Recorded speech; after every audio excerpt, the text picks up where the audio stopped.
On my devil, straight up oving it.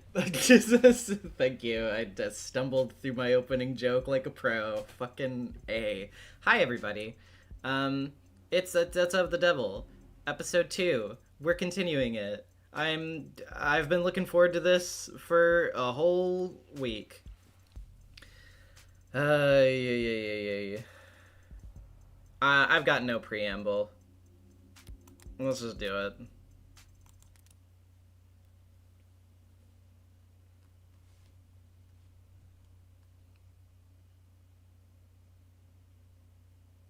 Though, as soon as I do load in, I do want to check up and reread over my evidence again real quick, because I know we're being thrown right back into court, and it's been, a week since I've looked at the evidence. So, Broken Bat. Yes. I remember this. Chopin's autopsy. Oh, Chopin, rather. That's right. Tariq Chopin, cause of death, penetrated cardiac step, wound posterior, death instantaneous. 15-10-14. So just impaled from behind with a large bladed instrument, approximately 2 to 3 centimeters thick. When shows unusual pattern of aggravation as if blade is jostled within the wound cavity post-mortem. No other injuries of note. Oh, thank you, MB Nails. I appreciate that. Creek's autopsy. There's Creek Christoph. Severe blood loss and hemorrhaging following the detonation of a mag rail slug inside the subject's torso. That was so gnarly. Subject was shot from close range, 1 to 2 meters. Yeah, I remember. I was there. I did that. Subject has a modded spinal brace. Relatively low cost, low tech corrective measure for childhood injury or growth defect. Yeah, I remember that. Creek's data pad. Simple data pad with attachment for processing non-standard identification. I think we left off with the handprints with Yoru. I'm pretty sure that's what we left off on. Because we had the little break in court and then we just came back. Thank you for renewing your channel membership, Peach Tea. Since partials, fingerprints are found matching those of Creek. Officer Fun. Technicians confirm the data pad is locked to Creek's fingerprints. Dark card's stuck in there. It's actually interesting that, yeah, the officer's fingerprints are on here.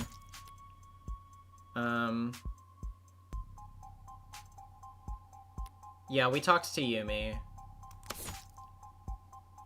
A note scroll. Oh yeah, the typo. M. Akaria.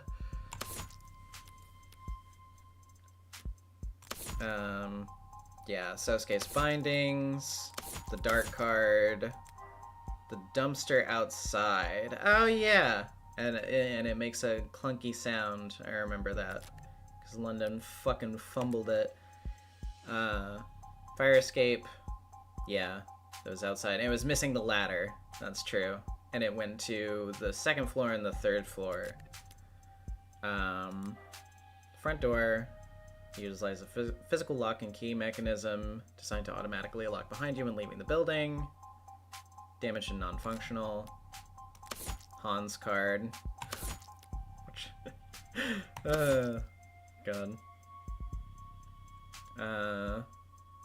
Mag US. Short barrel maglev firearm recovered from the scene of the crime. Tanks. Showed that Sosuke gripped it with his left hand. Right.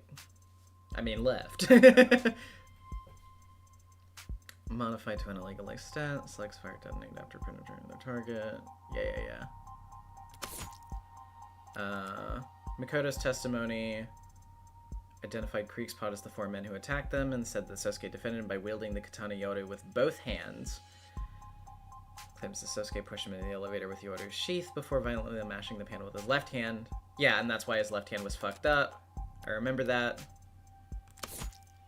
Sosuke Akaria was apprehended at the scene of the crime and placed in medical transport. Injuries noted at the time. Yeah, and he got beaten up by cops.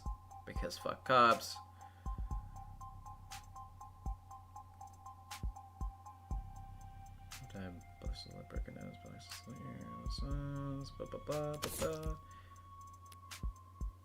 I need Hans' card turned over to me for immediate study. You and me both! Miller's autopsy. Single stab wound, cured starter. Oh yeah, and then there was the whole thing with the knife being missing, so they thought that the katana did it, even though it was very strange to imagine somebody leaving a katana dangling out of their own neck. Injury as analysis subject's mouth indicates self-defense mechanism were activated shortly prior to death. Yeah. The needle gun. Yes. It was Creek that handled it. The needles, identical to these, were recovered from Crane Tower. Yeah. They're non-lethal. And yeah, the whole truth serums thing. Red ink. Yes, that. Payments, re-election council, long enough to colloquially refer to as the lower wards, but it's homecoming. Search the important objects at the highest level. Yep. Sosuke's sword. Yep, it was taken with them. Chipped at several points, especially at the tip. Fingerprints on the handle match the right hand of Sasuke. Blood residue at various points. Yep, and it was wiped because, obviously, Morgan's prints were on it at one point. The sound system. Yep. Tanks' autopsy. Yep. Trey's autopsy. Yep. And windows. Oh, yeah. Blood splatter across the windows has, through forensic analysis, been traced back to an Amagus shell split inside Creek's ribcage, spraying blood and viscera behind him. Fingerprints on the handles match Creek and the rest of his pod. Yes. Okay. That's everything. We'll see how well we do. Might be a little bit rusty getting back in, because, again, it's been a week, and my memory is kind of shit. But we'll see. So, you and your partner were the second officers to arrive on the scene? That's correct, ma'am. When the 10-999 went out, my partner and I were relatively center city. We were within jogging distance of the site. After an elevator ride, so we proceeded on foot. Rogers still hasn't shown. Emma must have rushed London to adjust to the reshuffled docket. I assume he was rushed. He does seem somewhat distracted. We arrived on the premises at 10:21 p.m. At 10:27 p.m., we assisted Officer Rogers in completing his arrest of the suspect. What did that involve? Reading rights to an unconscious man? That's a good bit. We helped Rogers finish cuffing the suspect, is what I meant. His hands were shaking. Your witness, Counselor. I'd like to ask London why he wasn't explicit about all this yesterday. But complaining about a detective not being forthcoming with the defense isn't exactly a winning strategy. He didn't hesitate to show me his involvement with the mafias yesterday. What's he got left to hide? Oh yeah, Rogers was held up with that celebration thing. I forgot about that too. Okay, why were you nearby? How'd you clear the building? Were your body cams on?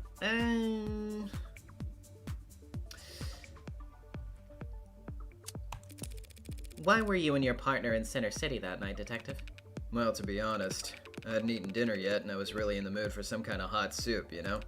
And my partner was kind enough to indulge me on taking a drive. That's all he's gonna say. It's not like I can call him a compromised witness just because he was in the area, but what the hell is there even to press when his answer is that simple? I'm almost tempted to... Was the soup good? This is... I don't think that this is the correct choice, but you can't give me that choice and not expect me to take it. Was the soup any good, Detective? I never got any in the end. Had this hole-in-the-wall place in mind, but when we got there, turned out they'd gone out of business last month. It had been a while since I'd last stopped by. Guess I always knew they weren't that successful, but honestly, I thought it'd lose some of its charm if it got popular. Maybe if I hadn't been so selfish, they'd still be here. You never know how much you'll miss that 7 out of 10 restaurant till it's gone, you know? Yeah. Your Honor, Relevance? It's not relevant, but it is poignant and deeply human. I'll allow it. Or I won't punish it, at least. Now ask a real question. Right away, Your Honor. That was fucking awesome. It's so true. It's so true. Okay. How'd you clear the building? We're gonna ask about this. Dumb question, Detective, but did you have your body camera on? Officers aren't required to turn on body cameras when responding to an emergency, Counselor. And detectives aren't required to wear body cameras at all. Like I said, dumb question. What about your partner? But by any chance, did your partner have a body camera going? Perhaps out of a characteristic abundance of respect for the rules? Matter of fact, I believe she did. So, of the first 4 of our city's brave policemen to arrive at the scene of a crime, only one of them thought to turn their body cam on? It's my understanding that Rogers couldn't turn his on, as it had broken earlier in the week. And Tariq Chopin? I don't know why he didn't have his on. Does Emma know? Does Officer Rogers?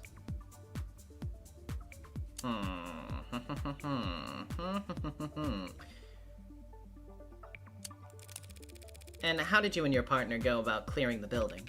I took point and my partner covered me, checking the rooms behind us as we went. It was tense, searching the rooms with that racket blaring from upstairs. You were still searching for suspects even though there was a 10999 on the 3rd floor? Rogers had already reported the manner of his partner's death, Counselor. We weren't going to run upstairs to try and defibrillate. How was the report made? Over comms, around 10:17 p.m. Is it common practice to separate from one another when responding to a 10999? It's one of several valid approaches the department advises in critical scenarios. Did you ever lose sight of your partner? Did you ever lose sight of your partner? I might have. So she might have lost sight of you. Speculation, Your Honor? If I can't see you, you can't see me. That's not speculation, Your Honor, just grade school logic. Overruled. Spill the deets, witness. Yes, me and my partner were separated as we cleared the building. For more than a minute, I'd say. Interesting. Thank you for giving us all of that to chew on, Detective London. Come on, give me a break.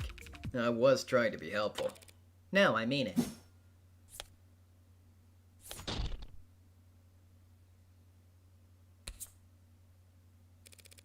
I'm especially interested to hear you describe how my client was unconscious and helpless by the time he first appeared on any body cam. Shall we review that footage together? I wonder if we can pinpoint exactly how many wounds he received in between his arrest and when his mugshot was taken. Redirect, Your Honor. Really? What is she doing now? The prosecution called Detective London as their witness and asked their questions. Adonai just had the chance to ask her own questions during the cross-examination.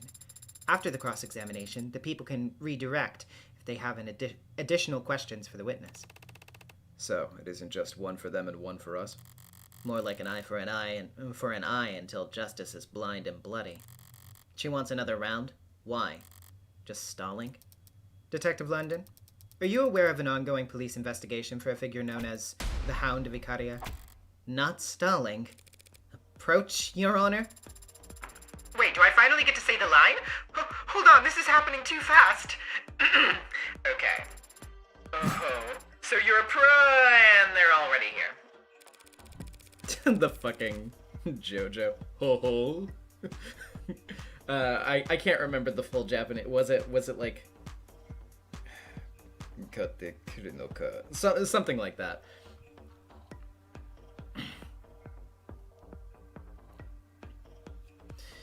Anywho, let's see. This Hound of Icaria is obviously some kind of case file that the Organized Crimes Department is working on. Detective London isn't qualified to speak on it. Homicide, organized crimes. Is there that big of a difference? It depends on the career of the witness in question. Detective London, for example, spent 6 years in the organized crime unit. He what? You didn't know that? Where are you taking this, Emma? I hate to admit it, but I think I need spoilers as well. If you ask him about this, what's he gonna say? That the Hound of Icaria is an assassin who leaves calling cards at each of his kills, terrorizing the house's perceived enemies without shame. And that the lead suspect in those cases is a man around Sosuke's age and height, with gray-blue hair, a modded spine, and a large tattoo of a dog across his back. Sosuke, you vain son of a bitch, you got made with your shirt off?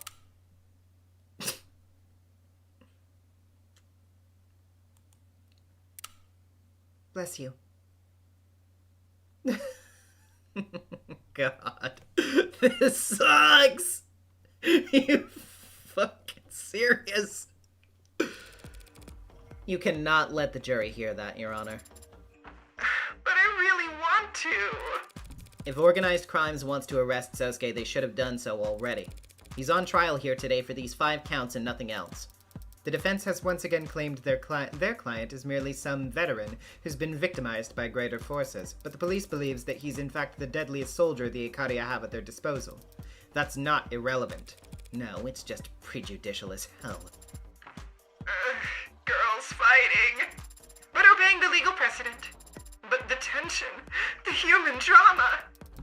You'll just be giving a summary. The case file won't enter the record. So you won't even give me the chance to object to the evidence? Your Honor, if you do this, the jury will be spoiled within seconds, and I'll have my client served up a mistrial before the day is through. And some other lucky adjutant will get to have all the rest of the fun. I've severed the jury's feed for the time being. I'd like to hear exactly what the witness has to say before ruling on this testimony's inclusion. But, Your Honor, the gallery is not your concern, nor a concern of justice. This trial will remain open to the public until such a time as I or the state feel it shouldn't be. Decision made. Thank you, Your Honor. What just happened? The jury's gonna take a bathroom break. Emma will get to ask her questions, but in all likelihood, the adjutant will make sure they never hear the answers. So, we aren't any worse off? Sosuke might be. What do you mean? This gallery is filled to the brim with cops. They all think he killed Chopin. If London regales us all with tales of the Hound's exploits on top of that. Don't worry, Sosuke. They can't do anything to you here. Because we're in a courtroom. I won't spend the rest of my life in this room, Sarah. And even if I could, I wouldn't. Detective London, if you would. Please testify as to the... Oh, for real? Your Honor? What now? Hey, Rockford, that witness guy who flaked on you made you look dumb? Yes? He's finally here. Thank you, Your Honor. I have no more questions for the witness at this time. Really? But I... The redirect fizzles out. Counselor, you want to snap it up? No, Your Honor. Dang, Detective London. Nobody wants to talk to your ass. Miss Rockford let it go. She doesn't hold anything back in the courtroom, but only because that's what gives her the greatest chance of victory. If the jury wouldn't hear it either way and she has no need to stall for time, she won't stoke the coals for the fun of it. So, if you hadn't fought against that redirect up to the very last moment... Bullet caught, huh? Yeah, nothing impressive about putting my arm between the gun and my... heart? I was gonna say stomach. The analogy seems weaker somehow.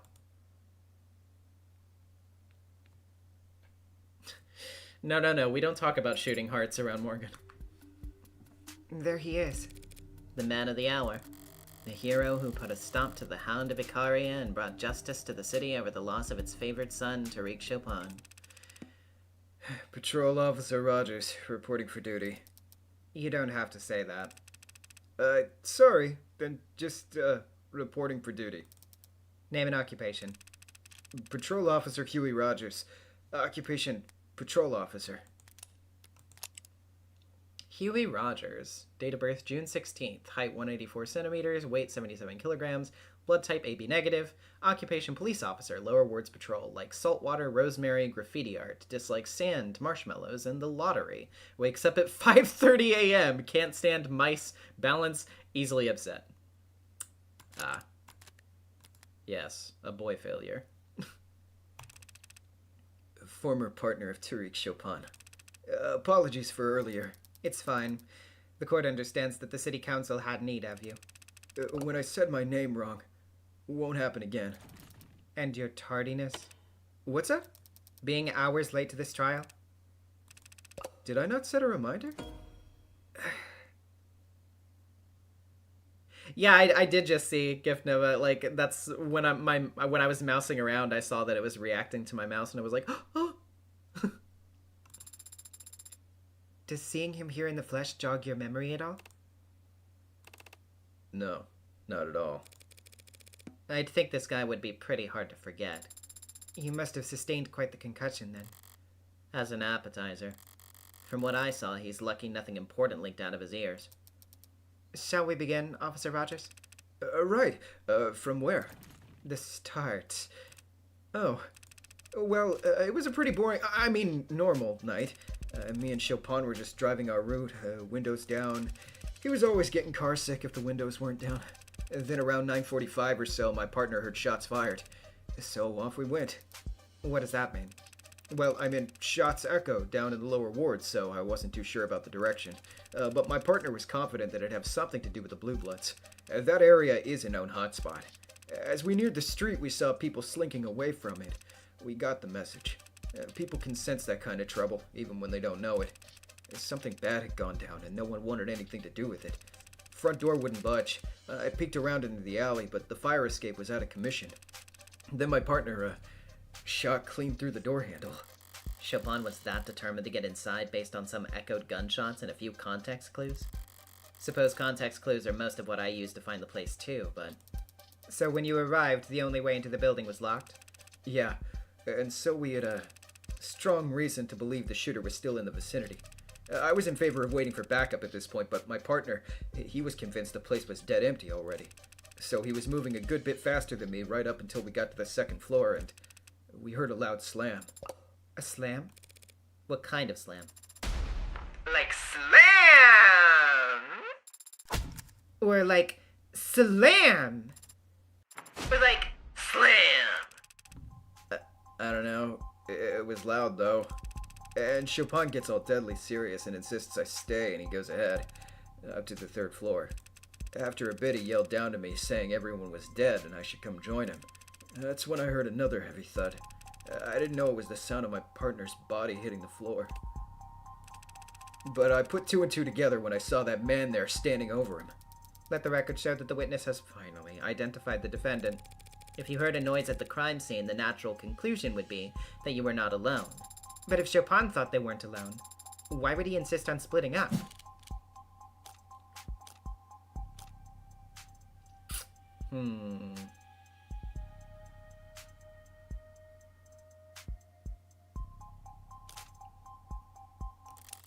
That's it. Chopin must have wanted to split up so they could cut off possible routes of escape. Perhaps I can shed some light on the late officer's actions. With more speculation? With some helpful theorizing, capped off with hard evidence. Officer Chopin explicitly told his partner to stay behind, and the only reason he'd do that is if he thought he'd let them catch an escaping suspect. Why would he think a suspect was escaping if he heard a noise upstairs? He wouldn't. He'd only think a suspect was escaping if the noise he heard was... Dumpster... Oh, yeah. Wait, okay, hold on, actually, let me...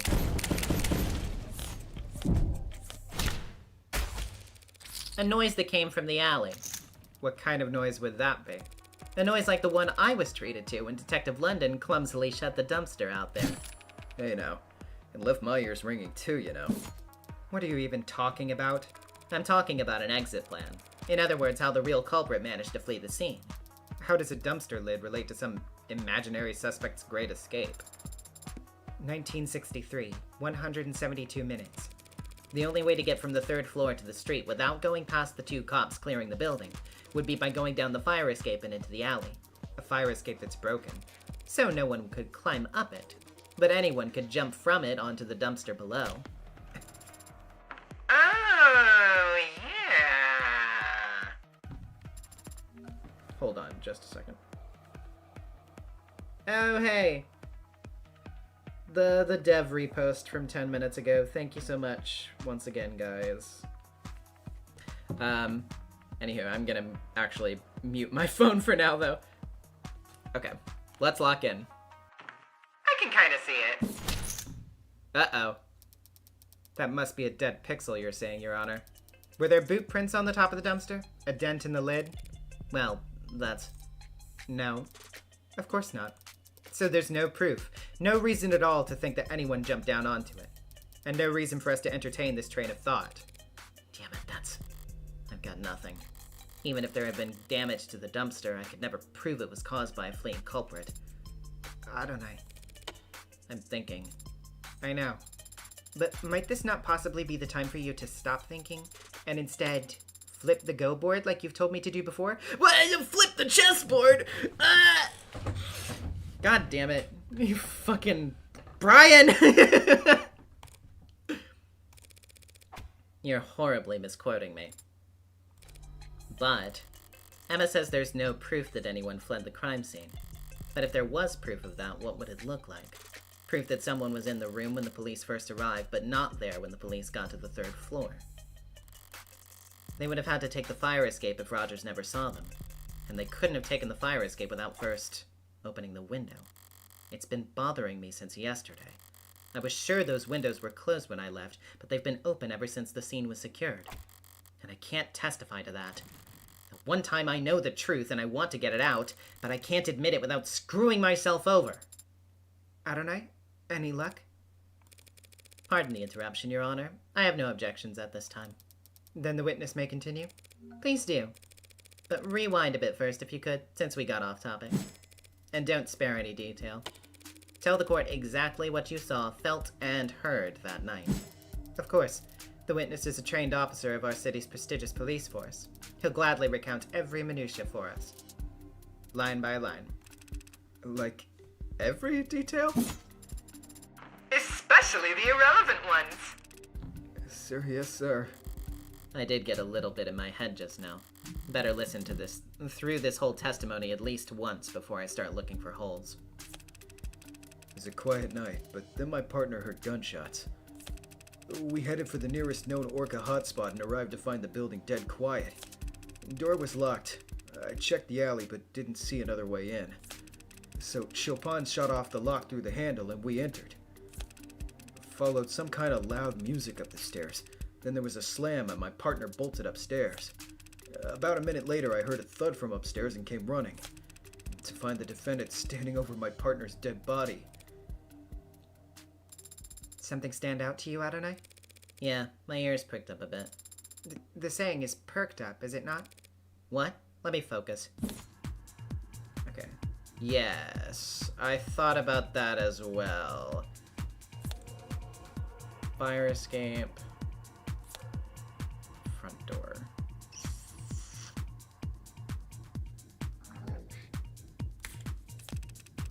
Okay.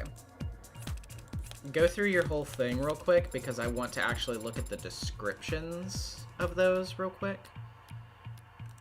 Okay, so let's see. Where's the sound system first? Sound system. According to the ARCS, the system was still playing music loudly by the time the crime scene text started scanning the environment. Okay. Whoops. Evidence. Okay. But yes, yeah, so it was still on by the time the crime scene text started scanning the environment. Did enjoy having to turn it back on before I left. Yeah. Okay. But that is interesting. Okay, so the fire escape, connection to the room where the crime took place, rusty and poorly maintained. It's missing a ladder that would normally let you climb up the street, so one can freely move back and forth between the 3rd floor room where the bodies were found and the 2nd floor room beneath it.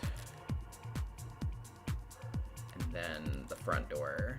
Entrance to the crime scene utilizes a physical lock and key mechanism designed to automatically lock behind you when leaving the building.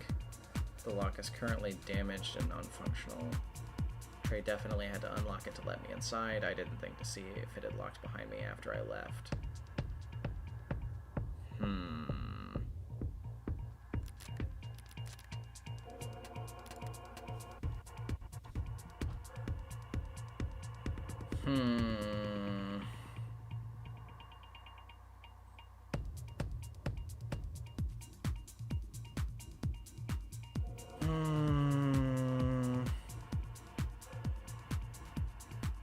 Sounds like quite the sensory overload hearing it described in such detail.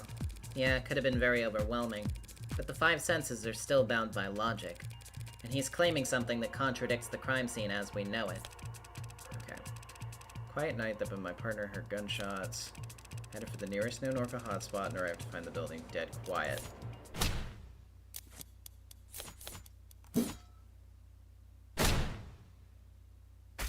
Got it. How could you have arrived to find the place dead quiet when there was a sound system blaring on the top floor? The witness must not have heard the sound system. This is a noisy city. Even in the lower wards, But he did hear the music. He described it in his testimony just now. Followed by some kind of loud music up the stairs. So the building was dead quiet when you were outside, but you could hear music from the first floor? Well, yeah. Heard the music pretty much as soon as we stepped inside. Only after you stepped inside? Yeah. Sturdy door, I guess. Your Honor, the witness has established that the front door was very secure and tightly locked.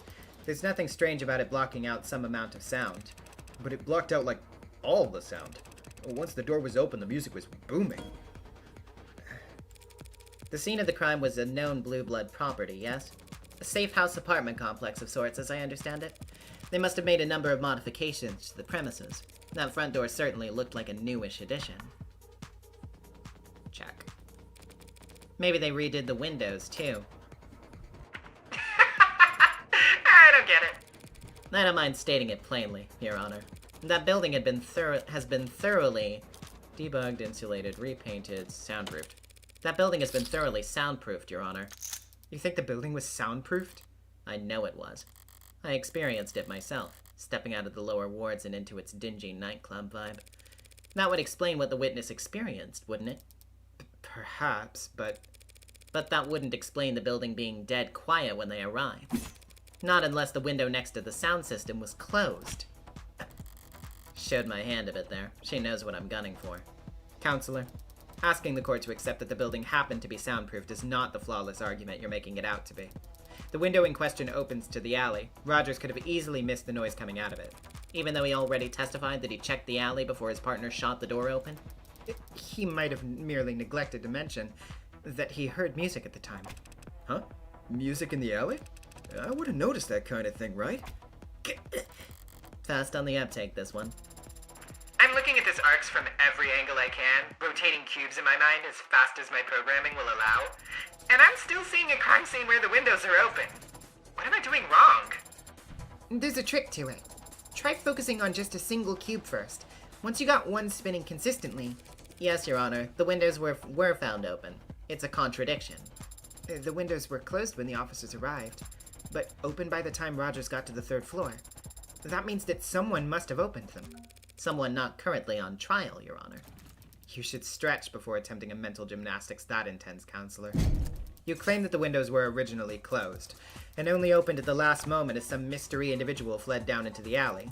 But we know Creek was standing in front of those windows when he was shot, and we can see where his blood landed, on the sides of the windows that face into the room when open. If, as you claim, the windows were closed when he was shot, then his blood somehow ended up on the wrong side of the glass. Your theory is flawed. A far-flung fantasy with nothing other than Officer Rogers' poor hearing to support it. All the actual evidence shows that at the time of the murders, the windows were exactly as we found them, flung open. Atropos with a 2. Sarah teaching me how to rotate mental cubes. It's kind of like, do you see a 3D pineapple in your head if I describe it? No? What do you mean? I do see the 3D pineapple. I don't know if you can, but I can. Anyway. Her logic isn't faulty, and I can't overturn it with any given piece of evidence. But I can point out the flaw in how she's presented her evidence. Thank you for the advice about taking full advantage of arcs, by the way. But trust me, there are some things that are best understood by visiting the crime scene in person. What? Helps keep you from getting flipped around. Dumpster. Creek. Splatter. Quartz on the handle. Soundproof. Windows open in arcs. Scene open by all officers.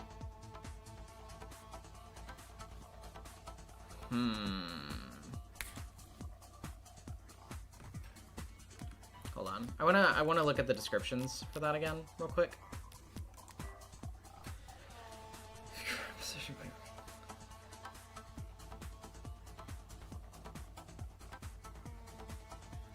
Oh, but wait.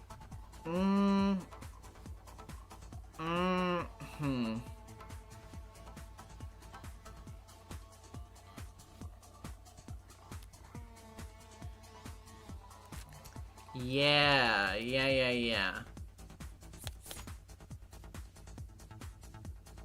I think. Apologies, Your Honor. I'm just confused. Why is Miss Rockford talking about those windows? As if they swing open? What are you talking about? Those windows don't swing into the room, they're pulled to the side. What? Didn't you see the fingerprints they found on the handles? One look at that should tell you which side of the glass faces indoors. Funny, wasn't that in the arcs? Oh, this is some very chic interior design I'm seeing. Very wabi-sabi. So if the windows only slide parallel to the walls... It wouldn't matter whether they were open or shut when Creek was shot. The blood would always end up on the same side. Hey, I said I finally got the windows lined up right in the arcs. You didn't say that. At least not aloud. Thank you for always listening, Sarah. But I said it just now, so whatever. What do you mean, lined up? The blood splatter. Looks a lot nicer now, doesn't it? Yes, thank you, Your Honor. That is so inappropriate for an adjutant to do. But it's gotten us all on the same page. We can all reasonably conclude that the windows were closed when Creek was shot, at the very least. Yes. Though when they were next opened is... Something you'll fight over, I'm sure. Now, if this ARC's data could just tell me whether the windows are actually soundproof. I doubt the arcs could simulate that accurately for you, Your Honor. But if we re-examine the scene for that specifically, it should be simple enough to... Waste the court's time? Forgive me for repeating myself, Your Honor, but I have to turn the music down again. Hold on a second. It is a really good theme, though. Lena Raine fucking killed it. Forgive me for repeating myself, Your Honor, but even if we prove conclusively that the windows were soundproof, the defense's argument still hinges entirely on the omission of one detail in the witness's testimony. Putting it another way, just because he didn't hear the music, that doesn't mean he couldn't hear the music because the soundproof windows were closed. The devil's proof! Again! Yes, and you actually used it right this time. I did my reading. She's effectively conceded that the windows were soundproofed, but she's also shifted tactics, and it's a formation I don't recognize. That's to be expected. I'm no general. But I don't need Mikoto here to tell me that war is deception. So how about a little misdirection? Listen up, Sarah. The important thing about the Devil's Proof is that it's always on our side. The side of underdogs, lovers, and dreamers the world around. Yeah, I guess Sarah has canonically read Umineko, question mark. That would be very interesting. The side of the defense, innocent until proven guilty. That's what makes the devil so infuriating for the prosecution. The people make a fair point, Your Honor. There really isn't any hard evidence for my fleeing suspect theory at the moment. But the people haven't disproven it either, have they?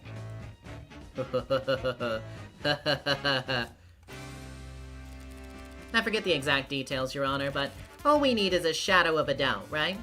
To overturn 5 dead bodies, the testimonies of 3 cops, and a room soaked to the floorboards in forensic evidence. Yeah.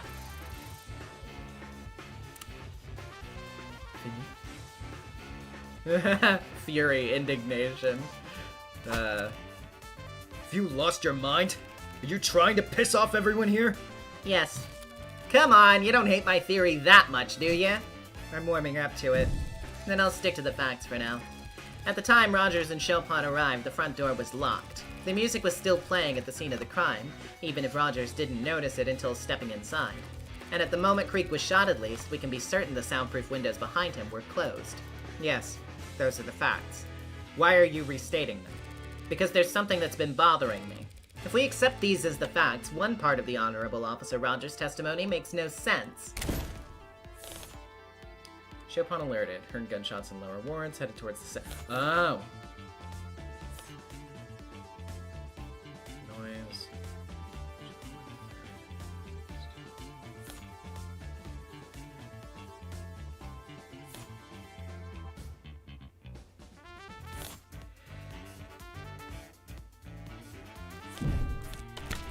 How could these two officers have set off in response to the sound of gunshots if the room was deafened at the time the gun was fired?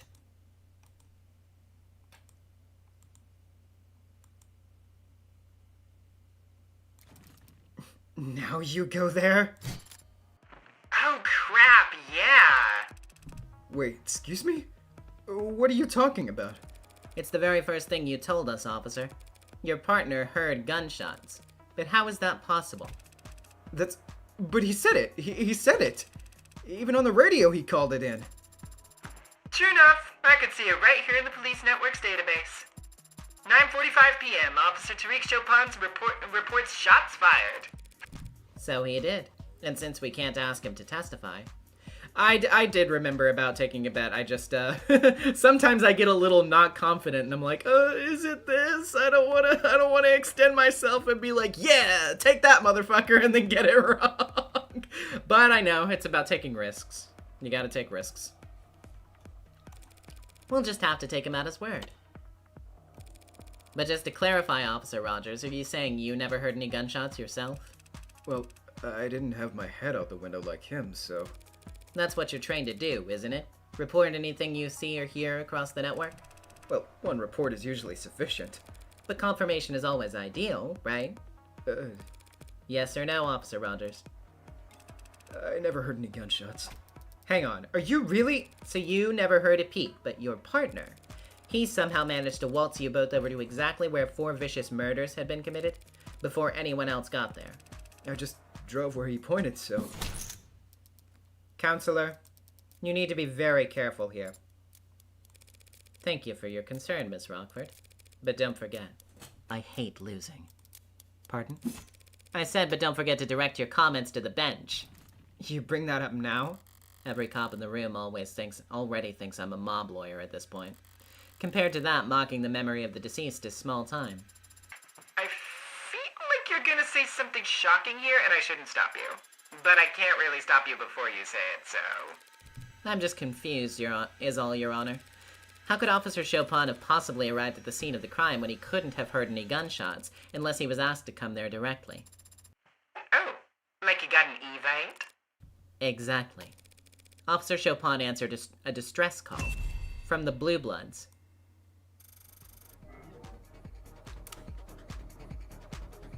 Ooh. Tell me, are these her usual tactics?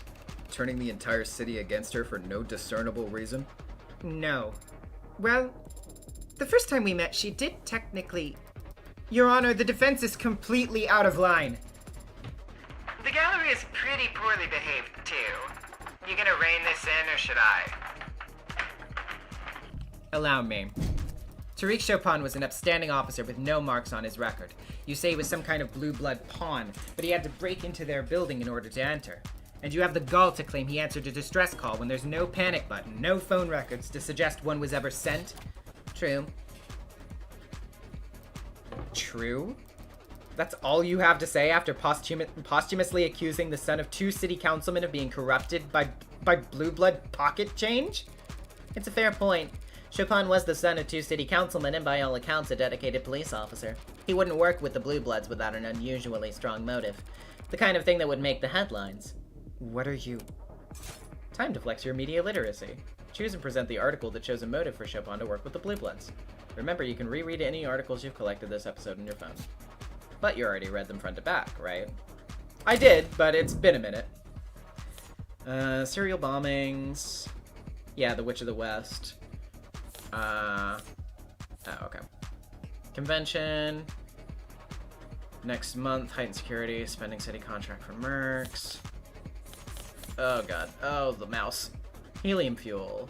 Developed by Dr. Sirius. Distillation process leaked on purpose. schools, acid snow, renaming, renovating Atlas pillars. I pretty sure I know which one I want to go for on this one, but I need to make absolutely sure. Wait, which one was I looking at again?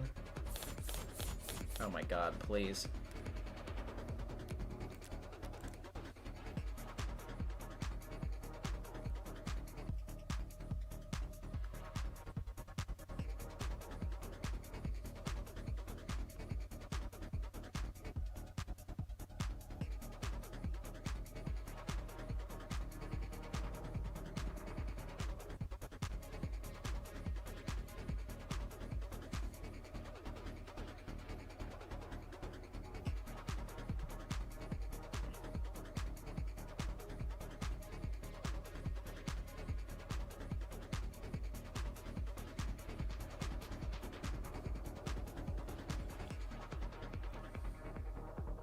Sorry, give me just a second to kind of scan back over stuff. I don't want to, like, jump the gun necessarily, but again, it has been a minute, and I don't remember everything off the top of my head.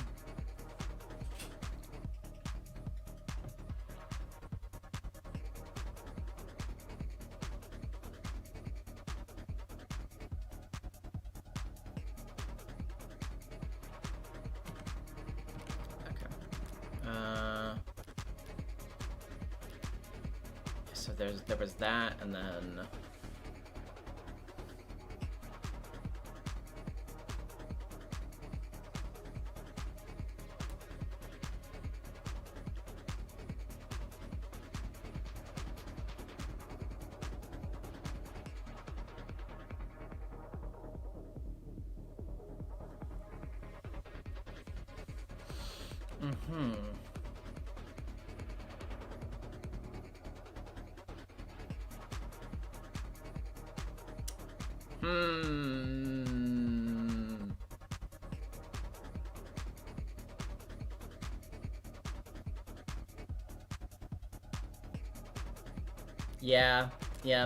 Yep.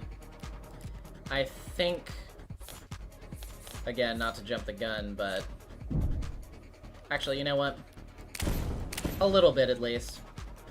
If I eat shit, I eat shit. Officer Chopin would never compromise his well-documented morals for anything less than an earth-shaking opportunity. Yes, Counselor, but his family is very well off. What could this earth-shaking opportunity possibly have been? How about a donation to his parents? What? Yeah, baby! Sidebar for a moment? What? How are you all thinking about voting? Oh, don't get me started. I'm a political junkie. What are you... Sorry, on the ballot measures specifically. Huh? Am I the only one who sweats over this stuff? Maybe it's old-fashioned, but I was hoping to hear some diverse, nuanced opinions on Proposition 492. Wait, but that's the funding of Atlas Pillar Rejuvenation projects. I think it's a nice idea, bringing prosperity to the lower wards, literal stability to everyone above them, and of course, the mother of all paydays to anyone lucky enough to own the land it'll require. Wait a minute. You mean... you... Am I the only one who reads the news anymore? Wasn't counting on this being rhetorical, but who on the city council is sponsoring Proposition 492? Chopin's parents? One last question, less rhetorical this time.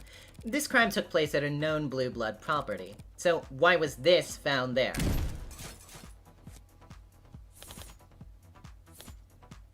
Data pad, needles. Oh yeah! Okay, hold on.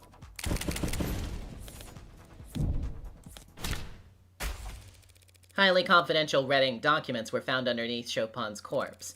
They're almost entirely illegible by now, but you can still make out a reference to P492 right here. That struck me as odd. Reinforcing the canopy. A state construction project that massive in the lower wards would mean.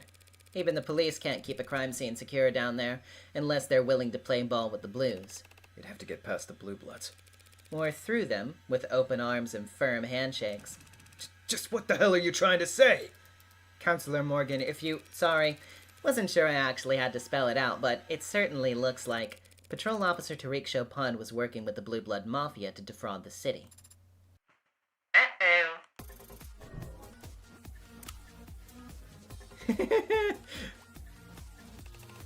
She said it. She said that? What did you just say? Are you trying to piss off every cop and every politician in the city?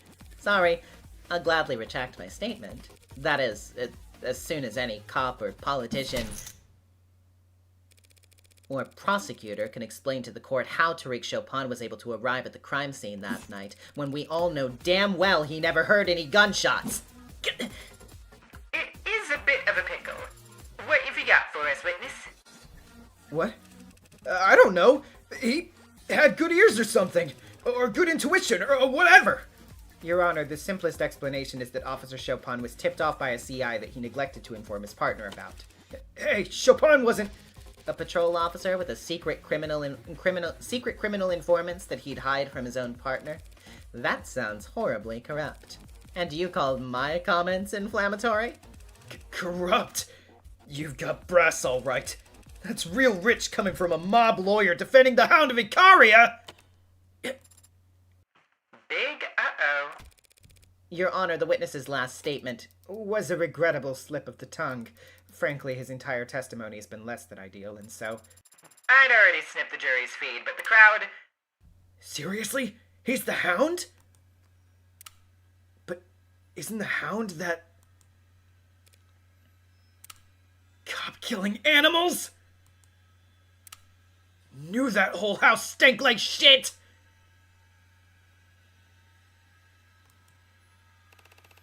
Watch what you say about a man's family, you... Or what, you'll stab us in the back too? Sosuke, Please calm down. and shut up. Bad apple. Hang the whole house with him! Your Honor, these outbursts from the gallery are not ideal, but we need to focus on preventing... It's not enough you butchered him like that. Animals! You gotta pay this lawyer to spin on his grave too? At least the Blue Bloods know their place. How dare you? Well, you pigs were colluding with Blue Bloods to rip off everyone in the lower wards. Better a Blue Blood than the piss running in your veins. Sarah, hold him. Pardon? Stop him from doing anything stupid. Now. Okay, it was fun, but now you've ruined it. You're all done. This court's now in recess. Bailiffs, clear the room. It's not enough. Nah, I'm done talking. I want to speak. Tell him, Rogers! This heat. Burn the house! Tension like a haze in the air. Rip them out by their roots! And on the back of my neck. Every last one! Should've taken you out when I had the chance, you... A bead of sweat and something that feels like...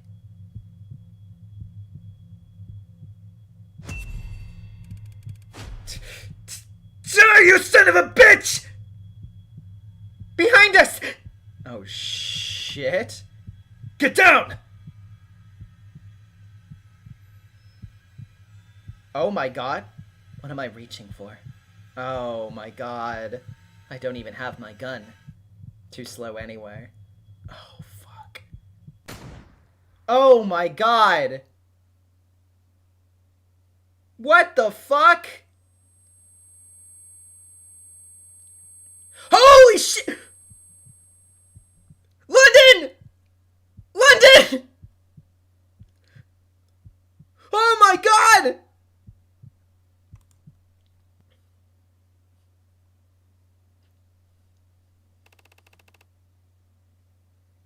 Hey, you okay? You hit? Sosuke, I'm not injured. The danger is gone. The heat of the moment replaced by the chill of a cold sweat on my lower back.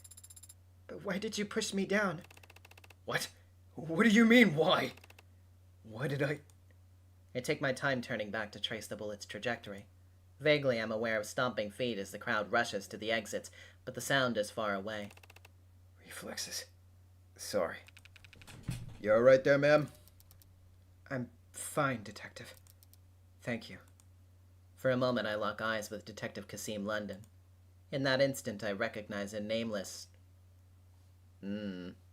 flickering across his face, cold and sharp like frostbitten furs. Nameless. We don't need a word for it because we only ever see it once. At the very end.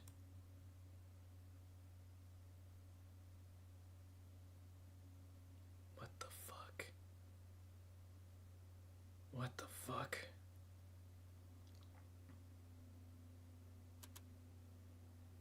Okay. I've taken 60 seconds to yell into a couch pillow, so maybe now one of you could maybe now one of you could tell me what the hell happened out there? Ah, okay, yeah. I thought it was probably you, but I didn't want to guess too prematurely.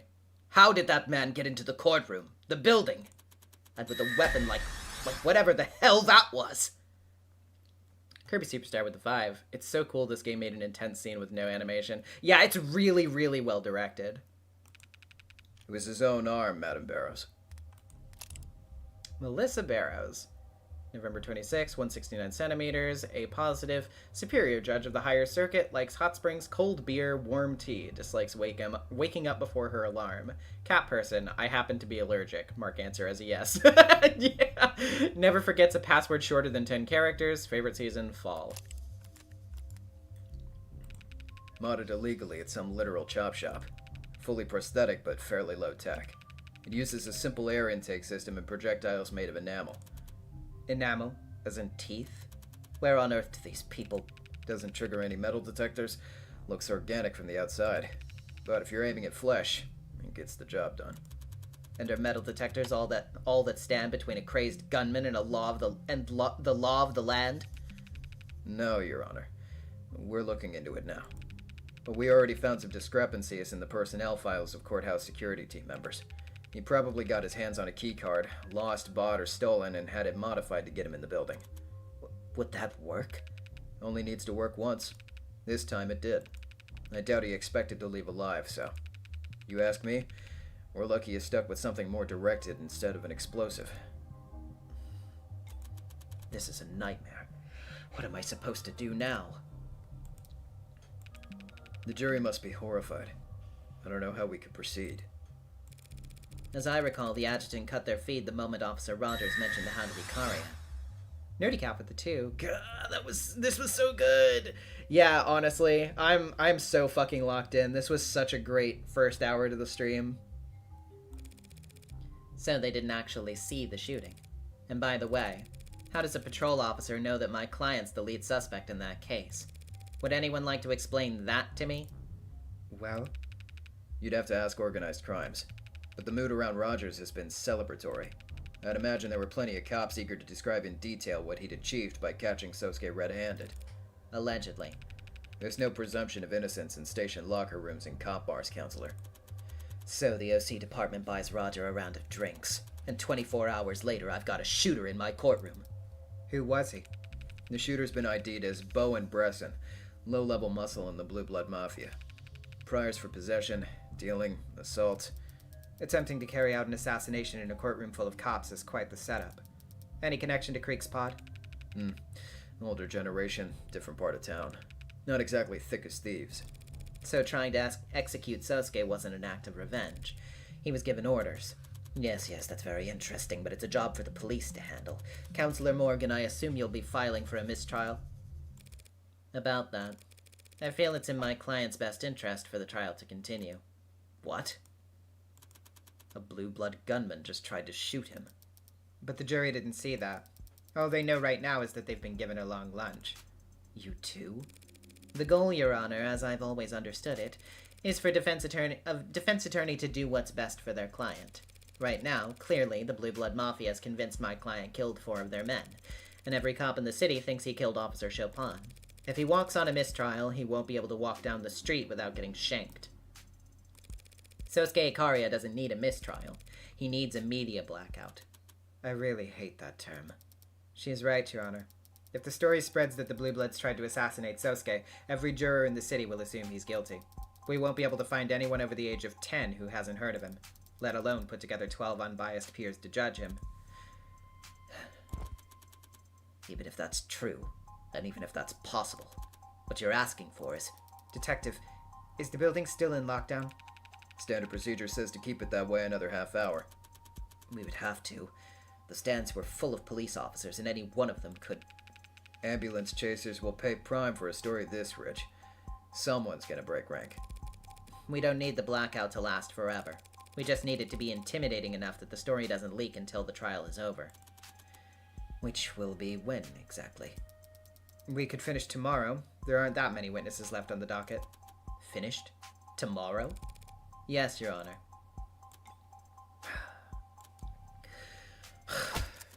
Fine, yes, we'll have a blackout. Big, scary old blackout, like we're the shadowy masters of the universe. Happy? Perfectly. Thank you, Your Honor. Detective, follow me. You'll need my authorization to activate the building's blanket protocols. Right behind you, ma'am.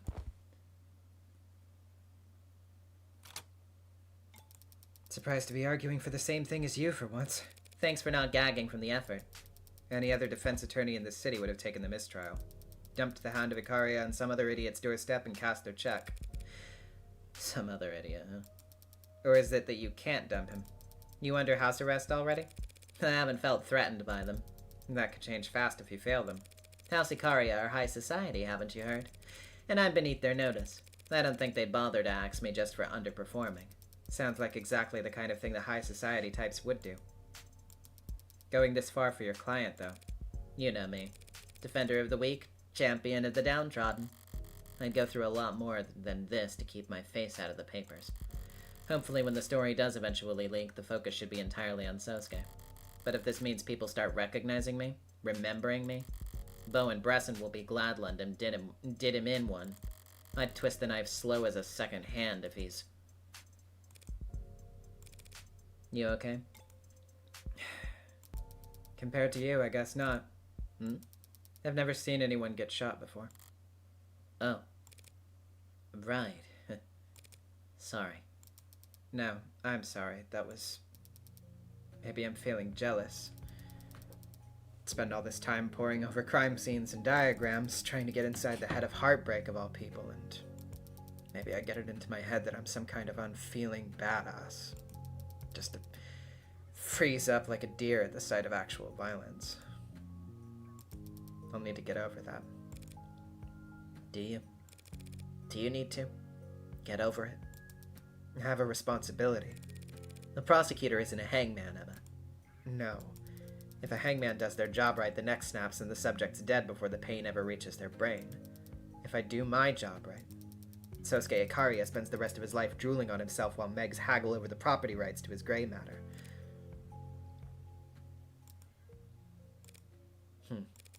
If you feel that bad about it, you could always recommend a lesser sentence. That's just the thing. I've never felt that bad about it at all. Runs in the family.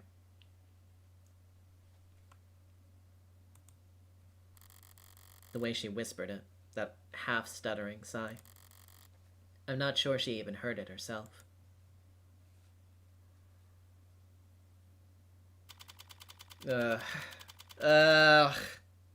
Fuck.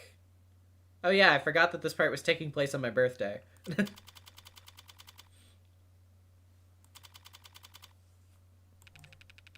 Alright, that should free up your phone from the blanket. Thank you, Detective London. You're, welcome, Counselor Morgan? Something I said? He didn't say anything yesterday about what the Hound of Icaria really is. Come on, there's a lot of code names to remember. Would you believe me if I said I didn't put two and two together? Maybe I would if I hadn't seen you act that fast back in the courtroom. That was a lucky shot. From across the room with the crowd moving around him? Yeah, real lucky. I know. I'm agreeing with you. Though it would be a lot less lucky if you were, say, already watching it. Did you know? No, but I'm flattered you think I'm brave enough to stick around for a shooting that I knew would happen. But you recognized him? Tickled a spot in the back of my brain, even in disguise. It helped that the guy was fidgeting around all day. Preston had been in the courtroom all day. How long had he waited for to take his shot? Did you get a good look at him? I did not. You shot him very fast. Eyes bloodshot to hell and back. Nosebleed, flushed extremities. He was high as a drone. Probably metahexphenolin. Phenolin. God, I'm so bad at pronouncing drug names. Considering how well the Blue Bloods have done pushing it. Metahex. Nirvana? The party drug that college kids are huffing? It's been a long time since I was in college. Guess it could be good for a party in small doses. I'm hypothesizing here. Don't take this out of context. Sure. Bet at higher doses? A couple of months ago, I saw this guy stumbling around one of the open markets. Eyes dilated and mouth moving a block a minute. He knocked over some bicycles, so I cuffed him to the rack, hoping he'd sober up within the hour and I could move on. I took a phone call, and when I looked back, he was trying to chew through the chain. Pfft. He broke 4 teeth, and he had started biting his arm by the time I knocked him out. Ew. But anecdotes are cheap, and one bad trip will hardly slow the ball now that it's rolling. You believe the hype? Think they're gonna legalize it? Within the next 2 quarters, if you ask me. What'll happen to the Blue Bloods monopoly? Up in smoke. Pharma megs and dispensaries of the world will step in to reap the rewards, and the Blue Bloods will have to slink off and cook up some other haze to push. The great tide rolls on. The Blue Bloods have legitimate income sources, right? Like Cyanus? Yep, some of them are still even pretty profitable, like their host clubs and pink rooms. So if the Blue Bloods can run those businesses just fine, why can't they stay in control of Nirvana once it's legalized? There's competition, and name recognition, and locale, and real estate, and basically they can't afford it. The buy-in's too steep, and everyone past the door likes it that way. Legal drugs are a whole other realm of profitable. Folks like the Icaria do not want to share. Gee, not even on special occasions? Well, like I told you, there was that meeting last year, but... But their playdate fell apart. Hey, what you said back there in court about Prop 492, you really buy that? Tariq Chopin working with Blue Bloods? It's quite the unlikely pairing, I'll admit. But that might explain why it ended the way it did. So, what was the verdict? The verdict is only handed down after the jury's finished deliberating. That may take... The show must go on. And the shooter? Getting introduced to accommodations down at the morgue right about now. He was some blue blood muscle named Bresson. Ring a bell? As I've said, all these Blue Bloods are alike. He tried to shoot you, Sosuke. And I was standing very close to you when it happened. I'd like a little more detail than that. I've never met him. Never heard of him. That's the truth. But the Bresson family is known to be enforcers for the Blue Blood leadership. So it's the old guard who wants you dead. Does that make the young bloods an enemy of an enemy of an enemy? Didn't you tell me Creek was a young blood? Considering what I'm on trial for, I doubt they're fond of me either. Q Dominator with the $10. I wouldn't have expected it in episode 0, but by episode 2, London is one of the most interesting characters in this game. I kind of agree, yeah, like, I liked London at the beginning. I thought he was, like, fun, but he's continually gotten more and more interesting, especially as I feel like he's more kind of on that beat with Morgan than I expected him to be.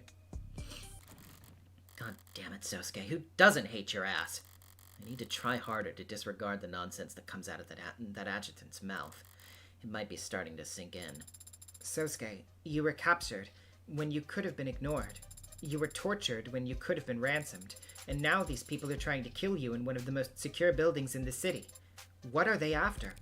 Why are you at the top of the Blue Blood shit list? Is it because of...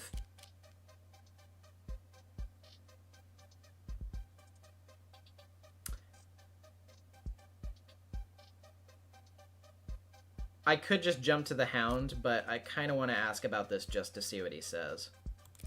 Is it because of what happened a year ago? How do you know about... Yep. What happened a year ago? A meeting between the old guard and the house, apparently. You were going to work out a deal for the Icaria network to distribute a Blue Blood product.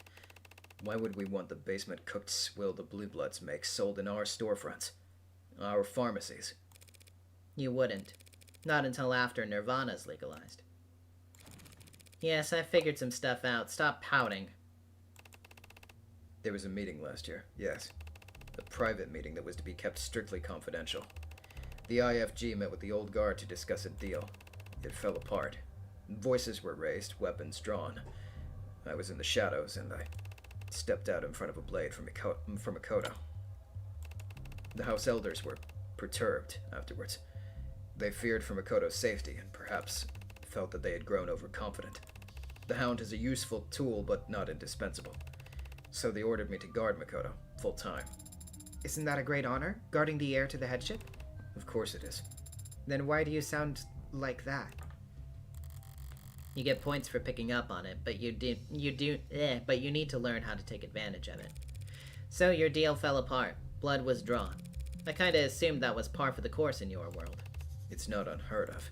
So why are the old guard still trying to kill you in Makoto a year later? I don't know! I don't know, Morgan. Because I'm not an old guard. Is there someone we could talk to who is? There's always someone. For a price. But if that's how it's gonna go, I'm gonna need a drink first.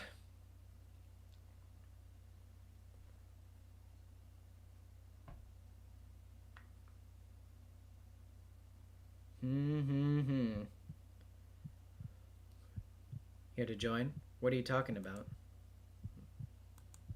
Sorry to disappoint, but I was here first. The net's slow as shit in this wing of the schools. No one else comes here if they don't have to, so it's a quiet spot to read. Yeah, it is a detective mystery. So what? Like, 5% of the books in the library are.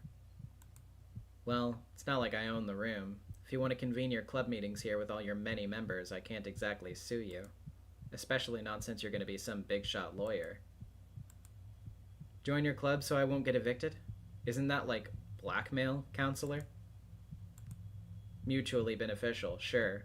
So it's just plain old corruption. You'll do just fine out there in the adult world. Whatever. As long as you don't go around telling people I'm a member, you can put me down. We need to add our phone numbers, too? No, I don't actually care. Is something wrong? Why would you think that something is wrong? It's very unusual for you to wake up mid-transit. When you decide to nap, you fall asleep very fast and you sleep very deeply. Suspiciously so. Sometimes I'll try to wake you and I could swear you're just pretending. I have no idea what you're talking about. Besides, you're the one who's been quiet. I'd been bothering Sosuke, I think. Pestering him about catching bullets. If you were bothering Sosuke, he'd say it. Turn to the side of that bitchy pose of his. But I can't catch a bullet either. Even though I'm fast and I can see fast, Sosuke was the one who acted while I just... Sosuke is trained for that exact kind of thing. Trained for his whole life, the way he tells it. Father built me to be strong. I should be able to... David didn't build you to be anything, Sarah. He didn't even really build you. Just watched you grow. And do you think I'm still growing? Still developing? You think I could get taller? I think you shouldn't get your hopes up about that. Come on, you can bounce back faster than that. I'm sorry. I suppose I'm still processing what we saw back in the courtroom. When Detective London took out that shooter? I know that Detective London has been a police officer for many years. It stands to reason that he would act decisively in circumstances where so many lives are at risk. What I am still thinking about is the man he killed. Yeah, but there's only so much speculating we can do about his motive until... I'm not thinking about his motive. I'm thinking about how he is dead. You haven't been out and about that long. Everything is new to you, even the most ordinary stuff. Guess I forget that includes the extraordinary, too. You've seen violence like that before, then? Yes, I have. Seen people die? Yes, I have. Seen more people die than most your age? Most lawyers? Probably a safe bet. This is a private subject, isn't it? Death is always private. I'm no exception. Do people ever get used to it? I can only speak for myself. Have you gotten used to it? Every time is like the first time. I hope that everyone is like you, then. It doesn't seem like the kind of thing anyone should get used to. Sorry to disappoint you, then. There are no people like me.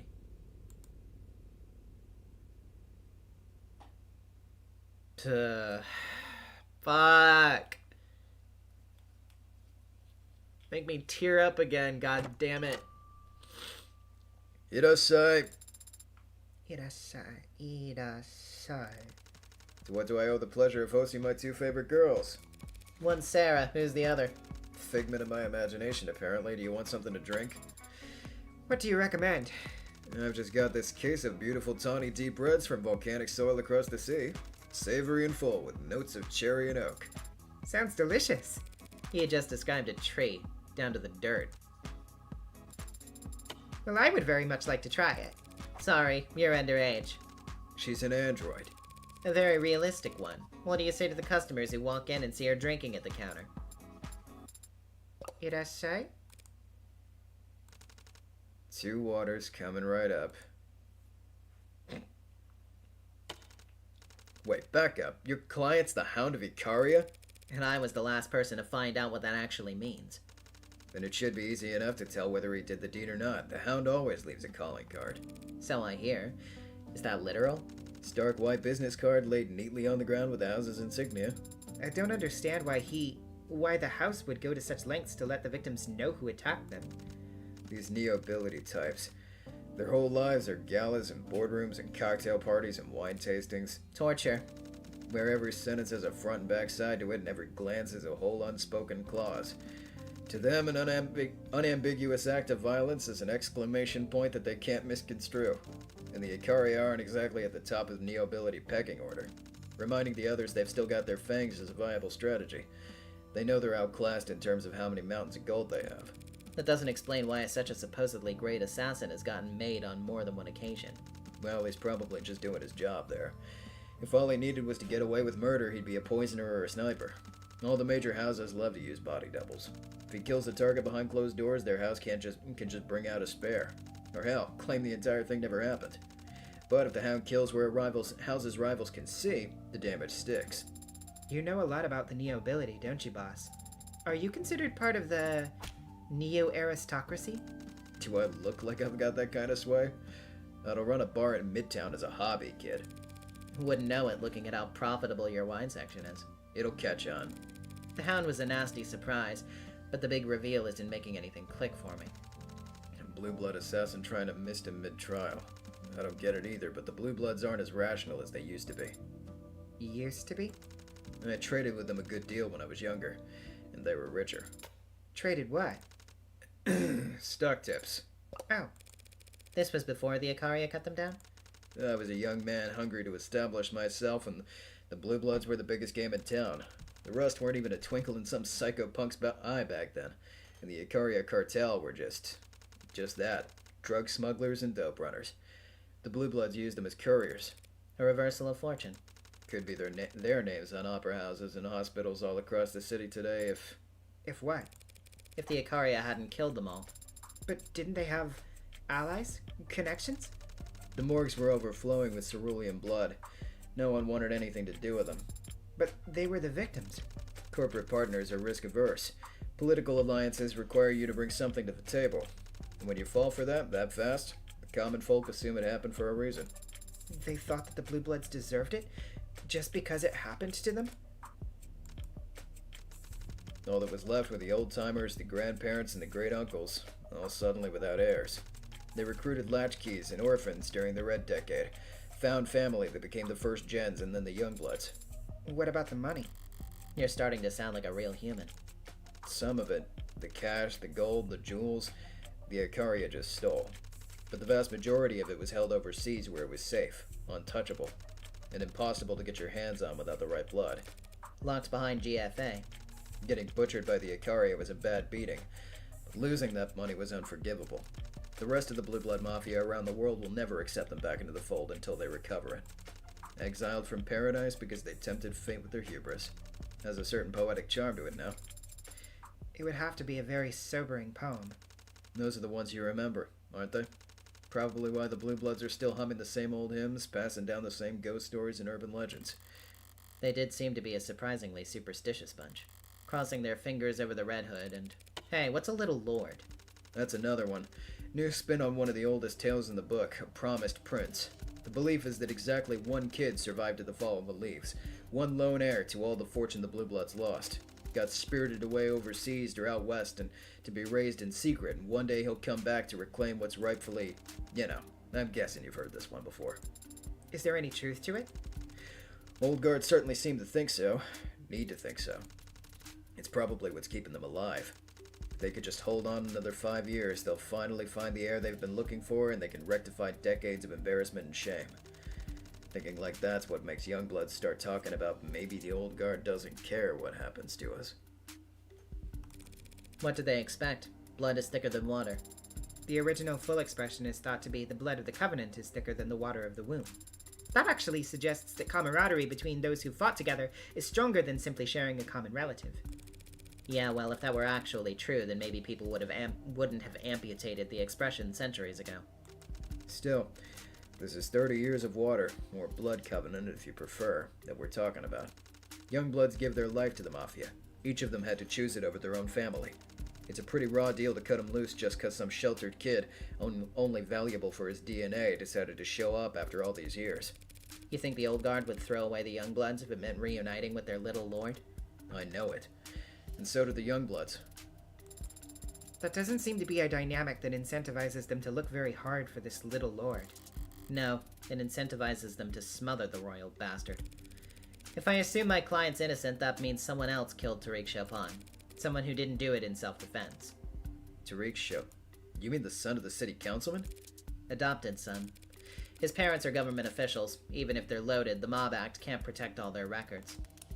I think we already got this one a while back, right? Protection of Reasonable Anonymity Act. Yeah, we did. Yeah, we did. Sarah, look this guy up. What do you want to know? Age, adoption, education. Well, yeah, okay, we're just going through the list. How old was he? His age is listed as 27, but the entry has been edited a number of times. There have been a great deal of back and forth between database contributors in the last 36 hours over the addition or removal of an asterisk. It seems his original birth certificate was lost. Well, that's shady as hell. Only kinda. Here it comes. If he was an orphan 27 years ago, that's pretty firmly in the red decade. A lot of paperwork was getting lost back then. That's a kind way of putting it. What would be an unkind way of putting it? The governments of the world were scrambling. I want to know about his adoption. His fathers adopted him in 2066, after 3 months of visits to gospel home orphanages. A private philanthropic institution that's no longer in business. Are you fucking kidding me? Gospel home orphanages? A private philanthropic institution? The fucking gospel house? The fucking Fukuin house reference?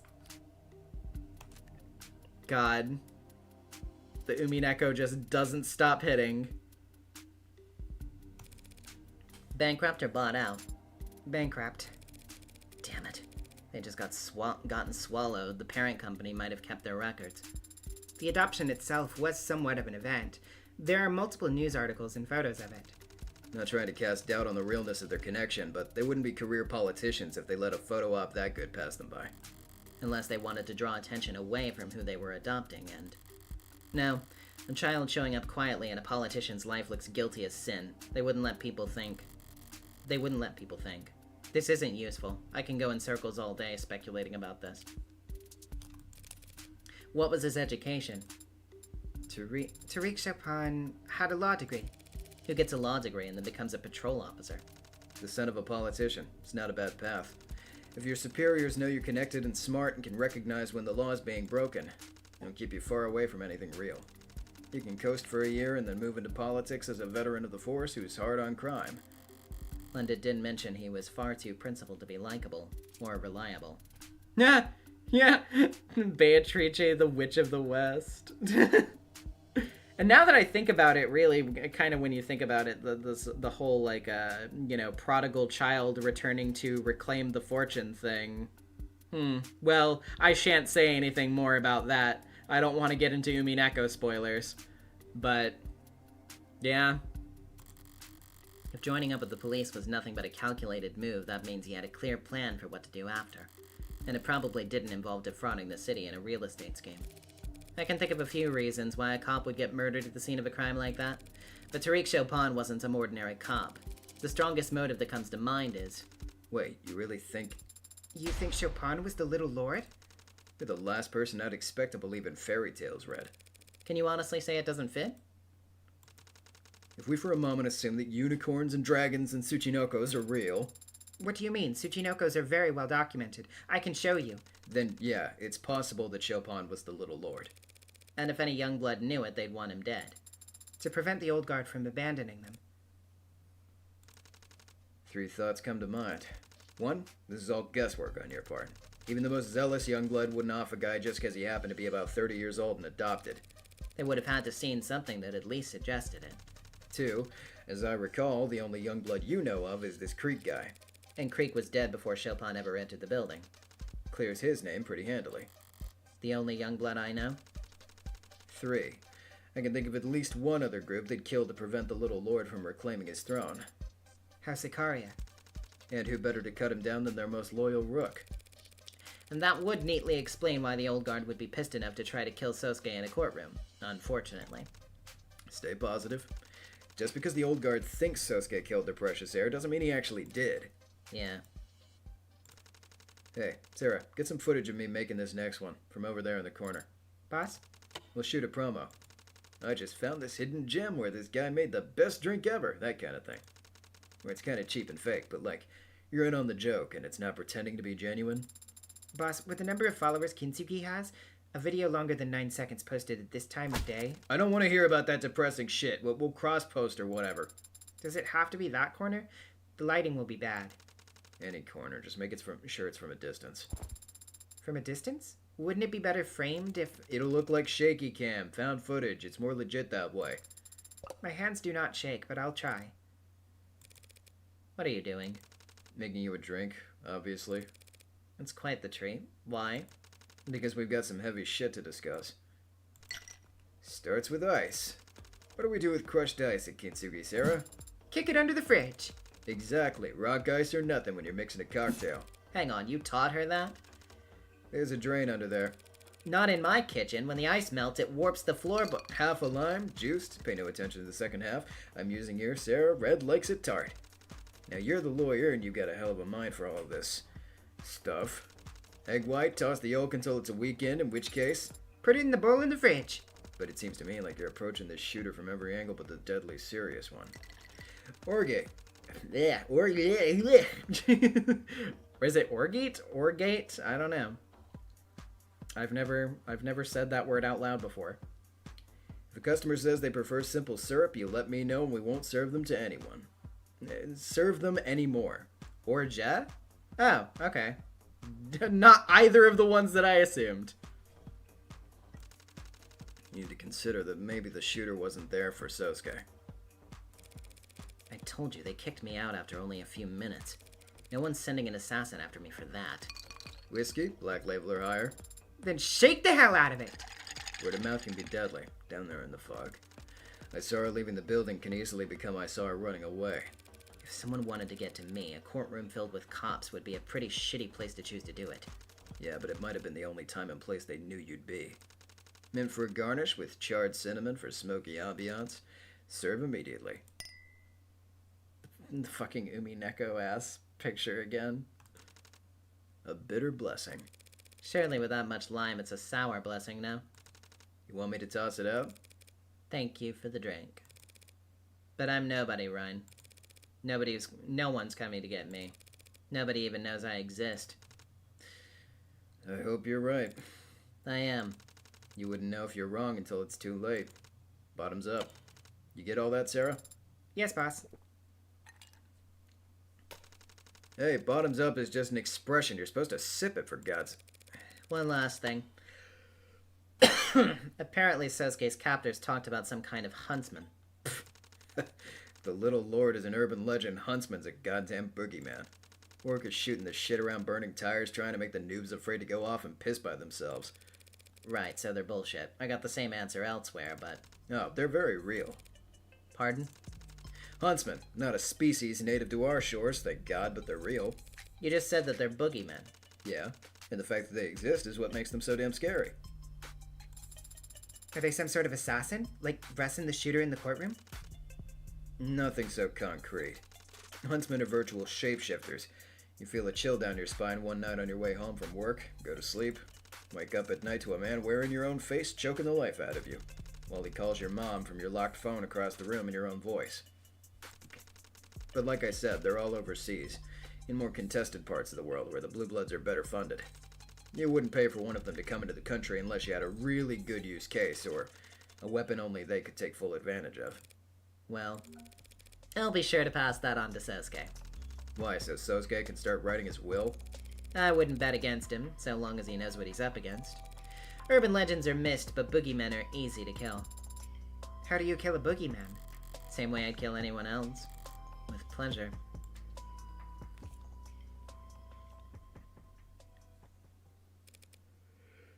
Oh, right. I actually need a recommendation from you.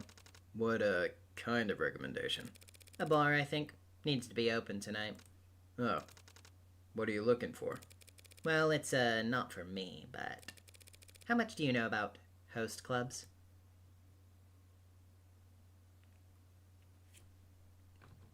You know, I watched Doron again recently. It didn't really hold up. What the fuck did he just say? Reyes appearing at exactly that moment was a pretty good opportunity for me improv-wise. What the hell is that supposed to mean? Just what I said. You can't enter the crime scene until you pass our security clearances. You've got to be. You're a drug-pushing lowlife. Why would I need your permission to go anywhere? I take offense to that. I've never worked in pharma. Han, not the time to be a smartass. Reyes, it'll only take 30 seconds. You're serious? This is reality? The city's expecting Blue Bloods to keep a crime scene secure?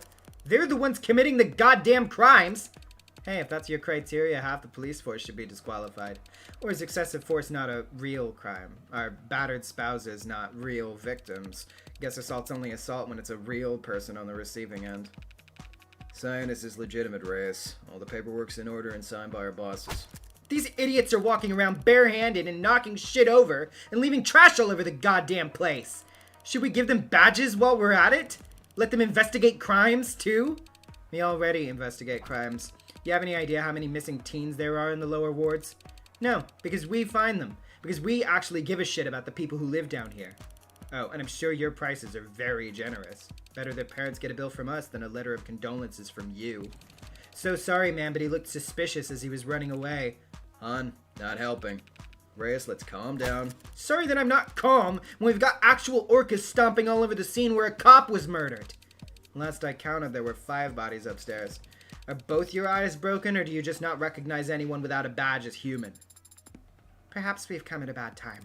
Nothing for it. Gotta strike while the iron's hot.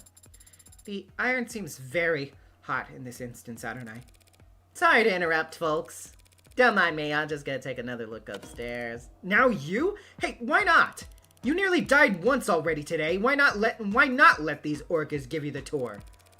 Was that you giving me permission? No! You and London should both be at the goddamn hospital or whatever getting debriefed. She doesn't need your permission. She has mine. Ma'am, you can go right on ahead upstairs. Talk over me again and I will break your finger. Is that an ad recording right now? That sounded like a threat. You want to hear a threat? I'll... Clearly, this isn't gonna work. So Han, why don't you just head upstairs and wait for Morgan? I don't take orders from you. Who do you take orders from? Want me to give them a call? Let them know you're going around kicking hornets' nests and scratching your head over why everyone's getting stung? Whatever. You think you could just walk away after the shit you said? Turn around and... Take a walk, sunshine. London, if you think for even one... I'm not kidding, Farah. Take a walk. Forget it. You can all go to hell for all I care. Oh, for... No, not you! For God's sake. Sorry about the bad timing. No, that was gonna blow up no matter what.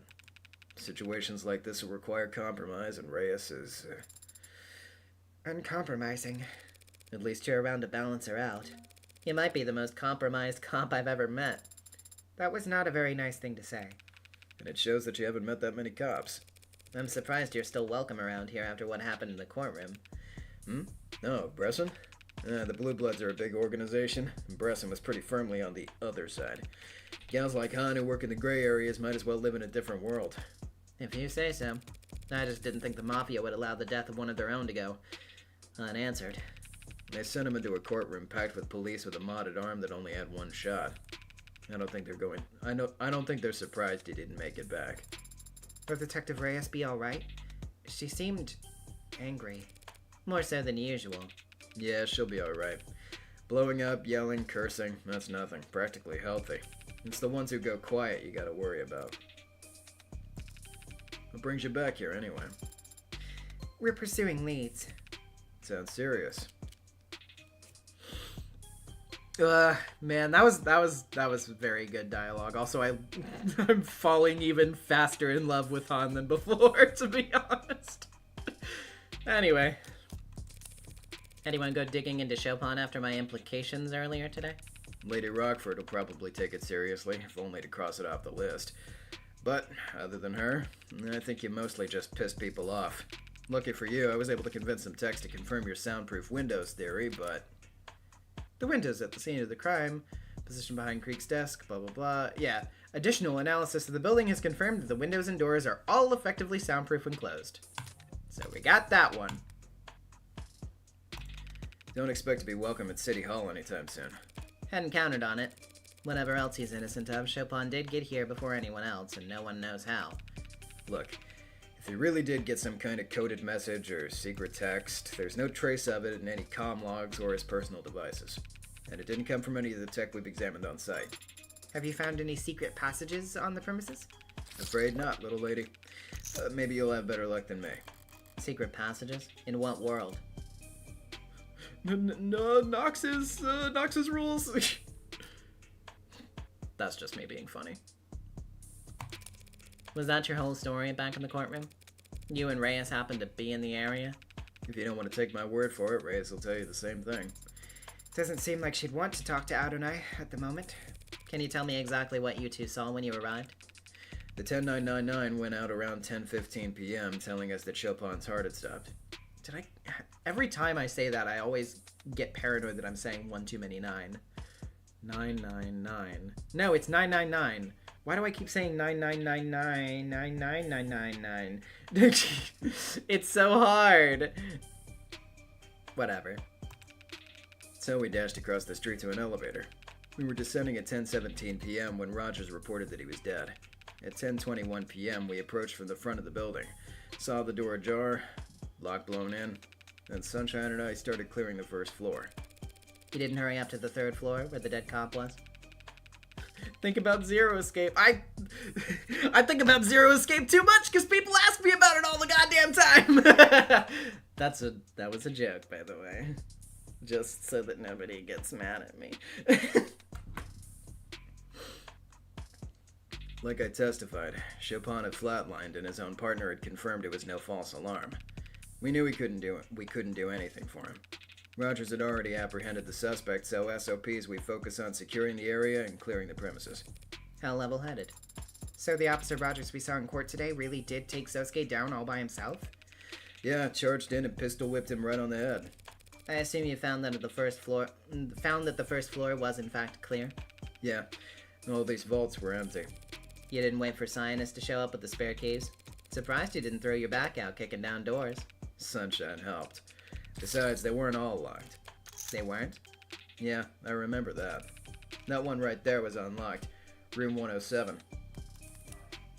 Detective London testifies that this one vault door was unlocked when he and Detective Reyes arrived at the scene of the crime, utilizes a physical key like all other doors on the premises. Nothing suspicious was found in this or any of the other locked vaults that they cleared. Interesting. Nothing inside there either, though. Guess the Blue Bloods missed a lock on a nightly roundup or something. Cyanus has unlocked every door in the building at this point. But when I first walked down this hall and when I walked out the front door later, how did this hall look then? If you do manage to find some kind of silent alarm, I'll be impressed. If you prove that Chopin was dirty, I'll be floored. But even then, how the hell are you going to convince a jury that anyone other than Sosuke killed him? It'll be difficult, without accounting for the 4 dead Blue Bloods as well. But if you take it all as one set, it starts seeming plausible as an internal issue, don't you think? What do you want to pitch this as the young bloods and old guard going at it? Over what? The juicy bait that Chopin literally died over. Proposition 492. But what's there to disagree about? That project would put money in everyone's pockets. If my theory is correct and Chopin was killed because the Youngbloods didn't want the Old Guard abandoning them, the Old Guard have always hedged their bets on the Little Lord returning. Does that mean the Red Ink plans to profit off of Prop 492 were a Youngblood conspiracy? Those papers were tucked inside Creek's safe before I arrived. Well, good hunting. You won't be joining us? Not this time. I'm gonna go pump the brakes on Sunshine before she finds a bar. Try not to piss off the Blue Bloods with any more wild accusations while I'm gone. I would never. Take care. And that goes doubly for you, Sparky. What does Sparky mean, by the way? It's a nickname. Because you're so bright. A nickname? But I guess people are always calling you ads or whatever they... ads whatever they like, huh? Sorry, should have asked first. What do you mean? I'll just call you Sarah. But it's my nickname. You gave it to me. You can't just take it back. Well, okay then, Sparky. What the hell? Did you hate spearmint that much? That is... I would never want to seem ungrateful. But yes! The answer is yes! God. Click, click, click, click, click. It's loading. There we go. Seems like the smell's starting to fade. Barely even the memory of blood now that so many feet have trodden through here. Nothing lasts forever. Miss Han? What? No, I already called you this morning. No, they're not. No, they're not. You're being paranoid. Yes, I'm sure. Yes, I'll call you tonight. Bye. Didn't mean to interrupt another lover's quarrel. What? Oh, no, that was... Dementia meds aren't working. They get confused this time of day. Oh. Sorry. Forget it. That's what I'm gonna do. Just gonna turn my phone off for a minute and forget. Cute android, by the way. So, what's up? There's a couple of ways about going about this, but none of them are surefire. Might as well start out big and see if there's anything to this theory. Do the Blue Bloods use silent alarms? Yeah, of course. Thank you for telling us. Sure. I'm actually gonna need a bit more than that, Miss Han. It's just Han. Did Creek have a silent alarm? She's hesitating all of a sudden. Is she unsure of the answer, or did she just give her first answer without thinking about where it would lead? Nothing like that installed in the building. Arcs would have chewed it up and spat it out by now. The Arcs is not flawless. It can miss things. Look, you seen the level of tech we Blue Bloods have? It's secure, but it ain't subtle. True. An Orca-run security firm wouldn't have quite as much luck hiding their subsystems from the police as David Asher did, Sarah. But the Arcs can miss things that aren't tech at all. A silent alarm that's analog? Let me know if you figure that one out. Either an alarm is analog and loud or digital and silent. They don't mix. She's defensive, but her logic is sound. Approaching it from the other angle, then. How could an analog silent alarm possibly function? A literal alarm, but one that can't be heard under normal circumstances. What a horrible smell in here. Like a dog whistle. You once bragged to me about your sense of smell. I don't think I was bragging. Could have sworn you puffed your chest out at the time. Doesn't matter. If I asked you to sniff something out, could you find it? What would you like me to look for? I still don't have a clear picture of what happened after I left. But there's one thing I know should be here that hasn't turned up yet. Right. I'm the only one who knows about the knife. And while I don't know where it went, I do know it had plenty of blood on it when I last saw it. I want you to smell for blood. Adonai, do you really need me to help you find blood in here? I'm not asking you to sniff in here. I want you to smell out the window. I'll try. There are many strong smells in this part of the city, Adonai. But there's something truly unpleasant as well. Something beneath this fire escape. Okay. Now go fetch. You could ask nicely. Wait, Sarah. Yes? That's a very old, rusted fire escape. Take the stairs. You're too heavy. As you command, Adonai. Several minutes later, Sarah returned, looking worse for wear and seemingly in a bad mood. Did the weight comment bother her that much? Adonai, I do not like digging through trash. It is not a dignified way to investigate. Digging in people's trash is the basis of all good investigation. Easy for you to say when you aren't wearing all white. Did you find something? Yes. My knife. And it's charred? I found it amongst the ashes of a blackened steel drum below the fire escape. It seems to have been the site of a fire. That sounds familiar. Wasn't there a barrel burning in the alley when I first scoped the place out? There were signs of a chemical flame retardant being applied to the barrel. Police must have put the fire out when they first secured the scene. Meaning the knife wasn't in a fire all night, but still. There does indeed appear to be blood on the knife, Adonai. So how did both the police and scientists miss this? Their noses aren't as good as yours, evidently. That is true. But they have drones and dogs for this kind of thing. Yeah, but they have to actually use them. They'd have no reason to search the vicinity for a bloodied knife if they found a sword sticking out of a corpse's midsection. Shall we ask the police to check for fingerprints? Fingerprints are mostly oil and sweat. Fire evaporates them both. Then... we have to test and see whose blood's on that knife. But DNA's damaged by the heat as well. You know, before DNA analysis, blood had another forensic use. You mean blood typing?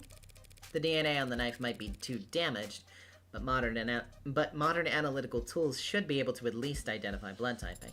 That could work, Adonai. Great. Ready to get started? Pardon? You were capable of recognizing my DNA, weren't you? When we first met? Yes, but...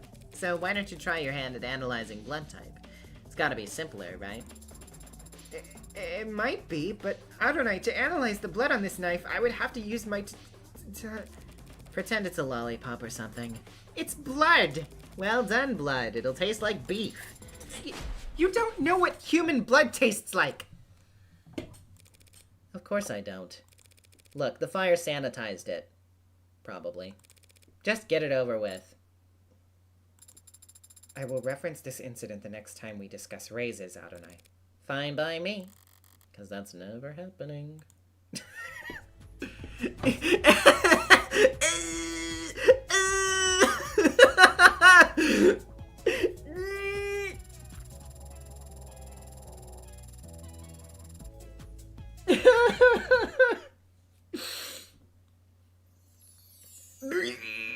The rainbow vomit. Oh my god. Oh, Jesus. What have you got? There is blood from more than one person present. Mostly B negative, I believe, with some AB negative around the tip. Alright. Now I can cross-reference that with the rest of the data I have. Okay. What? No, don't check 80. I don't need that. Okay, so what did she say? B negative with some AB negative around the tip. Okity dokity. Well.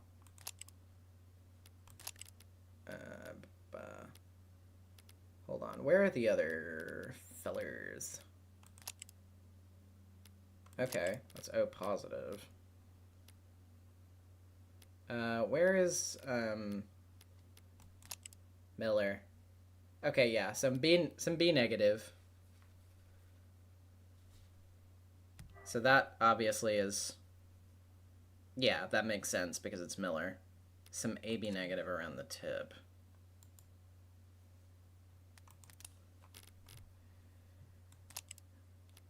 A negative. O positive. AB negative. Sosuke. Interesting. Thank you for the report, Sarah. You've given me a new lead to follow. Yes, Adonai. And you've just made your first forensic contribution to an ongoing criminal investigation. Mass-produced, medium-sized combat knife sold at a wide variety of outdoors or hunting vendors. Recovered at the bottom of an ash-filled barrel in the alley just outside the crime scene. Bears clear signs of blood on the blade despite being significantly charred by flames. Sarah's unique but nonetheless admissible forensic analysis found the presence of the following: type B negative blood and type AB negative blood. Last time I'll ever leave something important with Sosuke. How the hell did it end up outside? Oh yeah, he did say he poked himself. That's right. I forgot about that. How many androids can say that? Now come on, we've got some boxes to tick. Kirby Superstar 44 with the 5. How is this game so well written, thought-provoking, intense, gay, and funny at the same time? It feels impossible one game can do everything so well. I know! That's what you get with quality, baby. It is really, really good. Like, genuinely, it's kind of amazing.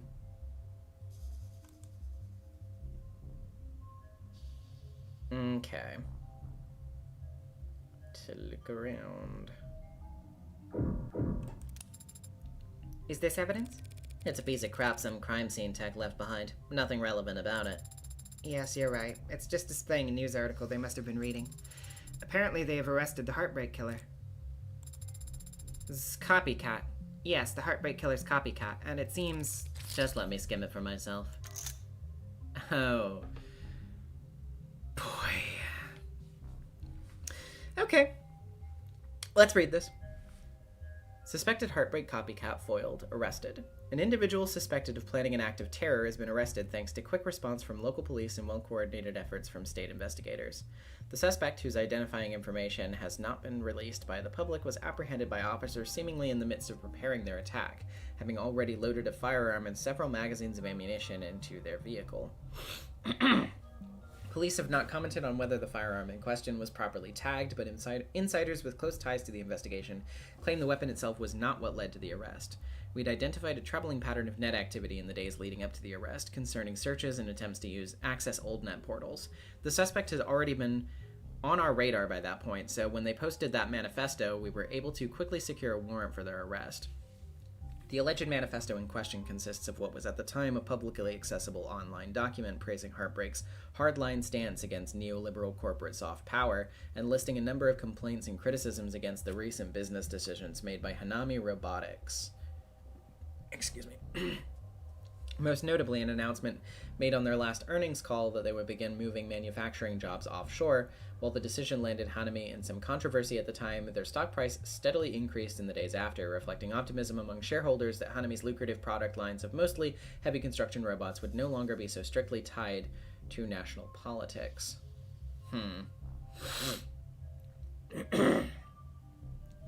When the arrest was first made, no clear connection between the individual and Hanami was apparent, but Hanami's CFO has since been seen speaking at an investor conference at a hotel within 50 kilometers of the suspect's residence, suggesting a possible target. The takeaway here is that terrorist acts like this one are easily caught, easily prevented, and there is no standing risk to the public, said lead investigator Kennings in his official statement to the press. To any dissidents out there thinking they're the next Heartbreak just because you bought a gun, you will be caught, you will be prosecuted, and your hero won't be far behind. Update: Hanami Robotics has yet to respond to requests for comment, but their official social media accounts have released simultaneous statements denouncing in the strongest terms rising violence and thanking investigators for their swift and decisive action. We've also learned that a select portion of shareholders have received messages clarifying Hanami's global market strategy and reaffirming their commitment to their workers, as well as to their customers and shareholders. Whether this is an indication of a reversal of their decision to relocate manufacturing jobs overseas. Like what you're reading? Does it change how you feel about Hanami Robotics? What if you could have access to stories like this hours or even days before the rest of the public? With a Premier account, you'll have access to all of our updates on the business world as soon as they hit our desk. Remember, that's not insider trading, that's forerunner trading.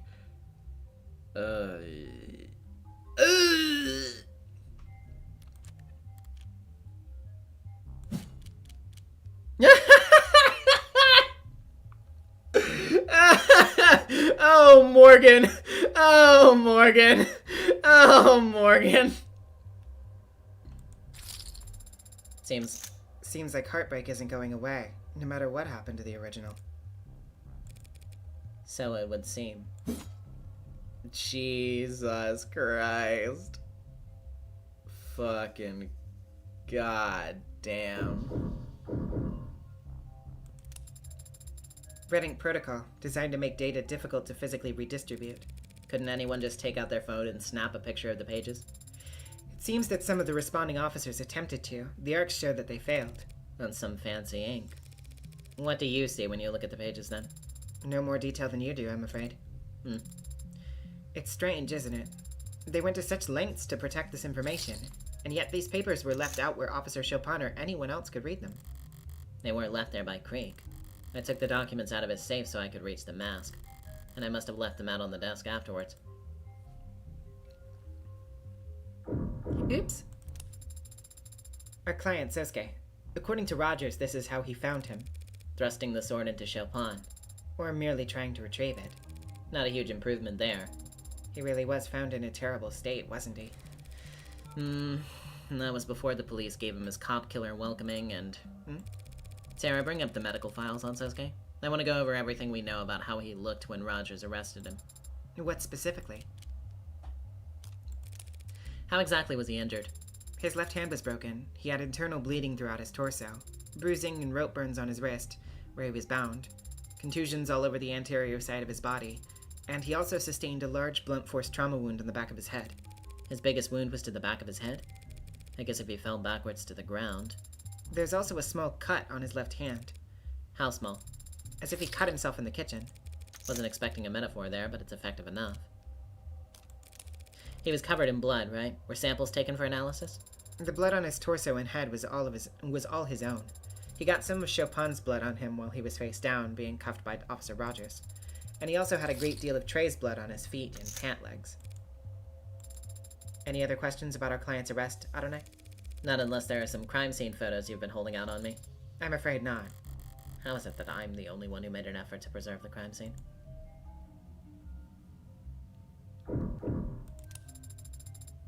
Anchor Tan. Supposedly he was the first to die. Logically, he had to have been. He's the one who had the gun. If an attacker got it away from him, they must have done so first. Yes, I can see that the gun is registered to him. Right, registered. Who the hell would look at this guy, a guy with that gun, and just nod him along? Patrol officers TC and HR 1 week ago. TC and HR? Tariq Chopin and Huey Rogers? The badge numbers match. It seems like they detained Anchor Tan briefly during a stop and frisk and found this gun on him. Finding a gun like this on anyone with priors during a stop and frisk, at the very minimum, that's grounds for 28 days detainment. Why'd they just let him go?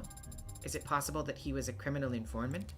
If he was a CI, they wouldn't have even logged the incident. And besides, patrol officers don't have their own CIs. Then perhaps they let him go for some other reason? Because they'd already gotten what they wanted from him? Make sure to copy the file of that stop and frisk report. Right away. Yeah, that's interesting. Found on Tank's person over a week ago during a routine civilian frisk by officers TC and HR. Report follows. Subject in possession of firearm in violation of parole. Firearm shows signs of illegal modification. Subject in possession of suspect communication software installed on personal phone. Subject released with a warning in accordance with Police Code 65.3.29e. Personal discretion without prejudice. That is such a slap on the fucking wrist. Huh.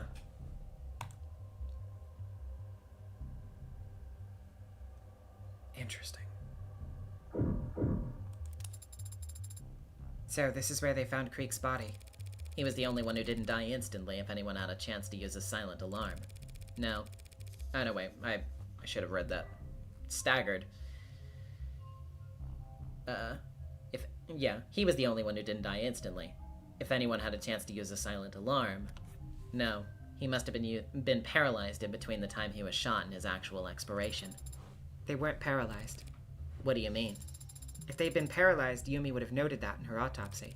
That's true. But he just sat there limp the whole time. Didn't even try to move. He was playing dead? Letting me think he couldn't move so I wouldn't notice his... Was anything found in his hands? Anything at all? It doesn't seem like it. They weren't holding something by the time their body got to the morgue. If he had been holding something but dropped it when he died. Help me look. For what? Anything small enough to fit in the palm of your hand. Hang on. What's this? What was that? Did you just jump? I was merely surprised by that sound, Adonai. What sound? I just brushed against this little toy thing. You can hear it? I can, and it is not exactly pleasant on the ears. Could any android hear it, or is this some special feature David gave you? I'd imagine any android or robot or electronic device with modern features could pick up this tone. Maybe I should close the window before I test it anymore and stop torturing all the dogs in the neighborhood. Closing the window would not matter. It's soundproofed, though. But the specific frequency of this tone is not in your audible spectrum to begin with. Right. But do you really think Creek was toying with that nuisance maker in their final moments? A whistle of unusual make discovered not far from where Creek's body was found. Pressing it emits a frequency inaudible to humans but capable of being picked up by many electronics. So, got our answer there. That about wraps it up in here. Miss Han, since Cyanus is technically in charge of securing the crime scene, what should we do with this? Do with what? Adonai, please refrain from pressing that button any more than necessary. Sorry, Sarah, I can see you don't like it. But Miss Han's phone doesn't seem to like it either. It's just Han. And I don't know what you're talking about. I get messages all the time. Han, ma'am, if you could please just admit it so that she stops pressing that. Fine! Whatever, yes, you found one of our alarms. Pretty clever system. Not really. Oh, wait, that... yeah, that was Morgan. Pretty clever system. Not really. It's just an app. You see the frequency and get a notif if the app picks it up. Set the frequency. The range? A couple kilometers. Thanks for clearing that up. While I have you here, though, exactly how fast did you show up to the scene of the crime? Pardon? This is a blue blood neighborhood. Do you really expect people to believe the cops lumbered their way here faster than any of you could? What exactly are you trying to say? Yeah, I'm tuned to that frequency, but I'm tuned to a lot of frequencies. It's a good way of communicating without the Megs or the pigs listening in. So you didn't get this alarm the night of the incident? Didn't even know it went off that night. You got proof it did? Can you explain how else Officer Chopin could have gotten here? Nah, not my job to either. Is it your job to come to a fellow Blue Blood's aid when they're desperately calling for help? Didn't know Creek like that. I didn't say Creek was the one who had this. I saw where you were poking around, and they're the head of the pod. I assumed. Creek's a stranger to me. Even though you're both young bloods? What? I'm guessing that's what the tattoo means? Neither of you make such much of an effort to hide it. It is plainly visible, even in their autopsy photos. You have no idea what this ink means. Would you tell us what it means? Blood bag. What? The old guard use you as donors. Gangsters live a life of drugs, smoking, drinking, and back alley mods, and end up with livers and kidneys that look like charred steak. You could have guessed.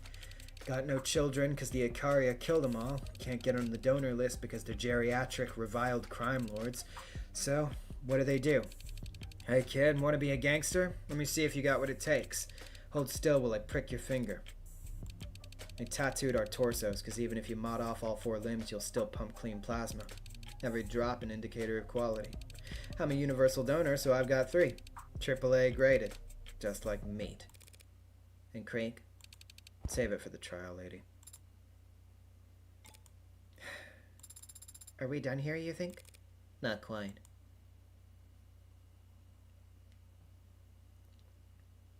Ugh. Jesus. Emma's argument is that Sosuke didn't escape from here. He was brought out into the other room to be questioned, and then he broke free.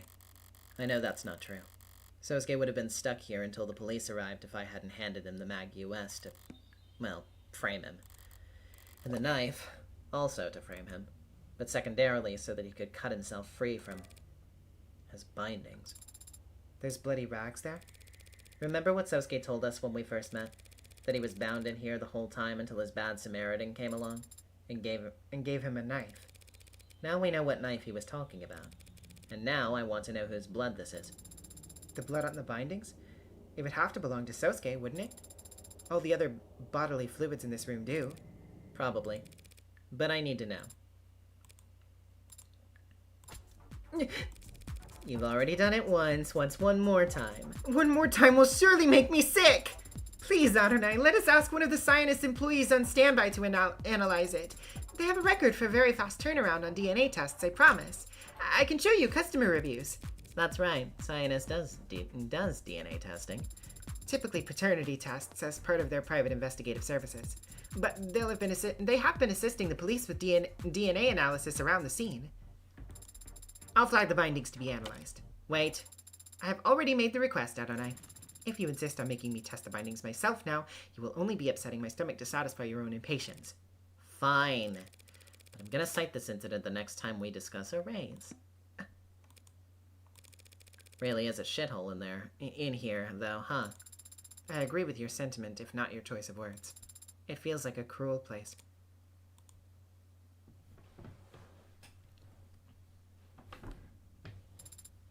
What is it? Was there something we missed in here, Adonai? No, not in here. The windows.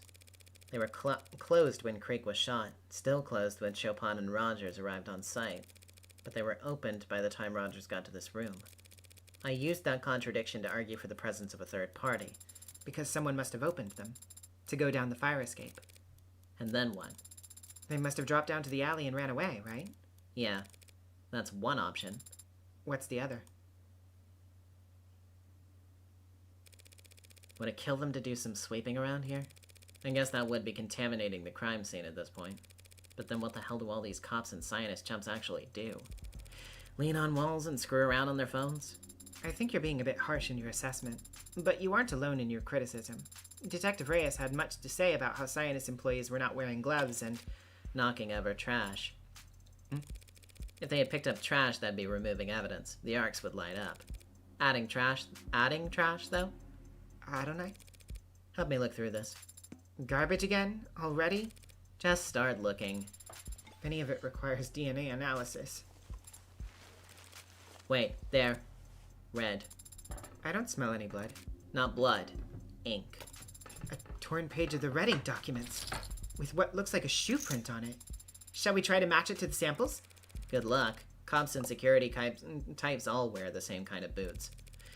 On top of which, 99 out of 100 shoes in the city are made by the same two Megs. But if the print isn't useful, then that just leaves the actual text, and that... Looks like the letters were all run through the wash a couple dozen too many times. Snow Snob 3930. Sorry, it took me a second there. With the $5. Of the devil has turned us both a career assassin and a serial killer, and dares to ask, what if neither were the worst person in the room? Literally true. Well, it isn't particularly informative, and I don't understand exactly how this clue fits in with everything else we've seen. But doesn't this seem important? A scrap of Redding document with a common type of boot print left on it, recovered from the room directly below the crime scene, was missed or disregarded by previous sweeps of the building that dismissed it as trash. Having been exposed to natural humidity for some time, the red ink is already illegible, but a watermark remains visible in the corner.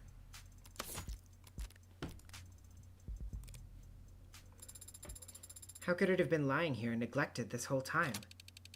Nah, princess. I'll have to call you right back.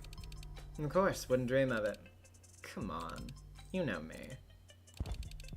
What'd you find there? More dead men's garbage? Keep it up and you girls are gonna make me look bad. Happy to be of assistance. So, would you like to add this to the arcs, or should I? Well, seems like you got momentum going, so please don't let me get in your way. You don't wear gloves on the job, Miss Han? It's just Han, but you already know that. You probably also know that they don't really make them in my size. So if we found your fingerprints in here, on those windows, or even upstairs? Oh man, I'd be pretty embarrassed. We almost always get rated 5 stars. So, do you need me to walk you out?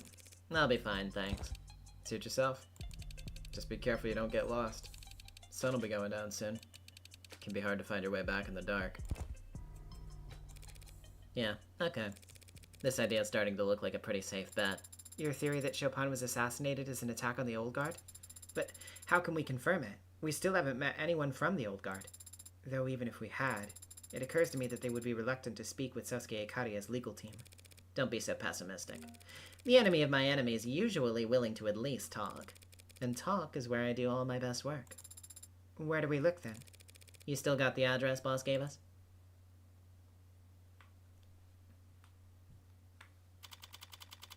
6:06 p.m. Blue Blood territory. Gal. Hey there, tall, red, and mysterious. Ladies, please, come in. Don't be shy. Let me guide you to a booth. Oh, guy. I see. Just generic people anyway, I suppose. Local host. Should we take a seat for now? With taste as expensive as yours? If you get near a menu, these people will drain my checking account on overpriced champagne faster than I can blink. Oh, champagne! As much as you'd like! This is gonna derail fast if I don't find a way to shut it down. A surefire way to get exactly the right kind of attention and douse their salesmanship in one go. I'll need to go with that. Hey, please don't frown. A smile would suit your pretty face much. I need to speak with your manager. this is exactly how to kill the vibe. Jesus Christ.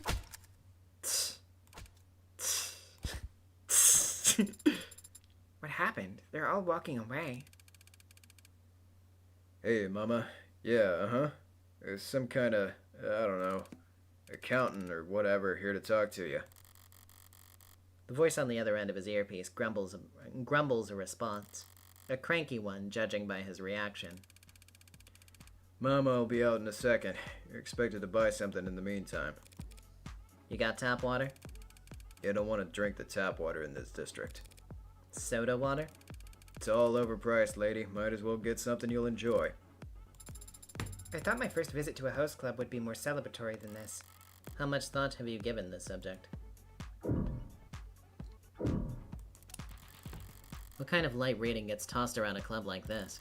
Probably something along the lines of, I spent every night at a host club for 1 year. Here's what the staff taught me about emotional workloads in corporate settings. Oh wait, this actually looks somewhat interesting. Fungus stymies bamboo, stokes unrest. Okay. Interesting. Alright, let's lock in. Less than ideal rainfall. Wait, okay, I'll lock in a second.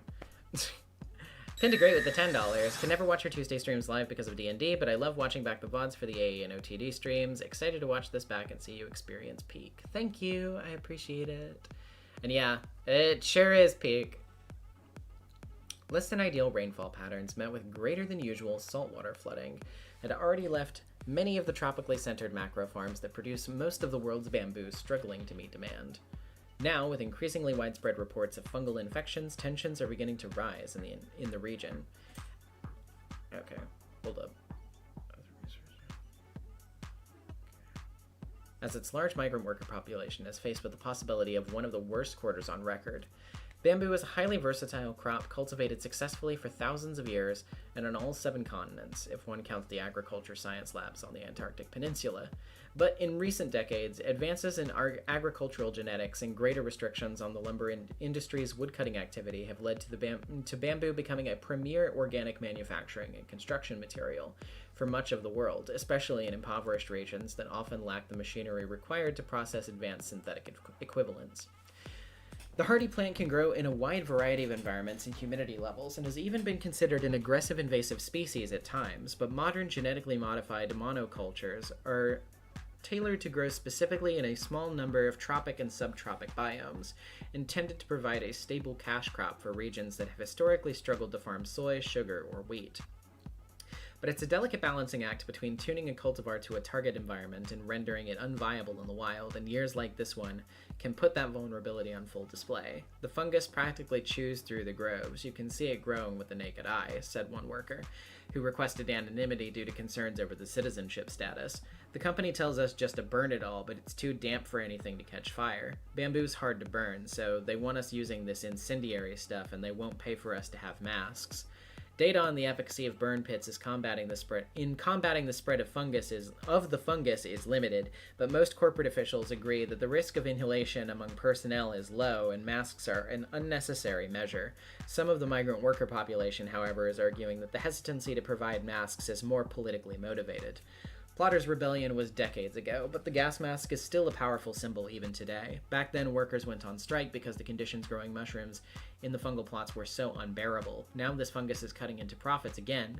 You've got a lot of workers dependent on the industry, a lot of young people who could easily be out of work. I'd be surprised if they weren't getting nervous. It is true that the region is home to a disproportionately young population, as many international trade schools have flocked to tropical climates in an attempt to attract students with promises of low cost of living and vacation-like idyllic conditions. And though education lies firmly in the realm of corporate authority, government officials are also keenly aware of the risks and challenges associated with such a large student population. Ramsey syndrome remains a serious concern among... We're having difficulty authenticating your identity. Yeah. Not the reading material I expected to find here. Hold on just a second. My hair was caught in my earring. There we go. But judging from the article, the Megs are getting concerned about Growing unrest, growing fungus. Well, more so the fungus is a problem, sure, but they've engineered their crops around problems like it 100 times before. Easier to update the monoculture genetics than your entire global economic model. The Megs are probably more concerned about all the young people getting agitated about their job security. The warmer the waters, the bigger the storms they brew. Not much room for debate here. God damn it, Poof. that was good, but I hate you for that. Bad enough that I'm walking into the lion's den here. Stepping even further into blue blood territory to defend an Icaria assassin. Do I really have to wait for the shoe to drop in a place this sleazy, too? Are you perhaps not enjoying yourself, Adonai? You're getting better at picking up on that. You're frowning quite openly. Are we in danger of getting arrested here? There's nothing illegal about a host club. A host, or hostess club, is a type of nightclub in which staff cater to clientele with attention, conversation, company, and flirtatious behavior. The talent, hosts or hostesses, make work of most of their wages through what is essentially a commission on the sale of drinks, food, or other services by the club. While host clubs and their associated culture were internationally fairly niche during the 20th century and saw a large decline in popularity for the first half of the 21st century, they have undergone somewhat of a renaissance in the last 20 to 30 years. Shifting cultural norms about parasociality, online dating, and work-life harmony may have contributed to this phenomenon. Some sociologists have observed that host clubs have developed a new reputation as a kind of social gym where young adults can exercise their social skills in a low-risk environment. Others argue that increases in average work hours have pushed single individuals away from traditional drinking culture and long-term dating, and for employees of multinational corporations who maintain running discrete tabs at select environments, attendance may be seen as an advisable or even mandatory step in acquiring and maintaining relationships with their superiors. Despite the global trend of the decriminalization of sex work, host clubs have remained a distinct industry. That said, it is hardly uncommon for staff at one establishment or the other to switch sides. Users also frequently search for how to build confidence, how to know if the hostess really likes you. Courtesan versus hostess, who would win? Okay. Jeez. So, are you just uncomfortable then? Unamused.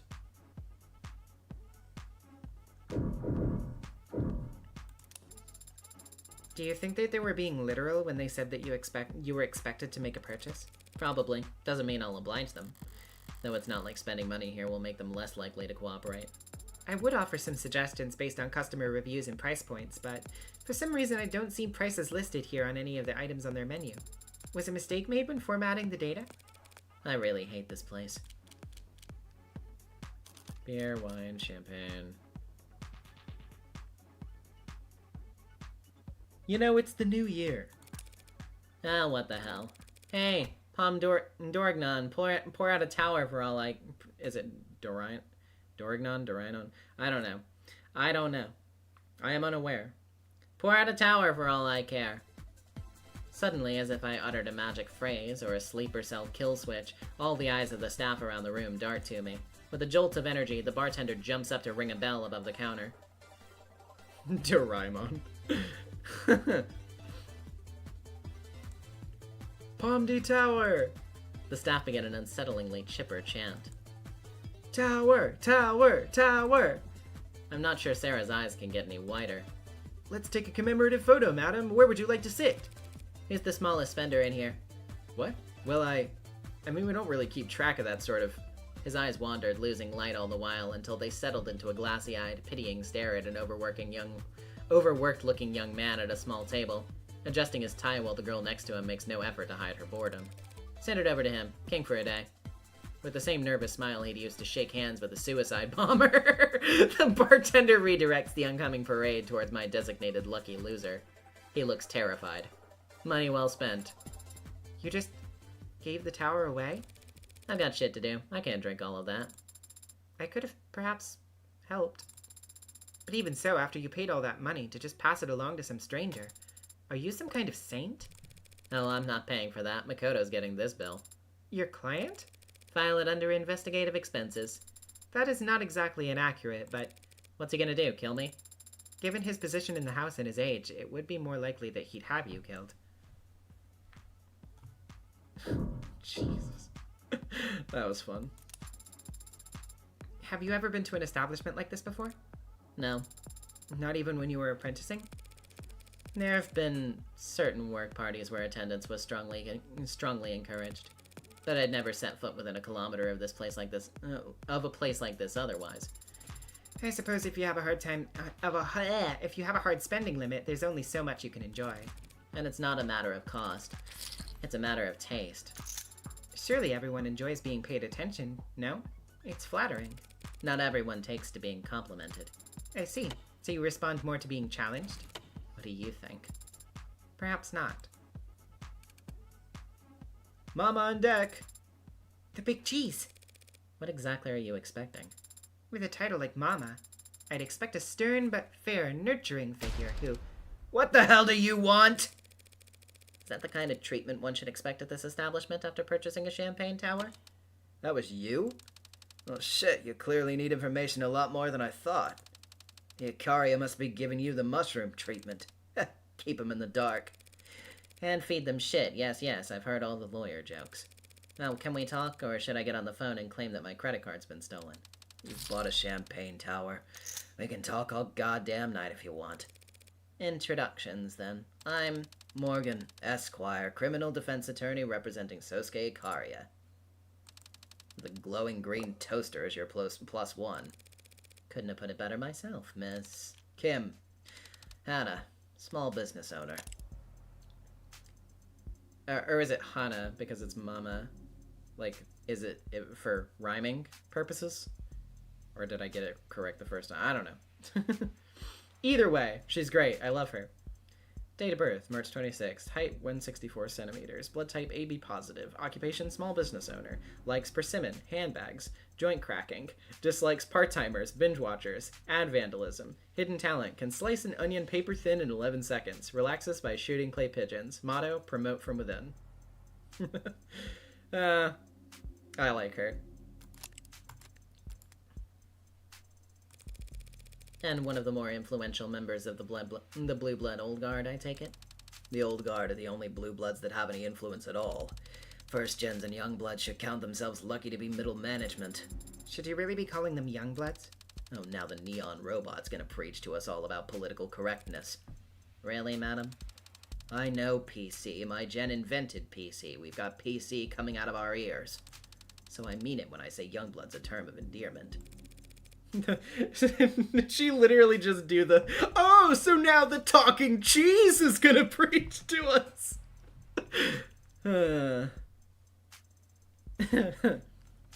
Well, then I won't hesitate to use it. To their face? Better not, they'd knock your teeth out. How about a trade, Miss Kim? Mrs., you're talking to a widow. One who doesn't need anything from you, not the best position to start bargaining from. We're trading information. If you think I can't give you anything, you're not thinking very hard. Oh yeah? What do you think you got? Something I can tell her that she doesn't already know. Creek's killer. No. Bresson's fate. Okay. Little Lord and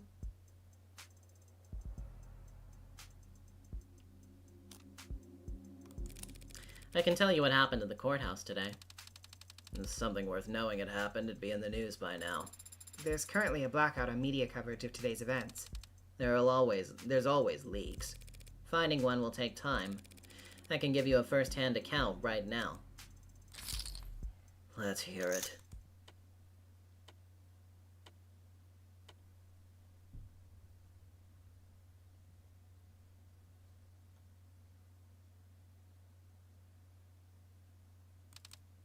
Bresson. What a goddamn idiot. Completely useless. He did manage to infiltrate an entire courtroom full of police officers, even knowing he wouldn't make it out alive. And he still failed to hit the easiest shot of his life. But Bresson's just an incompetent addict. The useless idiot's the one who sent him there. Not you, I take it? Old Guard sounds like it moves slow and wise, but we've got our fair share of hot-headed dumbasses, too. Impatient, hot-headed dumbasses. Time is money. My turn to ask a question. Money. Is that why you've been going after Makoto? Trying to drum up a king's ransom because you can't go to war without a war chest? Who says we're at war? Who says we're in any rush? Our plans are measured in decades, you little shit. No, time isn't on your side right now. Right now, more than anything, you need money. God damn it, another fucking Umineko reference! Right now, more than anything, they needed a lot of money! Says who? You? Says the headlines. Time's running out before you miss the bus on... Prop 492, Workers, Nirvana.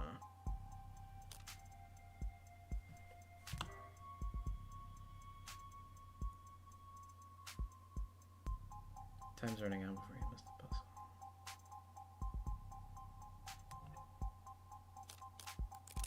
Nirvana.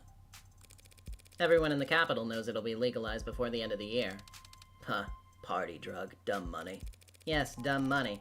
Best kind of money there is, and you could rake it in by the truckload. If you had the starting capital to build a dispensary network beforehand. As things stand, the Grey Wave's gonna roll your hard work up in a ball and hand it off gently to the Megs. And the Ikaria... You've been losing this game to them for 3 decades straight, but I can see you still haven't gotten used to it. Of course not. Who the hell just roll over for those upstart bootlicking... 2112, Fanny. Not necessarily. I would not say that Higurashi is necessarily mandatory reading for Umineko. A lot of people have read Umineko first before reading Higurashi. That being said, if you read Higurashi first, there are definitely a lot of things about Umineko that will, like, stick out to you differently because you have that context first. But no, you can read them in any order. It doesn't actually matter.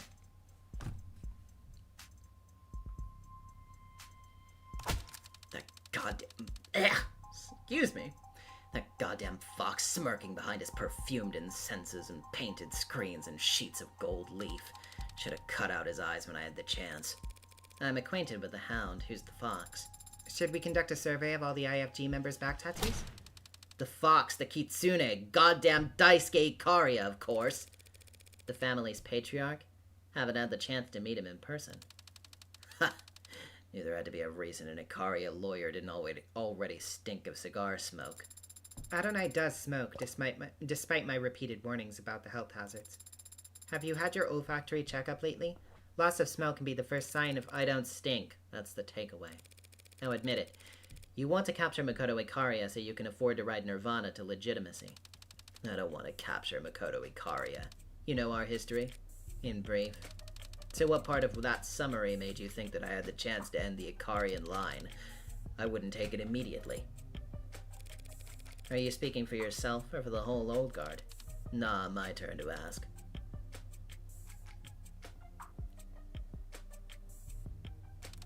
Is the hound gonna make it? You asking about my legal defense strategy? His injuries.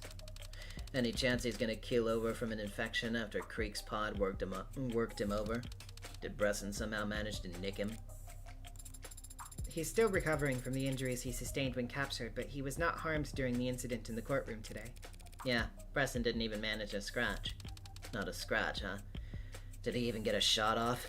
A detective on the scene responded before he could. A detective? Yes, why? Not wasting a question on him of all people. Speaking of which, the bottle spun back around. Are the Blue Bloods working with the Chopin family to profit off of Proposition 492? Ha! You missed that one. Try another. What do you mean? You think Mr. and Mr. Chopin are working hand in hand with us for a little cross-class embezzling? Those rich pricks wouldn't piss on us if we were on fire, and the feeling is mutual. But they're backing Proposition 492. If you could buy the land they need before the city knows that it needs it. The Chopin family aren't your collaborators. They're your marks. Bingo. Kid gets a prize. Or they were. The plan is useless now. That whole courtroom heard me explain how Creek had red ink documents on Proposition 492. Oh my god, that was a Germa reference! I had completely forgotten about that. Good spot, everybody. Whatever blueprints, whatever land the city had in mind, they'll change all of it. Thanks for that, by the way. Don't blame me, your plan was always fragile. It was destined to collapse the moment that anyone with more pull than a ticketing officer heard that Blue Bloods had eyes on the real estate. Meaning the Blue Bloods would kill to keep those documents from circulating. Yeah, well, that's just how it goes for Plan Bs. Plan B? Now answer me this. What did you see on those red ink docs that tipped our hand about Prop 492? Well, it was mentioned in abbreviation, if not in name. P492, that was a pretty big giveaway. You must have had more to go on than that. Names, diagrams. I saw Councilman Long's name on there. Long, that sloppy bastard. Wait, you didn't know what was on those... You didn't know what was on those papers. Not exactly. You didn't know where Prop 492 leaked from. What are you saying? It leaked from that Brat Creek, obviously. Red ink means it was printed off from somewhere you trust, in a place run by people you trusted. And it doesn't sound like you trusted Creek. Are those your questions? Because they're terrible. And pointless. Blondie's already dead. So Chopin wasn't in on the plan. What possibilities are left then? Might as well try asking while I have the chance. My client overheard something interesting during his captivity. Talk of the Blue Bloods bringing in a huntsman. Fake. And you don't even know what that means. Your client heard wrong, and you're a fool for believing him without any proof. Sorry, guess he misheard. He must have also misheard that you'd brought a no mask into the city. Did Sosuke mention that? It's called a bluff, Sarah. He must have been delirious. After all, if there had been a no mask at the crime scene, would have turned up during the police investigation. You are dancing a fine fucking line here, Morgan. Huntsman. Ridiculous. Maybe he's real, maybe he's fake, maybe he's already behind you. Phantoms like that get their power from uncertainty. If I answered your question at all, that'd be your answer. Schrodinger's box is already opened, though, and the mask isn't there anymore. If it's not in the hands of the huntsman, then who has it? A dead man, who just doesn't know it yet. Final round.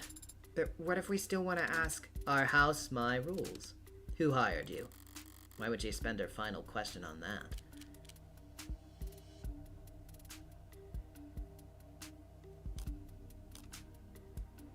I don't know.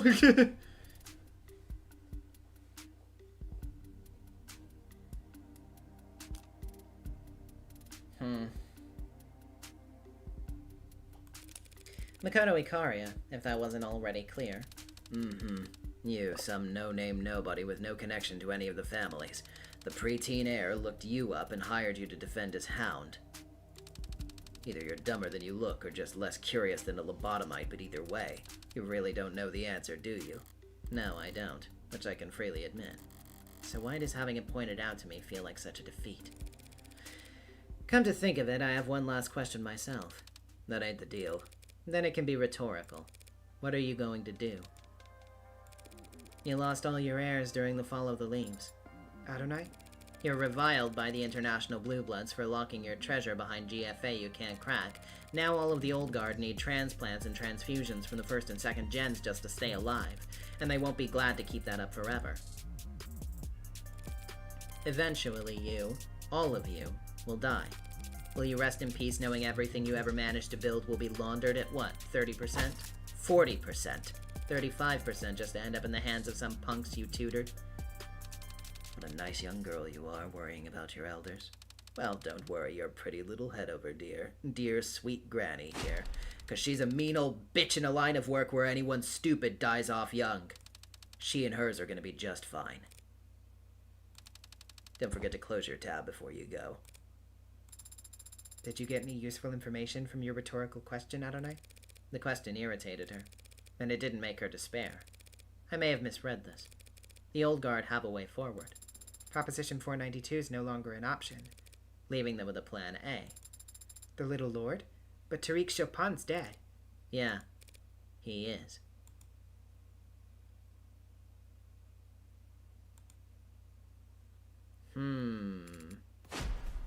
How dare they! After all they put him through down there in that festering hole of a city district, to try and kill Sosuke in the courtroom of all places. The nerve of those blue blood scum! If we just wait for him to stop, we'll be standing here until morning. So should we speak up? I don't know. I'm terrible with children. Listen, just keep nodding, and if he calms down enough to ask a non-rhetorical question, get my attention. What are you going to do?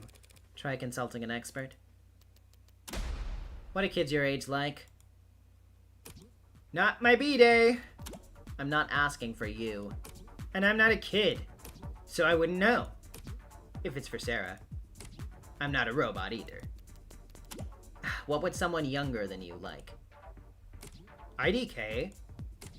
Even one grade below me. Their sense of humor is impenetrable. Other day, the school announced they're going to be doing test prep at every grade level. And the top comment, before it got deleted, was a picture of a fish with boots. And the caption was, battering me and frying me in oil for 4 minutes on each side.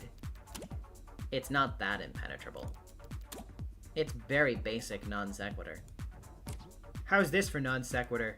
Go ask someone else. All you did there was get back on topic. Why are you even asking? I've been hired by a youth, and I need to interrupt their temper tantrum. Oh right, I forgot the Foley I was doing last time. Well, what do you want me to do from here? Hack them some fork knife bucks? What is that? Would that work? Also, what do you mean a youth hired you? Oh. So, they must be like... rich? Yes. I'm like the worst to ask for advice then. What do I know about rich kids? Your academy is full of them. Why do you think I do as much of my schoolwork as possible for my dorm? Don't you at least have a roommate? Nope. Never got assigned one. Guess there was some kind of unavoidable computer error on their end.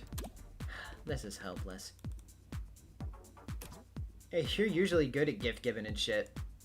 Buttering up judges, bribing court officials, slipping coins into viziers' purses. You have a very antiquated view of what my work entails.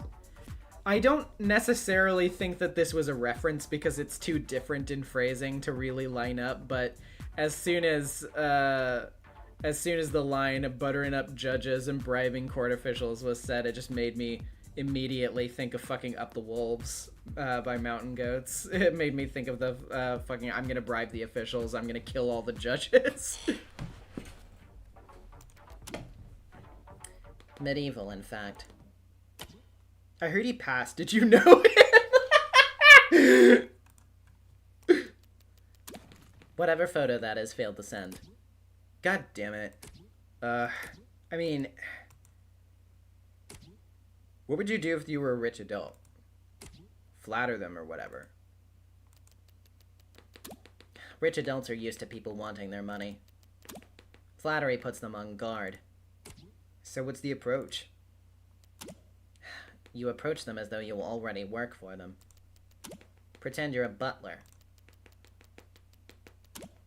Acting on wordless commands they've given without an original thought in your head. They aren't suspicious of anyone they feel like they already own. That mostly makes sense. So do that. They've probably got more in common with a rich adult than kids their own age. Or, you know, anyone else with a soul. Unless there's some reason you can't do your iconic butler technique here. Because I don't want to act subservient to a child! Sosuke did strain himself slightly when he tried to tackle me to the ground, but that was the extent of it. Yes. As my ad says, no one was hurt. Well, the attacker was part of an officer-involved shooting, but no one else was hurt. Oh, well then perhaps we should just forgive all and make peace.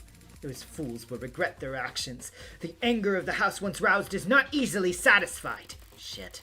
I thought there was a lull, but he's ready to start back up again. As Sun Tzu says, if your opponent is of choleric temper, seek to irritate him. Well, yes, but please calm yourself, Makoto of House Ikaria. We need to speak with you. About what? About Sosuke. You think he's done something to deserve this? That's not what I... There's nothing Sosuke could have done to justify what the Blue Bloods have put him through. I assumed as much, but Makoto has no idea what the Hound of Ikaria was doing up until a year ago, does he? These questions are foolish. I'll not waste my time. A wise man can learn more from a foolish question than a fool can learn from a wise answer. Quote the Bagavad Gita all you want, robot girl. It is not impressive for a machine to... Bruce Lee said that. Well, he was probably paraphrasing at the time.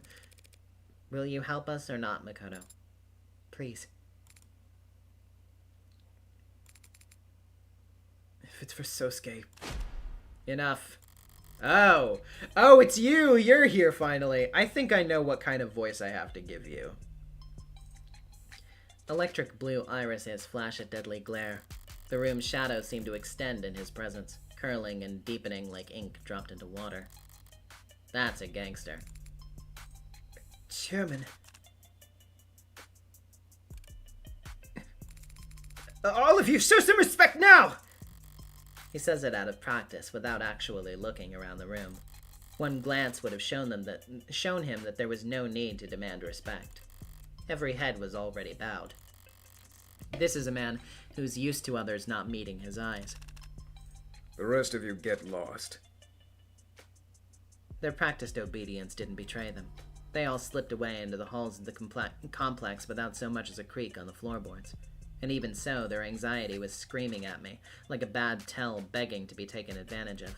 His presence here today was not unexpected. Now then. Come here, Makotan. Grandpa! Oh, with things on the front lines, huh? Makoto is the heir, so the chairman is his grandfather, of course, but... My little warlord, making his enemies tremble with fear every time he sets foot out the door. I was not expecting the head of the house, a house of nobility, to be so affectionate. I thought you and father were still in the capital? Well, we were. And we made a lot of powerful people in that city very frustrated while we were at it. And made a lot of very frustrating people very powerful, I'm sure. Wish I had seen their dumb faces solemnly nodding when I canceled my meetings, just to fly home and see my grandson.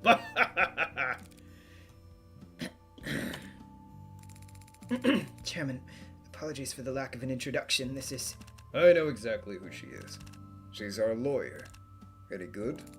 She is not entirely incompetent. I would hope he could say more than that. And she is also somewhat perceptive, Chairman.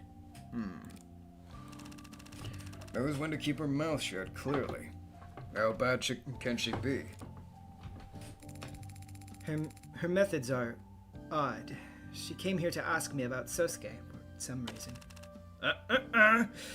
Not another word. Chairman? Back in the storehouse on the second floor, there's a cask of sake that I won in a drinking game suppose it's been 6 years ago now. Would you go and fetch it for your grandfather? Of course, but... Old trick of the trade. One sip and anything we tell her becomes inadmissible in court. I see. Very clever, Chairman. Makoto is allowed to drink sake? The hell's wrong with you? Of course he can't drink. It's the ceremony of it all, damn it. Understood. I'll go retrieve it right away. Have one of those layabouts that were in here fetch you a ladder first. Make them earn their keep for once. Put on a suit and a pair of glasses and think you could just stand there for the rest of your career, you lazy. Read your damn emails if you got nothing better to do. Should we be seated a certain way for... There's no cask of sake. Oh. But then the strategy of becoming intoxicated in order to avoid... I made that up. You're the lawyer. There any truth to what I said? No need for tricks like that. Attorney-client privilege already binds my hands. I'm working for House Ikaria right now, Sarah. I mean, hell, Makoto could confess to me that he's a mass murderer, and I wouldn't be able to tell a soul. So then why did you send Makoto away, Mr. Chairman, sir? I want to walk the gardens. Are we supposed to follow him? He left that part unsaid. How can you tell? Hey, quick strategy meeting. You know what a butler is, right?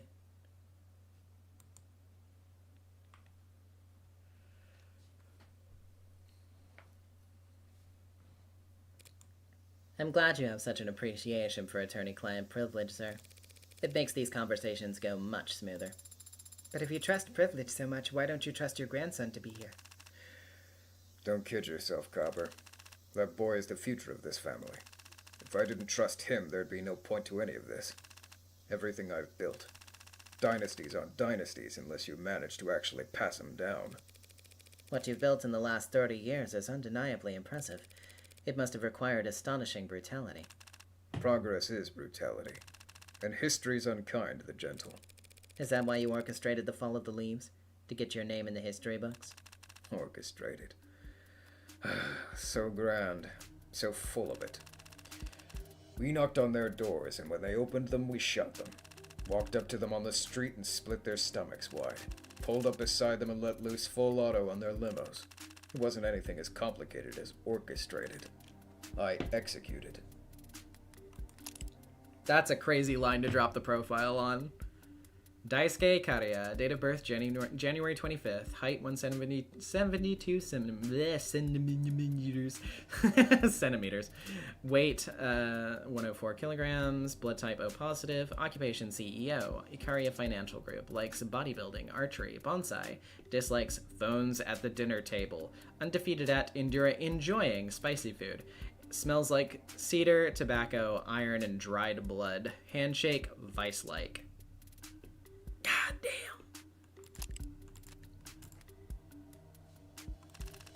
And my uncle named me his successor for it. The Blue Bloods weren't even able to put up a fight? They were worried about handshake events and social media perception. Thought that their friends in high places would be there when they needed them. Thought they'd already won. So how'd you get away with it? Good timing. No one notices a leaky faucet in a downpour. This was right before the Red Decade got underway? And once the borders started locking up, there was no chance of reinforcements. We never saw it coming. We didn't know there was a bubble. We didn't think things would get that bad. That's what they always say. The losers. The scapegoats paraded in front of courts and cameras to meekly reassure the national audience that no, you couldn't have done anything. You did everything right, so did we. We're all victims of uncontrollable market forces here. Stale bread for a piss-poor circus. With a pity party instead of proper gladiators. I saw the signs, but more importantly, I didn't ignore them. Droughts from heaven, no grain in the storehouses. There'd only be room for one family of thieves in this city. I made sure it was mine. Last call. All aboard. And everything you've built since? Renogen? Aria Holdings? The legitimate half you're so proud of? That was the easy part, actually. Reprivatizing an industry's tricky business. How do you break up a state-controlled monopoly into a healthy, diverse, and competitive private marketplace? How? Don't know. I'll let you know if they ever pull it off. The shit show they did go with was easily gamed. Sprinkle some cash in the right bureaucrats' pockets and we were able to snap up entire economies wholesale. We being the neo-ability? If that's the term you prefer. Adonai, why is he confessing? Captain Salty7335 with the $2. Love his intro. This man is not to be screwed with. Yep. He's not confessing, Sarah. This is bragging. Mr. Ikaria, I'm not looking to take up too much of your time, but perhaps you could help me understand something. The inciting incident, as they say. In screenwriting. They say it elsewhere too, probably. A year ago, you extended an olive branch to the Blue Bloods over Nirvana. Was it genuine? My curiosity was genuine. But not your financing? Is that why it fell apart? Why Makoto was attacked? It fell apart because those first gens and young bloods of theirs are hot-headed idiots who can't follow orders. But I expected as much. That's why I ordered my hound to be present, on standby. But he didn't assassinate anyone that day, did he? No. Instead, Sosuke stepped in front of a blade that was headed for Makoto, and he's been guarding the boy with his life ever since. Was that your order as well? My order, yes. Not my idea. But I'm the patriarch, not a dictator. If my sweet siblings and darling nieces and nephews make an earnest request, who am I to refuse? You had to be pressured into letting Sosuke guard Makoto? Weren't you concerned about Makoto's safety? Of course I was. I just know the best place for the queen is on the attack, not hopping around the king's sides blocking checks. Hey, chess metaphor, help me out. Any piece can sacrifice themselves, but there's only one queen, and she has by far the most mobility. It's better to keep her out in the open, ideally near the center of the field where she can attack freely, at least assuming you subscribe to... Okay, got it. But here's the question. Why have the Blue Bloods kept trying to capture Makoto for over a year now? Because of some hot-tempered idiots? What's your answer? Why do you think they would want to capture our little Makotan? His blood, the ransom, revenge, no reason.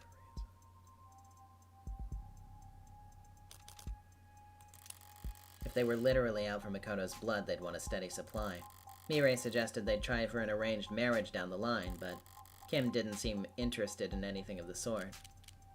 Ah, yeah, true.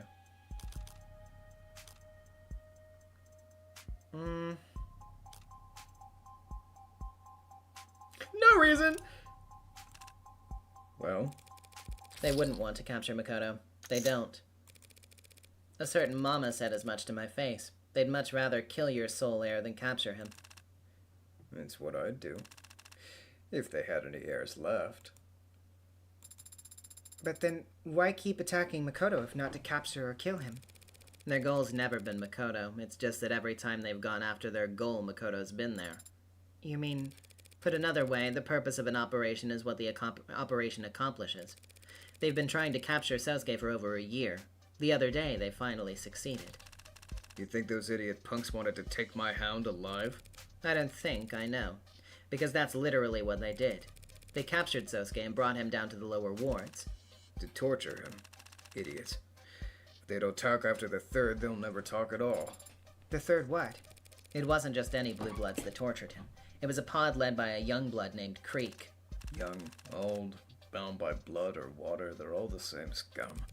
As you say, but I've learned that there are some pretty big ideological rifts among that scum. The young bloods captured him, no doubt on Old Guard orders, but just an hour ago an Old Guard was asking after Sosuke's health. Oh shit, yeah. Huh. They didn't want him harmed. A generous interpretation. I'm guessing the young bloods knew that, but they tortured him anyway. Probably because they wanted to know why they've been repeatedly ordered to capture him. Out with it. Why would they want my hound? What the Blue Bloods want ultimately is simple. So simple that my android can answer this one. I can? What do the Blue Bloods need right now? More than anything? A lot of money.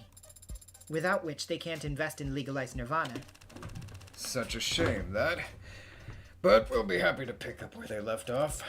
So at a time when they need money, they're throwing their young bloods at capturing Sosuke. Ergo, capturing Sosuke must open a path for them to get their hands on a lot of cash. My. I look away for a few days and suddenly my hound is skyrocketed in value. Who do I have to thank? Who raised the price on his head to such a degree? What about Sosuke makes him so valuable? Okay. Who raised the price on Sosuke's head? You did. 30 years ago, you made him irreplaceable when you killed everyone else who shares a drop of his blood. Sosuke's the little lord? Last descendant of the Blue Bloods' ruling families, and the only person on Earth who can get them back their fortunes. Hell of a shot in the dark. You gonna deny it? Sarah, when did the attacks, supposedly on Makoto, begin? About a year ago. What else happened about a year ago? The meeting between the Blue Bloods and the Ikaria that fell into chaos. Makoto made it out without a scratch, but only because Sosuke stepped in front of a blade for him. I can assume that Sosuke is an impressive martial artist, With very well-defined pectorals and collarbones. but even he must have left blood on the floor that day. Yeah, he bled that day. But it's not as if he bled blue. You telling me the old guard could just smell the resemblance? They didn't need intuition or guesswork. Their private security organization, Cyanus, is in the business of securing crime scenes, cleaning them up, and performing paternity tests. Oh shit, that's right! Oh fuck! Oh my god! Could have been a whim. Could have been there hoping to match him to DNA left at other hound attacks. Who knows? But I would pay good money to have been a fly on their wall when they saw the results. His reaction to this information is not very strong. That's to be expected. I've just told him a bunch of information that he already knew. He already knew Sosuke was the little lord? That chess metaphor you used a minute ago might have sounded like solid reasoning, if I actually played. Unfortunately for you, I find the game boring. So it struck me as very odd that a grandfather like you, equal parts doting and calculating, would ever place his heir's safety below concerns as vague as optimal play. You didn't object to Sosuke guarding Makoto because you wanted to keep your hound. You just couldn't convince the rest of the house it was a bad idea without revealing who Sosuke really is.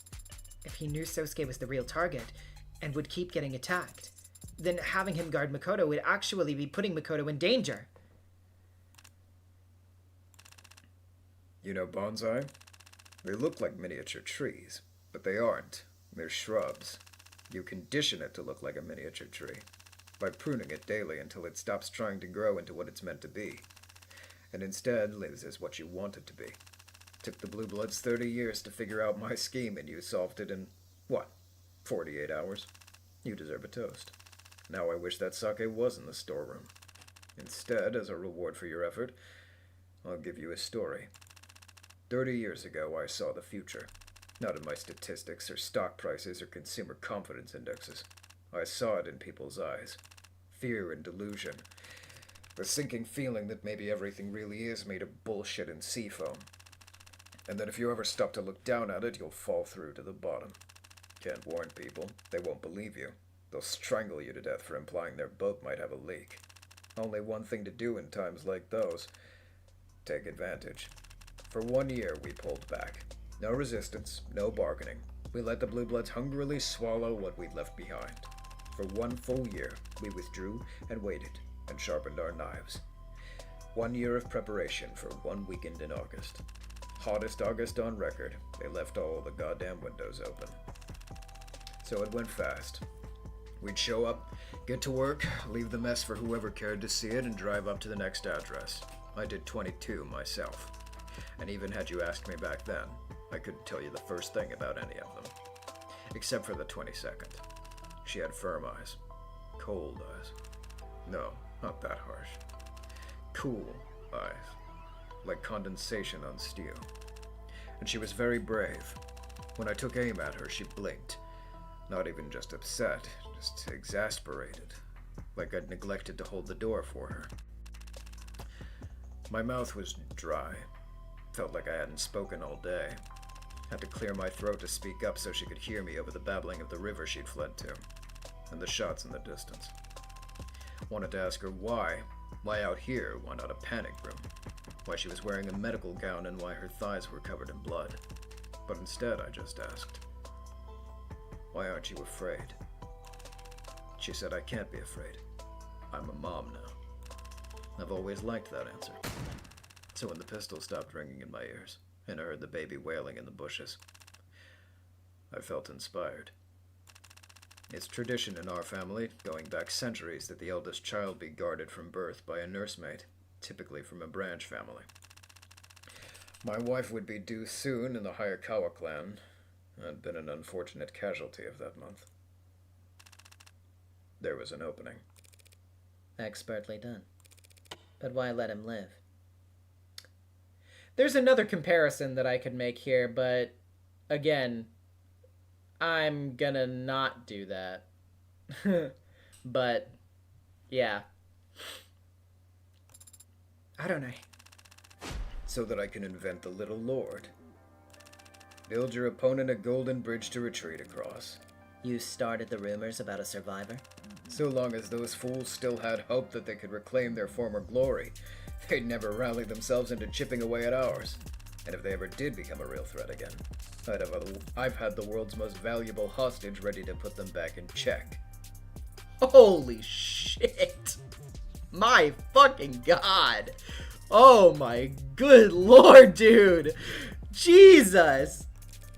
You turned your enemy's last hope into a meat shield for your family and eventually your personal attack dog. That was just a bonus. The heir had come of age, and so had Sosuke. He was free to choose any career in the family business at that point. He became the Hound, of his own accord. I'm sure. But that's just...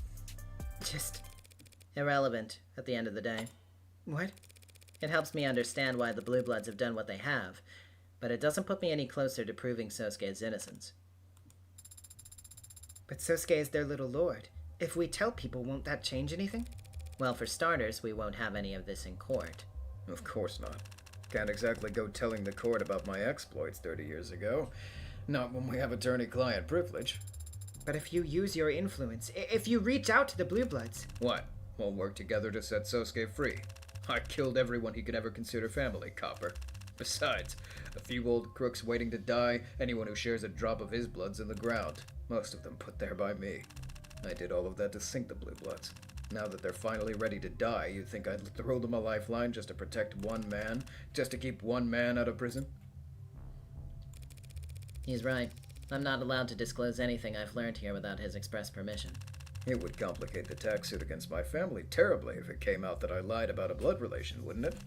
Sosuke's in the will, after all. Captain Salty with the 2. Holy shit, he could run the one. He could run the ones against Kinzo. Scary.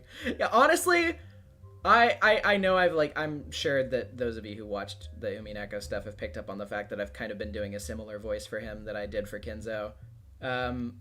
But man, seeing those 2 in a room together, I don't even want to think about it. I don't even want to think about what that would be like. That's the law. Didn't mean to run you in circles, honestly. I would have preferred you never wasted your time unearthing any of this. That's what I get for relying on him to deliver a message, I suppose. You're the one who wanted me to keep my investigation limited. I thought you'd get the picture and hurry up and make a plea deal. Negotiate the charges down to manslaughter. Get this all squared away so we can focus on fighting this damn audit. Audit? Sosuke is on trial for his life. Sosuke's sworn to protect this family with his life. I'm respecting his wishes. If he does go to prison, the Blue Bloods will die knowing their little lord is alive, but permanently beyond their reach, rotting in a cell for killing their own men, in defense of their own worst enemy. I can see why you wouldn't mind that outcome. A hostage that you're never willing to sacrifice isn't a hostage, just a babysitting gig. I spared his life 30 years ago. This doesn't even cover his interest. So Sosuke's always just been a tool for you? A hostage you'd protect until the perfect use came along? I've always wondered. Do tools appreciate that part? When they're used properly? What do you think, Copper? Does Sosuke have any complaints?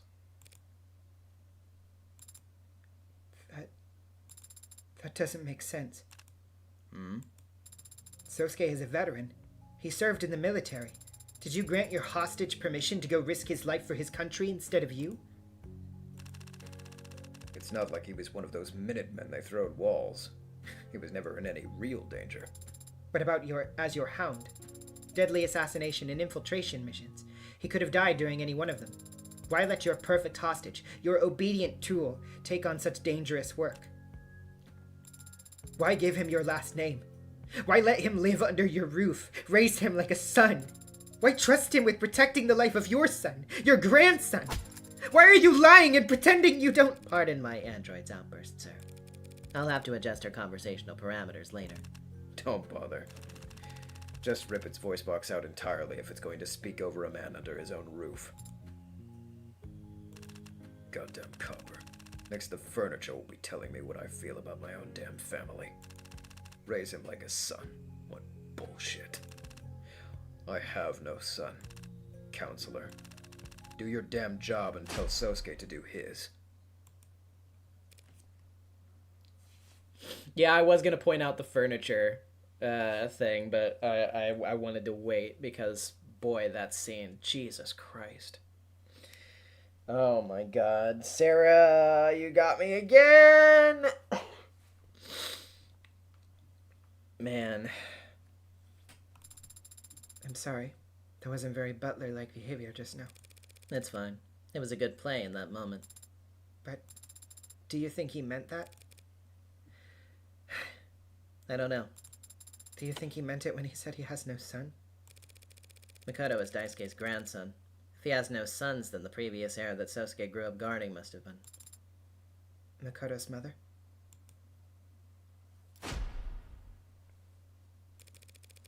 Is it safe to assume everyone in your family has severe trust issues?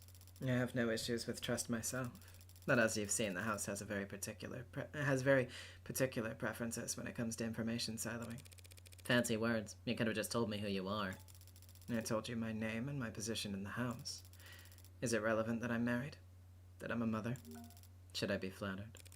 You told me that you work for Aurea Holdings. You didn't mention you're at least the second most powerful member of the house. If I had to tell people that, it wouldn't really be true now, would it? You could have told me your relation to Sosuke. He guarded you every day of your life up until you were 19. 19. He's your goddamn brother. So that message you wanted me to pass along. If you see a way out, take it. You wanted him to try and make a deal with the Blue Bloods to get out from under the house. And Sosuke merely gave them what they wanted. I'm sure there'd be dozens of Blue Bloods ready to confess to the crimes he's accused of. So you know. You knew. And if you thought he could parse that message, that means Sosuke. He's not an unintelligent man. Merely stubborn about all the most frustrating things.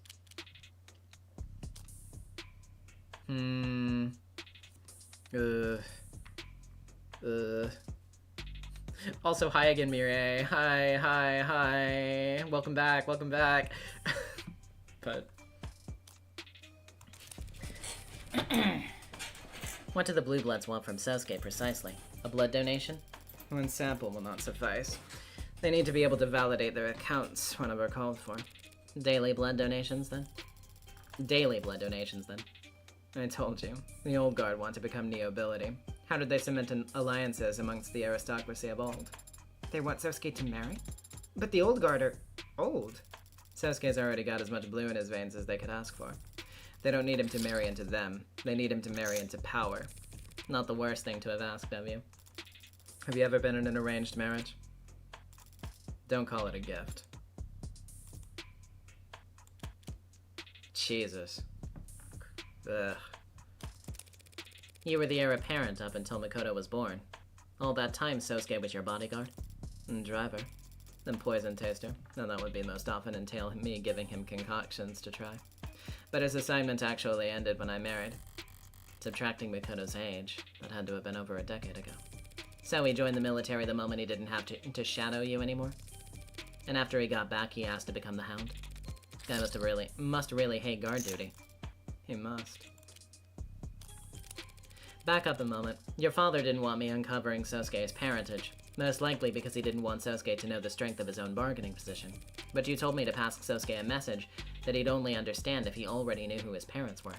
So how long has he known? And how long have you known he's known? And when did Daisuke cease knowing who knows what? Around the time Sosuke left for the military. Hell of a thing to find out at your entrance physical. It was before he left for the military, actually. Did that influence his decision? Sosuke finds out he could be the richest man in the city, and then he wants to risk dying in battle? Quite the guilty class consciousness. I don't know exactly what did or didn't influence his decision to join the military back then. You'd have to ask him. I apologize for any gaps in knowledge you'd have to work around. But hopefully you now understand how delicate of a situation you found yourself in. Yeah, I can smell the explosives and hear the fuses sizzling. I just don't get why no one's gonna come over to stomp them out. If Sosuke's known this whole time why the Blue Bloods wanted to capture him, why didn't he tell us? Because he's a stubborn man working for a highly secretive family. That I get. What I don't get is why he didn't defect the moment he learned the truth. Who knows? You'll have to work out the rest with him. I've given you all my aid. All the aid my position allows. I suppose it was kind of you to share information with us after all. At all. Being in charge of the legitimate side of your family, you don't have any connection with this incident yourself. No connection with this incident? That's not quite accurate. Pardon? You do have a connection to this case, even if you yourself don't realize it. I found a note by the body of the Blue Blood who took Sosuke captive. It read, "M. Karia. This was one of the men who attacked..." Oh, this was one of the men who attacked my son? I'd imagine a note with his name is the least of what you found.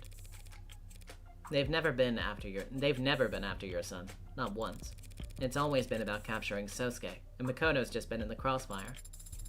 Which Sosuke knows, which explains his reluctance to accept the responsibility of guarding Makoto. So I seriously doubt this dead man was interested in Makoto Ikaria. Mire Ikaria, however, has no relation to the world that dead man lived in. That was decided the day she was born. But you do have a relation to Renigen. Makoto mentioned your family was given one seat on the board as a show of respect. I take it that's a deception too. You may have let Renigen go public, but you've never given up control of it. The rest of the board must be your family's puppets. But that doesn't matter. What matters is what Renigen makes, and the prices it charges. Renigen is best known for the patenting of metinformulin.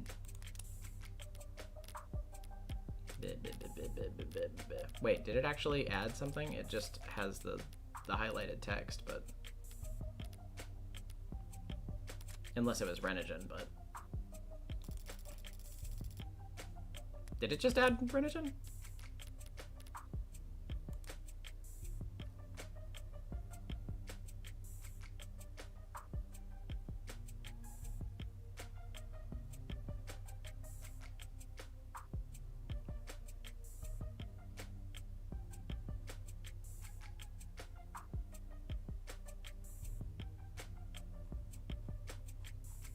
Well, in any case. A patent which expired years ago. Plenty of other companies making it now. And yet the price hasn't gone down. The invisible hand sets prices where it will. Sure, but this is your invisible hand. A normal corporation couldn't strong-arm its competitors into keeping prices high. That'd be operating as a cartel. But the reincarnation of the Ikaria drug cartel would know exactly how to go about that without getting caught. If that were true, it'd be much easier than you make it out to be. The right email signature, the right package delivered to the right address, the right look. These executive types scare easy when the perceived threat is anything bordering on physical. Of course, it helps that the end result is we all profit immensely. But yes, metinformulin's very lucrative. What of it? That dead man, Craig, had a brother with expensive tuition and TAD. Type 2 abnormal diabetes? Type 2 abnormal diabetes is a subtype of the autoimmune disorder diabetes, first discovered in the mid-21st century. It is mischaracterized by the body's inability... It is characterized, I don't know why I said mischaracterized. It is characterized by the body's inability to regulate its own blood glucose levels. While type 1 diabetes is largely due to genetic factors and type 2 diabetes is required by poor diet and exercise, type 2A diabetes is mostly believed to result from childhood exposure to specific artificial sweeteners and seemingly cannot be reversed. Exactly which artificial sweeteners contribute to the disease is still not well understood, but the disease's increased prevalence in urban food deserts is well documented. The most severe symptoms of TAD can be managed through diet and exercise, but even then, the peripheral neuropathy, deterioration of nerves in the limbs, and overall fatigue can be debilitating. TAD can be treated with a variety of medicines, but the most commonly prescribed is metinformulin, as it can be ingested as a daily pill rather than injected like many comparable drugs. The cost of TAD medications is a well-known issue, particularly in urban communities with high youth populations. While Renigen's original patent on metinformulin has expired and there are generic versions of the medication freely available, prices remain high even for drugs produced by direct competitors, for reasons that remain unclear. Renigen has maintained that metinformulin is sold at the proper market value and has suggested that state-mandated quality control processes are to blame for the inflated costs that drug manufacturers are forced to pass on to consumers. Users also frequently searched for tingling sensation, fingers, why, how to get health insurance, what does health insurance actually even do? Ugh. He'll need metinformulin for the rest of his life. Then he really ought to choose the proper insurance plan, don't you think? I don't get the impression that family member coverage is a benefit to that the Blue Bloods offer. I suppose even the Mob Act has its limits.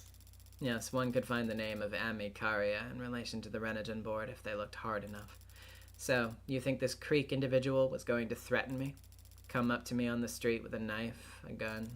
He wouldn't get within 100 meters. I don't doubt that. Now, the rest of this is speculation, but he might have just wanted to contact you. That would have been even less likely to succeed. So, you truly don't care that his brother needs this medicine?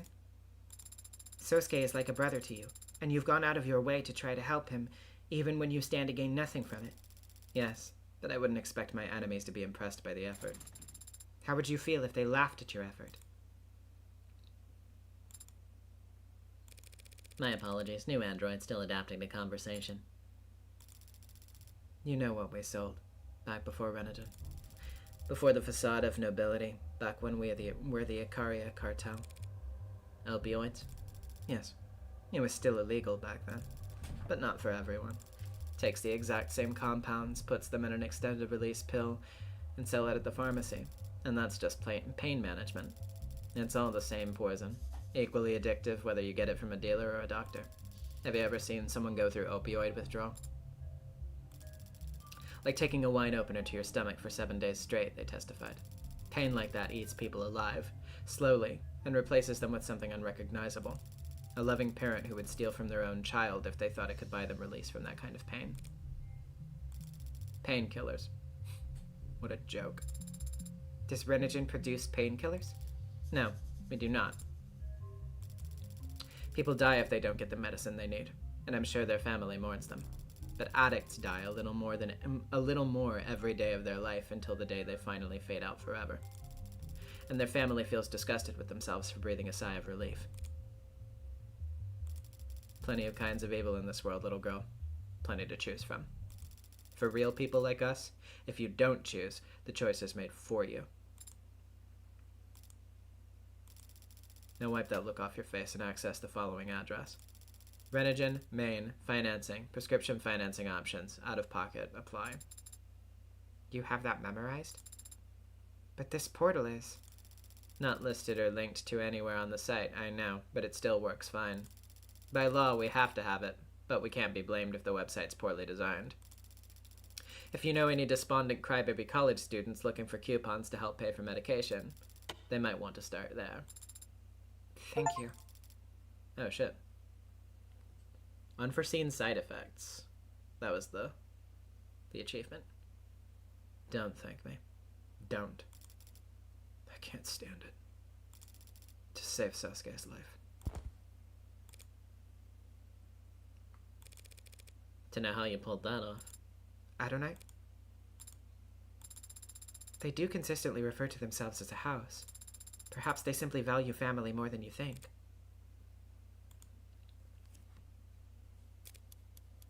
You know, in some ways, like, obviously not completely analogously or anything, just, you know, in terms of, like, obviously these characters have inspirations, some in bigger ways and some in smaller ways.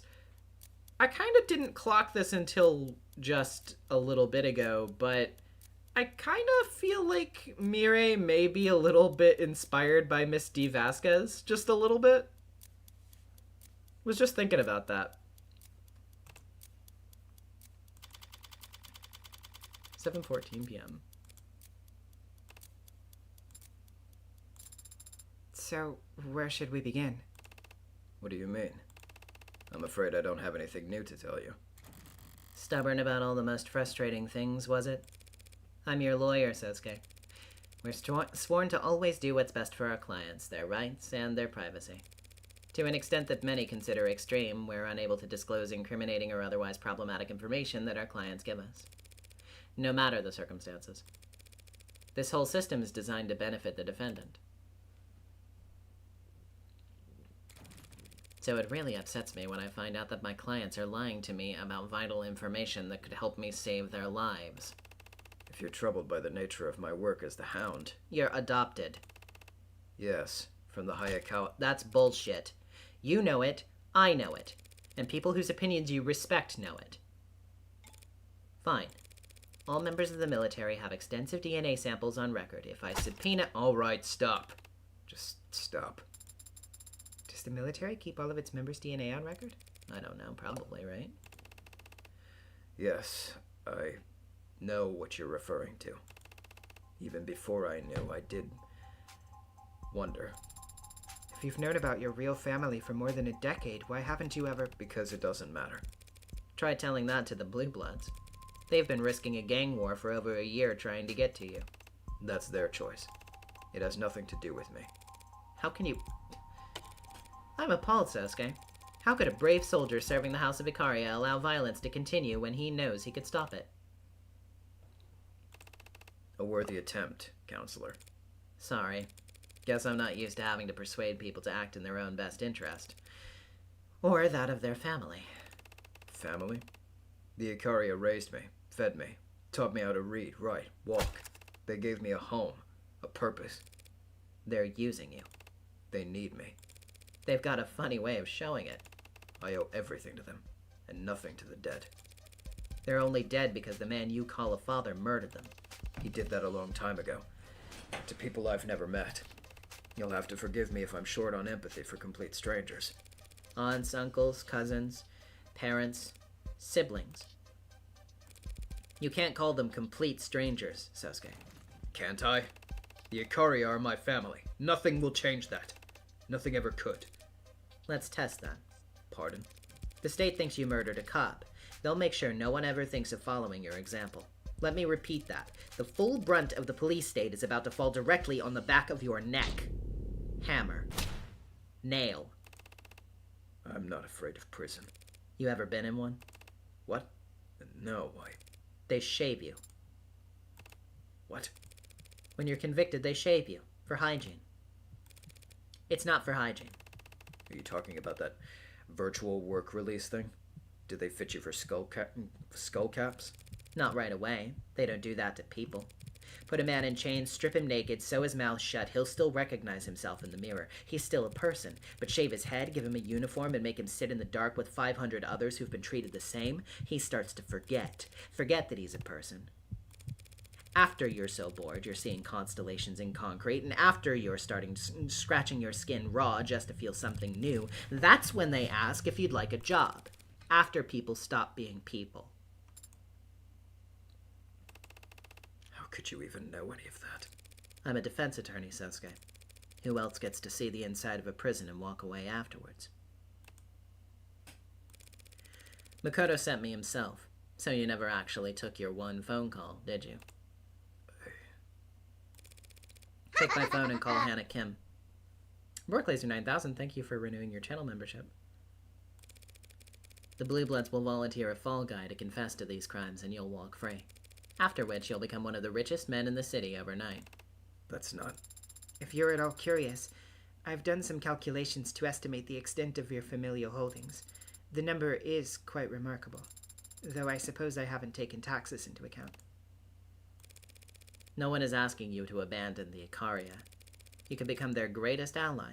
Together, your families would... I know exactly what would happen if I made that deal. I won't do it. Why the hell not? Why not, Sosuke?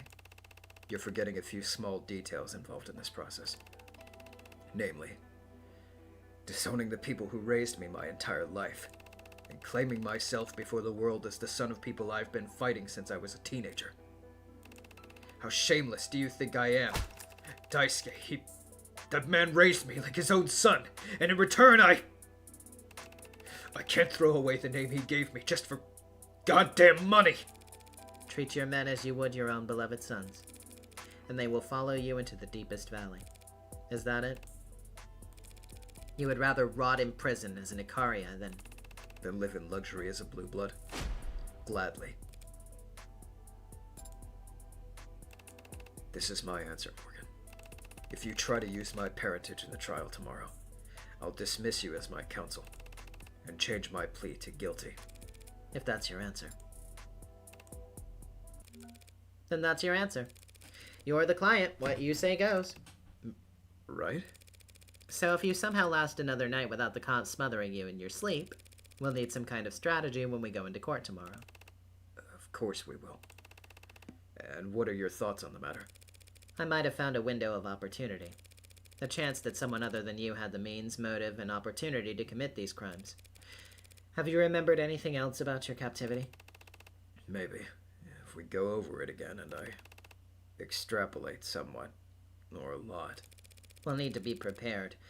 You're going to be called to the stand tomorrow. All I need to do is keep silent, right? You better not. I'll be the one asking the questions. You're going to call him to testify? What do you expect me to say up there? I want you to tell the truth, of course. I want you to tell the court exactly how you were set free.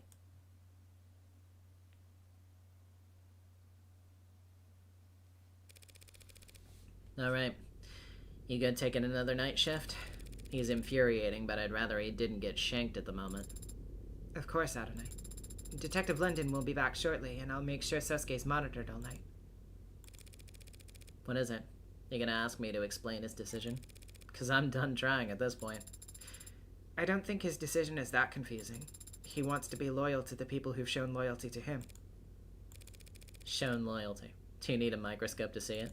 You spot any members of the noble house of Icaria around here? Are they hiding under a box somewhere? The people who've shown loyalty to him historically. His decision doesn't confuse me, but his choice of words... He considers the Icaria his true family, yet he again spoke of a debt to them. That seemed odd to me. What do you think? I don't know. Do they really shave everyone in prison, or was that another bluff? Not everyone, no. Only everyone who can't pay the fees.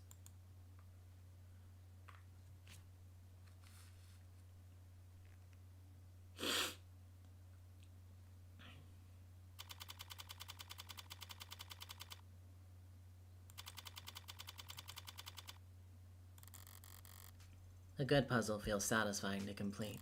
Like a good story, it maintains its appeal even when viewed in hindsight. A bad puzzle doesn't make any sense after you finish it.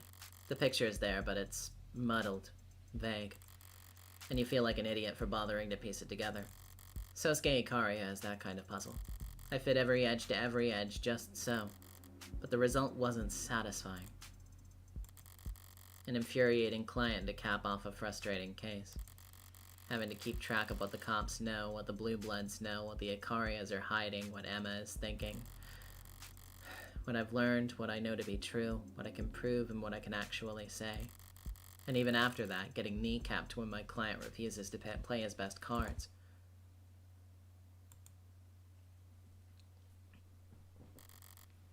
I want to clear my head. Or maybe empty it. Oh, okay. Gonna be looking around here, though. I'm not hungry. Baking is satisfying. Applied chemistry, which is just applied math. But the cleanup isn't fun. And when I don't have a neighbor I'm trying to butter up or a client to visit, everything just sits in my freezer until I end up throwing it out. Sarah seems to shovel it all down without complaint, but she's not here now. When I was still slaving away in that witch's office, I never wanted for hungry mouths. Co-workers will eat anything you leave out in a break room. If I ever get truly desperate to hide evidence, I'll just bake it into a pie and find an office birthday party to crash. It'll be gone without a trace in minutes.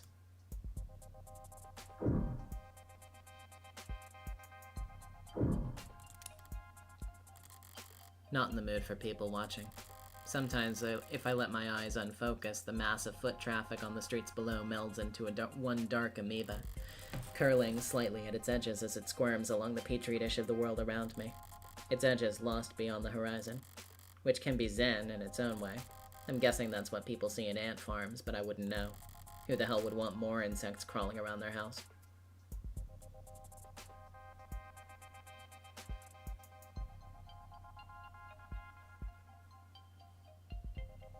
Okay. Just making sure I got all my bases covered, mousing around. Don't feel like finding something to stream. Sarah's messed up all my recommendations anyway. My home pages used to be great. Tuned to a T. I'd get closed circuit footage of industrial machine accidents and gun disassemblies with no commentary in the title. Now it's all street workout videos and film director tier lists. If the end result's my internet history looks a little more random to an outsider, I guess I can forgive it. But if she ever gets me added to mailing lists for diet supplements, I'm fully revoking her net access. This is pointless. Might as well close my eyes and wait.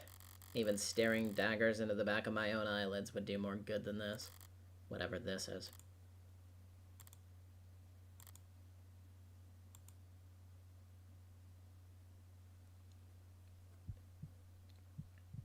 Hey, cool kid.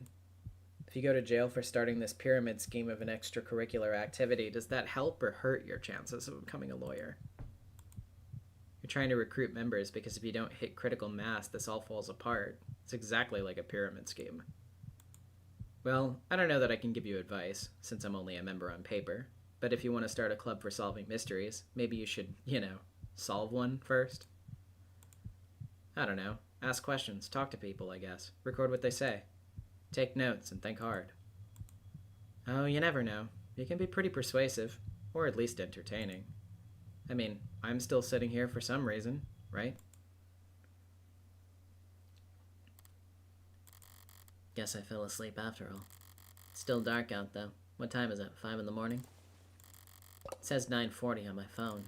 I slept for 30 minutes, that's it? What the hell is going on with me today? Am I really about to give up and start scrolling on my phone? I should check my temperature. There might be something wrong with me. Don't feel like going to find the thermometer. How about a bet? 300 says the first article that pops up is an advertisement.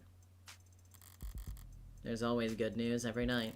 Beloved school janitor given dance-off salute by students after having to postpone retirement for a third time. Double or nothing. Federal investigators recover Denning's girl.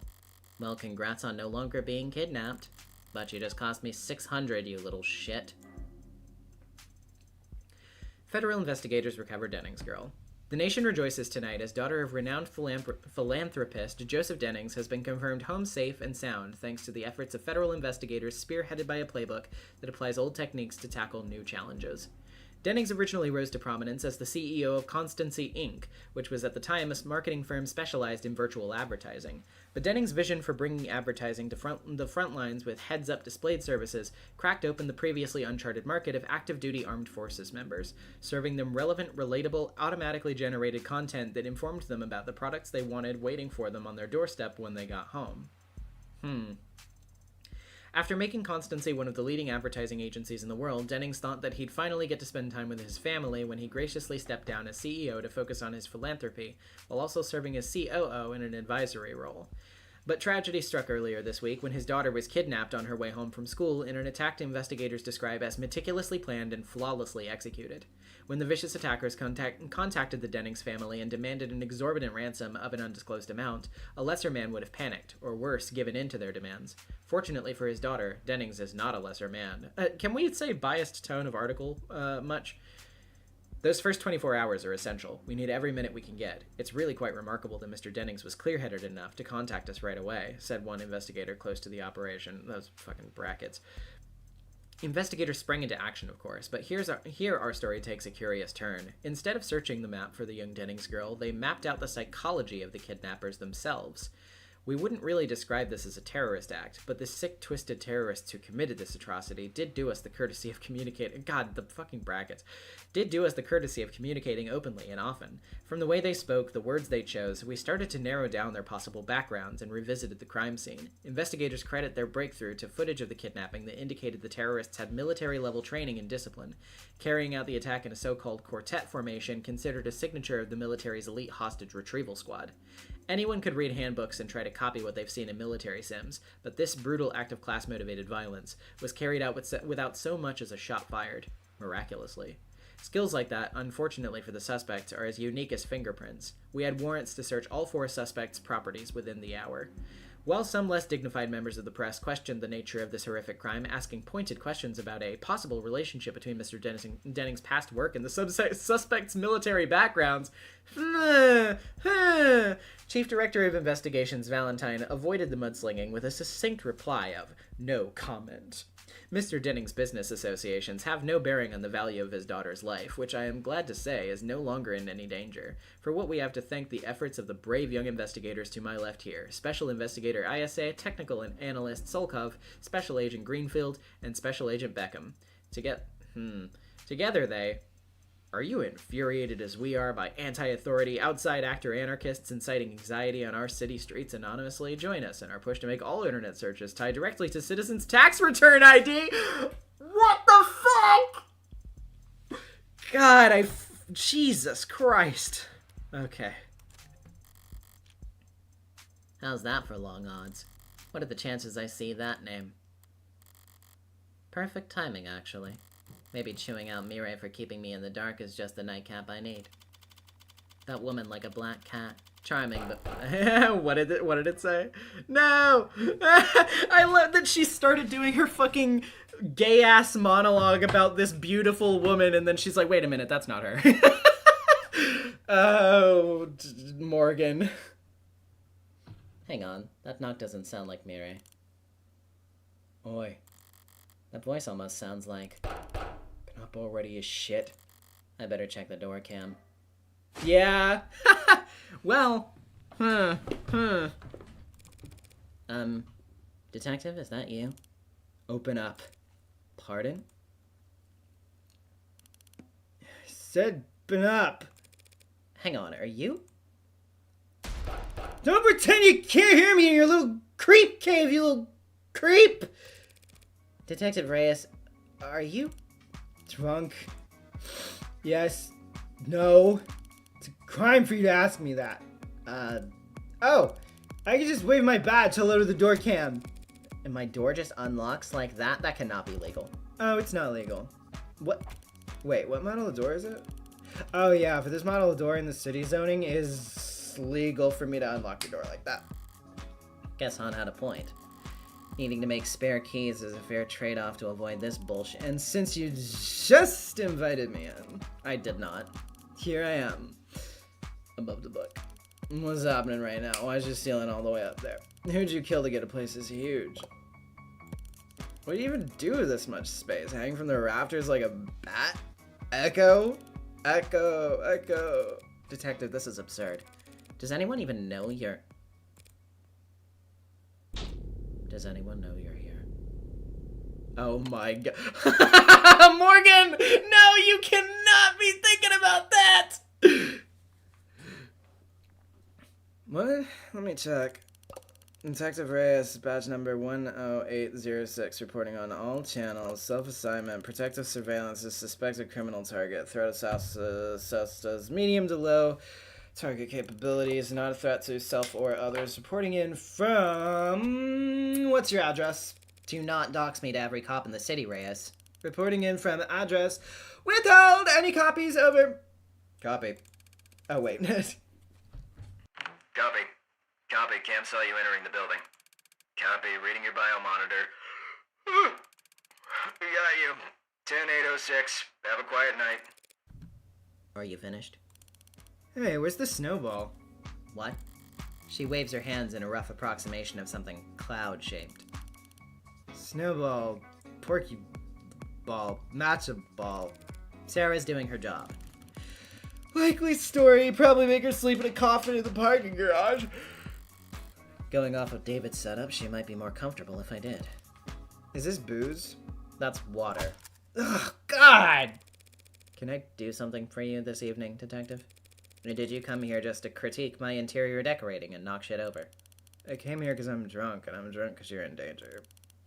No other way around. I drank because I was pissed, and Cass and everyone told me to go home, even though we shot a guy only a few hours ago. I'm the one who's too emotional and too useless. So I came here to catch the bad guy. 'Cause you were defending a cop killer. Uh-huh. He was also an orca killer. A whale cop killer. Killer whale cop. Every goddamn idiot in the city wants to shoot him. And also you, because you're a stinking lawyer. Thanks. And I'm a cop. Cops supposed to protect people. Even stinky lawyers. Thanks. So I'll park myself right here and catch the next assassin they send after you. Then lock him up and throw away the key. And if I accidentally save your life too, that's okay! Even if you don't deserve it. You could have just stopped talking. I could stop talking easy. Do you really not have anything to drink? I'm not sure I want to drink with you, Detective. Who invited you? You're the host, do whatever, but I am gonna do what I gotta do, and where the hell's the screw top? If I have to host a drunk Detective Reyes for the rest of the night, as I evidently do, suppose I needn't force myself to go through the ordeal sober. I'll get a bottle opener, Detective. No, yeah, Reyes is very transparent right now. Let's put it that way. I hate it. I hate it. I hate it. I hate how much I love her. I really do. I really hate how much I love her. I know she's... We've already gone over the reason why this would be a bad idea for me. But I'm just, it's not fair. It's not fucking fair. God. Oh, shit. I said I'll get it.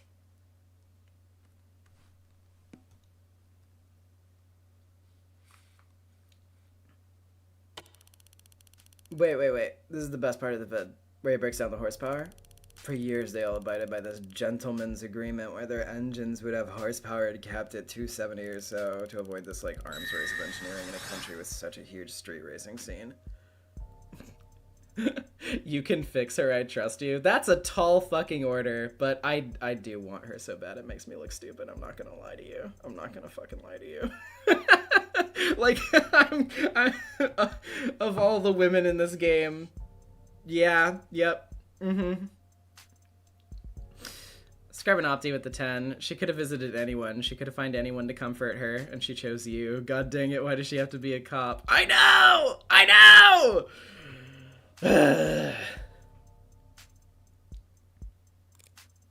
Right. But the crazy part is, it was only ever on paper. They were building and selling cars with 300 plus horsepower, and they all just listed the horsepower as 270 domestically. Yeah. And God, everybody knew it. I mean, they were selling the same car with the same engine, with the same goddamn torque rating in 2 different countries, and they were saying, oh, I don't know, I think it's only 276. That's crazy. I was born in the wrong generation. I'll die without even knowing what gasoline smells like. Gasoline's odorless. What? It's odorless. They added a strong smell during refinement so that leaks could be noticeable. That's natural gas, you dummy. Scared me for a second. Jeez. If you're gonna try and ruin something for me that I never even had a chance of experiencing, you better get it right. Doesn't know the difference between gas and gasoline. So, you knew Chopin? God. We dated, okay? Happy? It should have been me. Why him? Why him? I wouldn't have guessed that. For how long? Once. Which is not a lot, duh. I know. It was such a shitty date. Wore his uniform like I was supposed to salute. And God, was he cheap. I said, what'd you tip the bartender? And he got all confused. He just handed me 2 cans. Why would I tip? Because you tipped the goddamn bartender, man. That's why. You can always tell when someone grew up with money. Yeah, that sucks. That sucks. Yeah, they just can't hide it. Maybe none of them ever learned the decency to try. Rockford's not so bad. I mean, it's obvious still, but the airhead part kind of offsets it. Yeah, that's... What do you mean? Emma comes from money? Guess even you can tell a joke. Worst date I've ever been on. Waitress looked like she was gonna stab him. You'd think he was allergic to salt with all the nitpicking he did. And then he has the balls to tip 10%. That is bad. Oh, what do you know? You probably haven't even been on a date since the 60s. How old do you think I am? I was talking about the tip. What tip? Oh, the tip! Well, yeah, but still, will you even have a dating profile? Or do you just hang around funeral homes and castles and shit looking for other creatures of the night? You're taking a surprising amount of interest in Morgan's dating life, Reyes. I don't have a dating profile. You met Chopin through an app? Yeah, dating app for cops. There's a dating app for cops? Yeah, just for cops. Just for all. Why is it called Just for All if it's just for cops? It's a... Oh, it's a pun. Well, not really a pun, wordplay. Play on words for justice for all. The cop catchphrase. You say it all the time when we catch people. There's an app for everyone. Probably even lawyers with sun allergies. I don't think there is an app for me.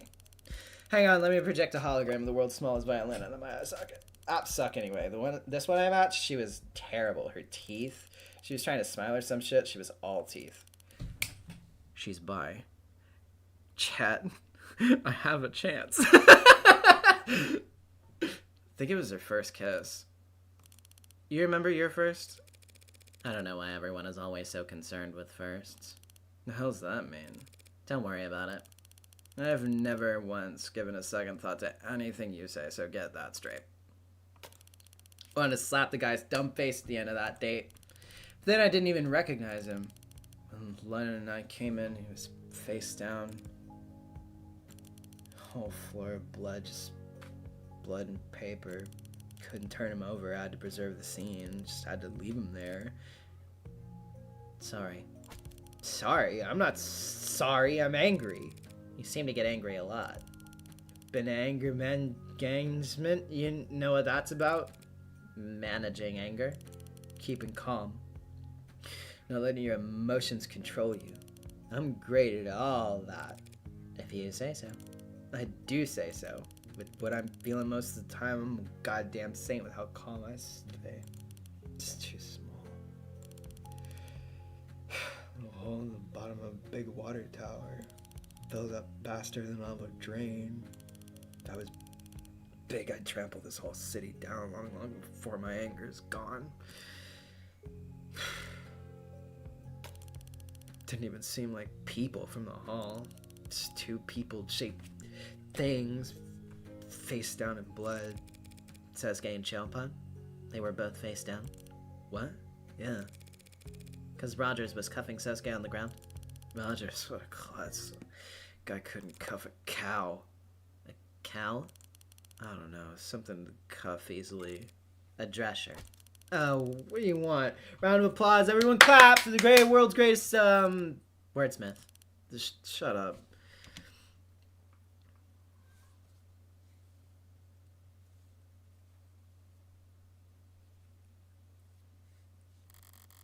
Persuading her to remove her shoes and socks before tossing her up the stairs was the very upper limit of my patience.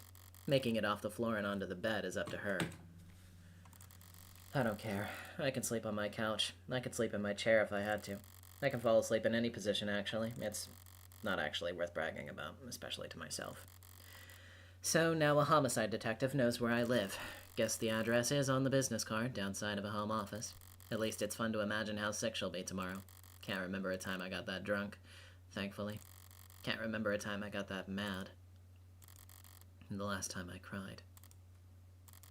Screw this. Introspection is a scam. I'm not nearly so flush that I can afford to waste time on it.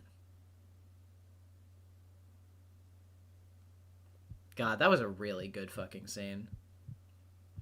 Oh my god, stop smiling like that.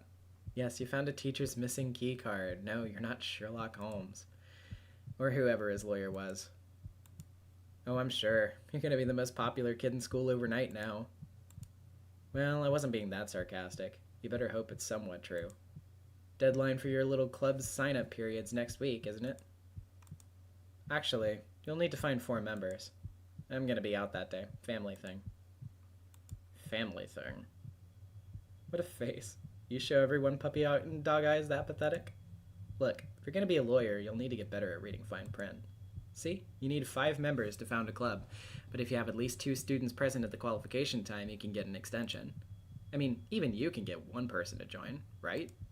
Just use that winning personality of yours. It's a family thing, I can't say no.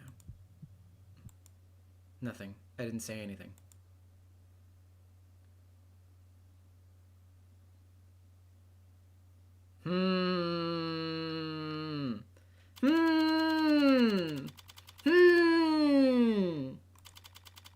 August 16th, State Building, floor 48. They must have waved me down over 5 times. I've been in private banks with less active security than this. Were they private banks they had recently had a shooting? No. The comparison seems flawed. Armed guards in the halls, drones outside the windows, androids standing firm in the streets, triple spectrum scans at every entrance. They really rolled out the red carpet for you this time. If they were this concerned, why didn't they just move the trial outside of the city? The district attorney said as much, but the city council overrode them. The district attorney? You mean Miss Rockford? Miss Rockford's boss. Word of the attack yesterday is already trickling out.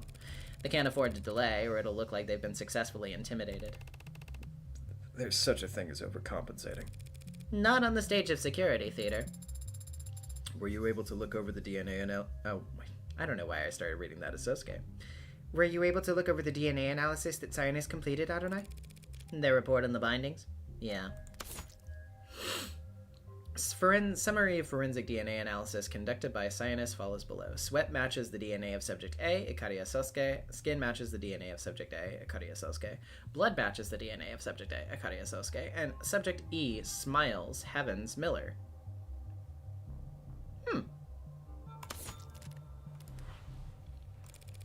Gave me a lot to think about on the ride over.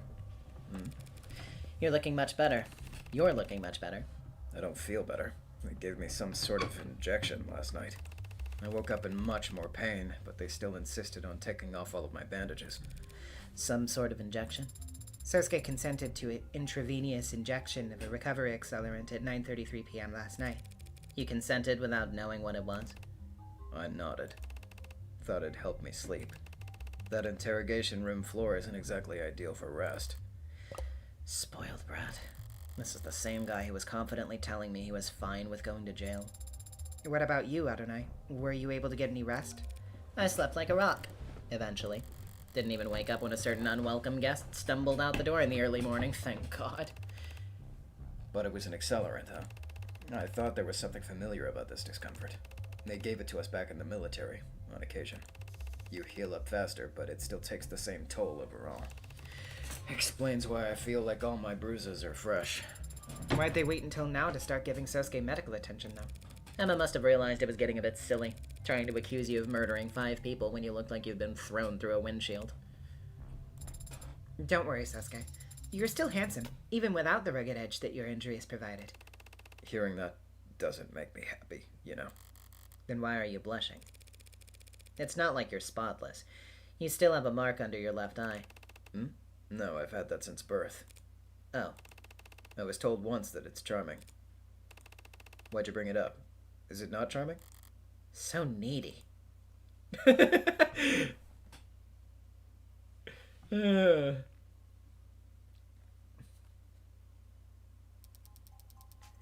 Thank you for clarifying that for the court, Detective. That was the same story he told me yesterday down in the lower wards. He and Reyes were the second on scene, so they focused on clearing the lower floors before meeting with Rogers.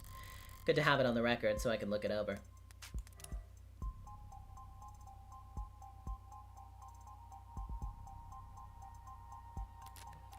Yes, that one that was unlocked. I remember that. As for the next item on the docket, calling the defendant to testify. Seems like it's gonna be a nothing burger. Not entirely, Your Honor. My client waives his right to decline. Does he now?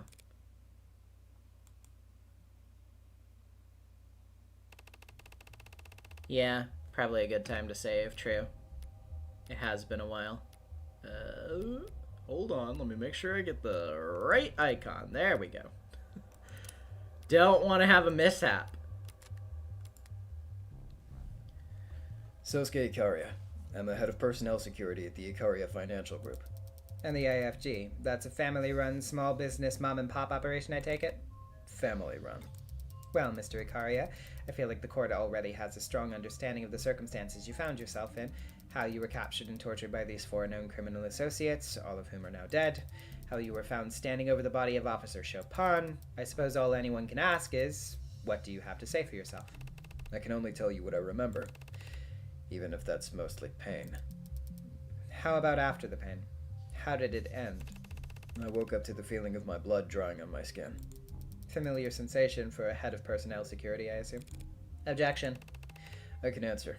It was a novel experience. I pulled off my blindfold and felt like I'd stepped into the desert. White flaring in my eyes, heart thumping in my temple. But I realized there's a gun in my waistband. The indicator showed it was spent. Didn't know what to make of it. Does this gun look familiar to you, Mr. Ikaria? Yes, that's the same gun. Let the record show the witness has admitted to wielding the same Mag US used to kill 2 of the victims. Is this okay? I stumbled forward, towards the door, and past it. The whole room seemed red.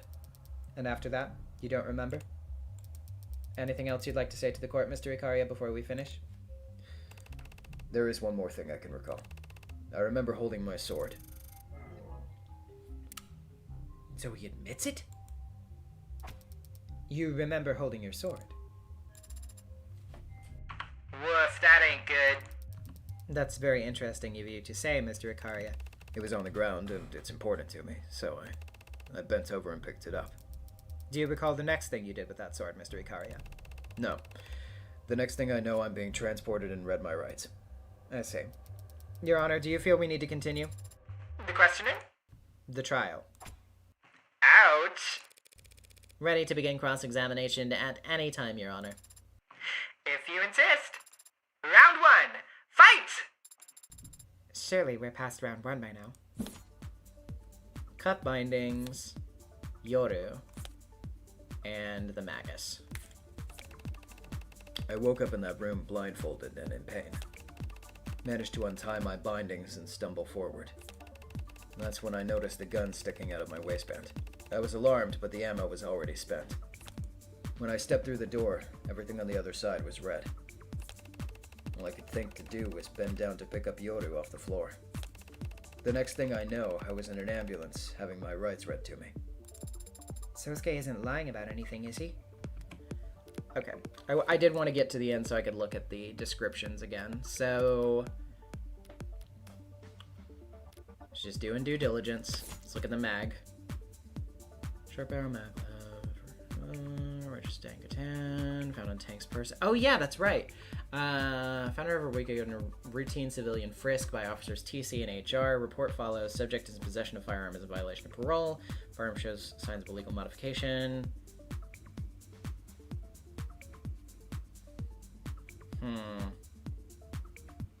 Yeah. Yep. Binding sword gun.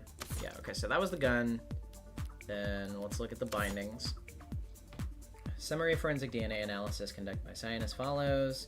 So matches the DNA of the suspect. Ikaria Sosuke. Skin matches DNA of Ikaria Sosuke. Blood matches the DNA of the subject.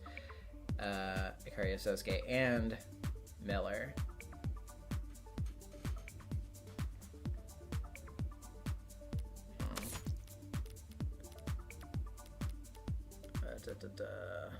Sword.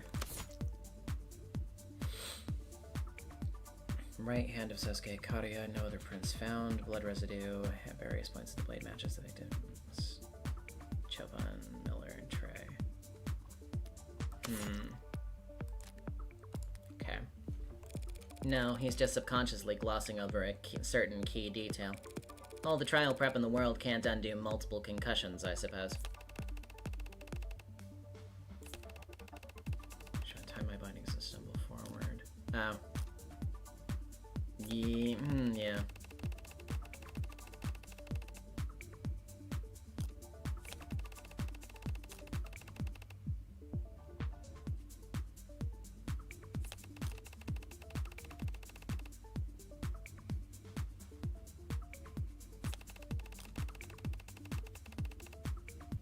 Okay. I think I know what to do here.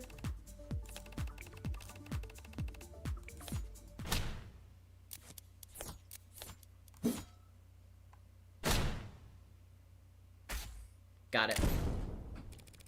Sosuke couldn't have untied his way out of his bindings. Not when they were very clearly cut by something sharp. Objecting to a statement from your own client now? What do you mean, Morgan? These pieces of cloth were recovered from the room where you were held, Sosuke, and they've very clearly been cut. You didn't struggle your way out, you cut your way out. Yes, now that you mention it, that's right. But if I cut myself out first... Your Honor, the people ask that the defense do their testimony coaching before the trial begins from now on. As it stands, this has been a colossal waste of time. Yeah, I mean, this detail probably isn't important, right? It's very important, Your Honor. If he used a blade to cut himself free from his bindings, that means Sosuke couldn't have gotten free. Until someone handed him a blade. Meaning that the people's theory of a daring escape mid-interrogation is... Is doing just fine, thank you for asking. None of us in the court here today seriously believe this man, or his memory can be taken as the truth. Then forget him and just look at the bindings. They're hard physical evidence, and they had to have been cut. By something sharp. What do we know that fits that description? You think it was Yoru? His captors kept him bound in the room most of the night, then cut him from his bindings with the sword to bring him into the main room for questioning, where he had turned the tables on them before slaughtering them all. Badass! Well, Counselor, are we done here? Could the katana have been used to cut those bindings? Looking at the actual bindings themselves.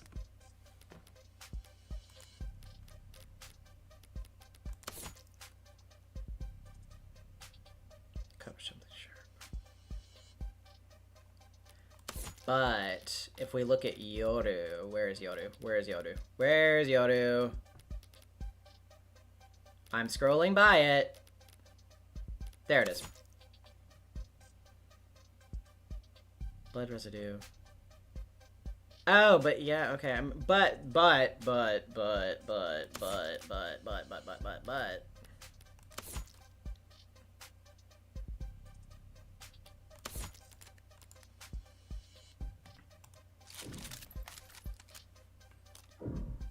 Could have been the sword. Couldn't have been the sword. Well.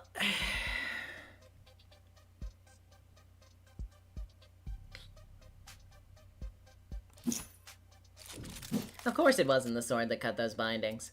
What do you mean? The problem lies with the DNA. Your Honor, if we could please draw the court's attention to the forensic analysis of the bindings. You'll notice... Your client's blood, obviously.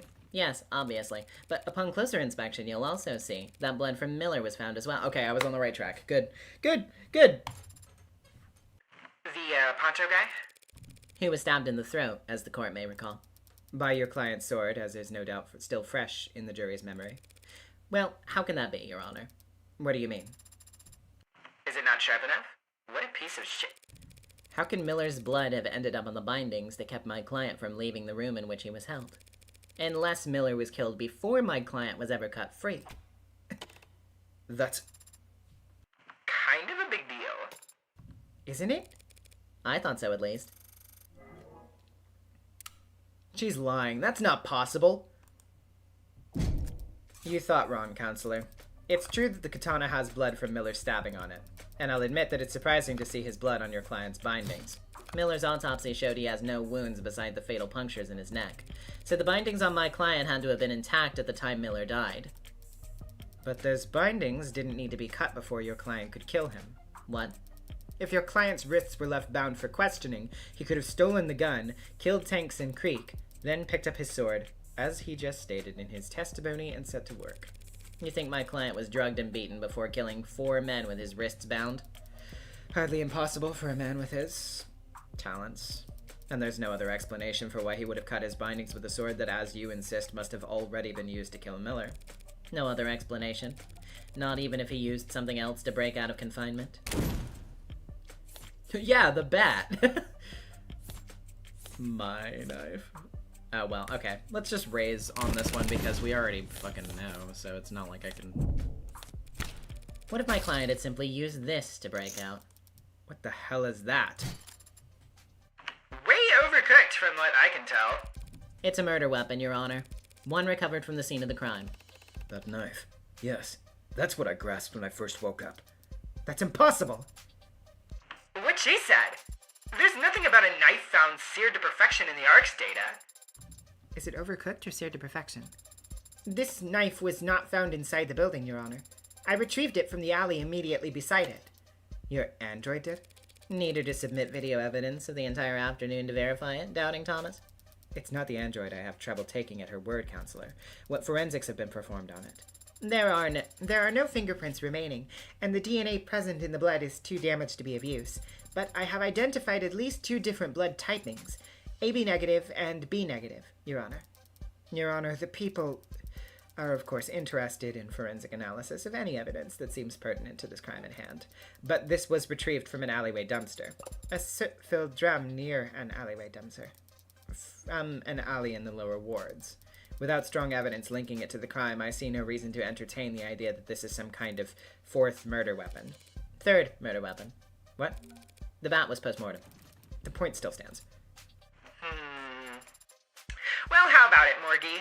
Any link between this totally not suspicious fire-broiled knife and our crime? Or should we just throw it back in the garbage?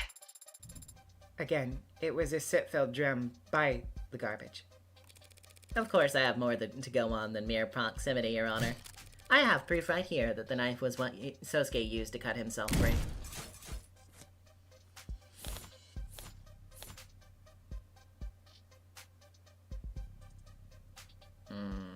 Well, yeah, I mean... Oh, yeah. There is also that. Let's do a little bit. There we go. Just take another look at that. Your client's medical intake record? Little late to still be German M sympathy, but if there are shirtless photos in the file, I suppose I have a duty. There are. What? I did not remove my shirt for... If I may please direct the court's attention to one specific item. Slight laceration found on left hand. What do you mean, slight? Like a paper cut? More like a cutting board accident. Neither paints a very gallant picture.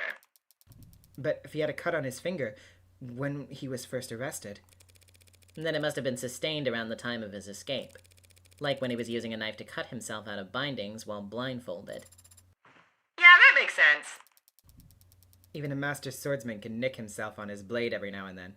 His katana... Was found with a lot of blood on it, yes. But none of his own. Adonai is correct. Yoru was thoroughly tested and found to have blood residue matching Miller, Trey, and Officer Chopin. But not one drop of Sosuke's. Meanwhile, we have a knife right here, ready to be submitted into evidence and studied under every microscope the state can find, that just so happens to have Sosuke's exact blood type on the tip. AB negative? That blood type. Doesn't match anyone in this case's full file except Sosuke. What? I do blood type fortune telling. So I have a hobby. Shoot me. 2 shots, right to the base of my skull! Counselor Morgan, perhaps you might grace us all with your formal request. I call for this knife to be submitted into the record and forensically analyzed as quickly and thoroughly as possible, because I believe that it is the murder weapon that actually ended Miller's life. A knife to the neck. Would be much easier to pull off than using the very tip of a sword. I'd, hypothesize. Nice recovery. Perfectly ukemi. In other words, then, you're asking for the medical examiner to re-evaluate whether this knife might be a better fit for the wound in Miller's neck? Yeah, did you just repeat what she said but, like, slightly rephrased? A conversational tactic to surpass Metal Gear. It's worth repeating, Your Honor. To fucking surpass Metal Gear. Jesus Christ. Because the people understand the full weight of what this knife implies. It can overturn this entire case in an instant, depending on what Sato finds. Emma's repeating what I said because she's stunned. I just flashed her my hand, and it was 1 card away from a full house. The people have no objections, Your Honor. This trial requires that we fully examine this new piece of evidence. Cool. So does someone have her number? Is there a group chat room for everyone who works for the government, or... Dr. Sato is already on her way. So there is a group chat, and I'm not in it. She'll begin the examination as soon as she arrives. Guess we just slacked off until she's done, then. It occurs to me, Your Honor, that we ought to thoroughly examine why this possibly critical piece of evidence was not found during the police's investigation. Discrepancy with the 2, Morgan asking to update the autopsy report. The investigation and preservation of this crime scene was a joint effort between the police and Zionist security. Then perhaps our next witness can shine a light on the source of this deficiency.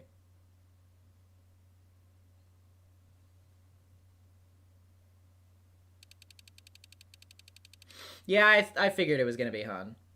Okay, I'm going to take a quick BRB to do bathroom and water, and we will lock right back the fuck in after that, because yes, we are going to keep going. Anyway, see you in a minute. I'll be back soon.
All right.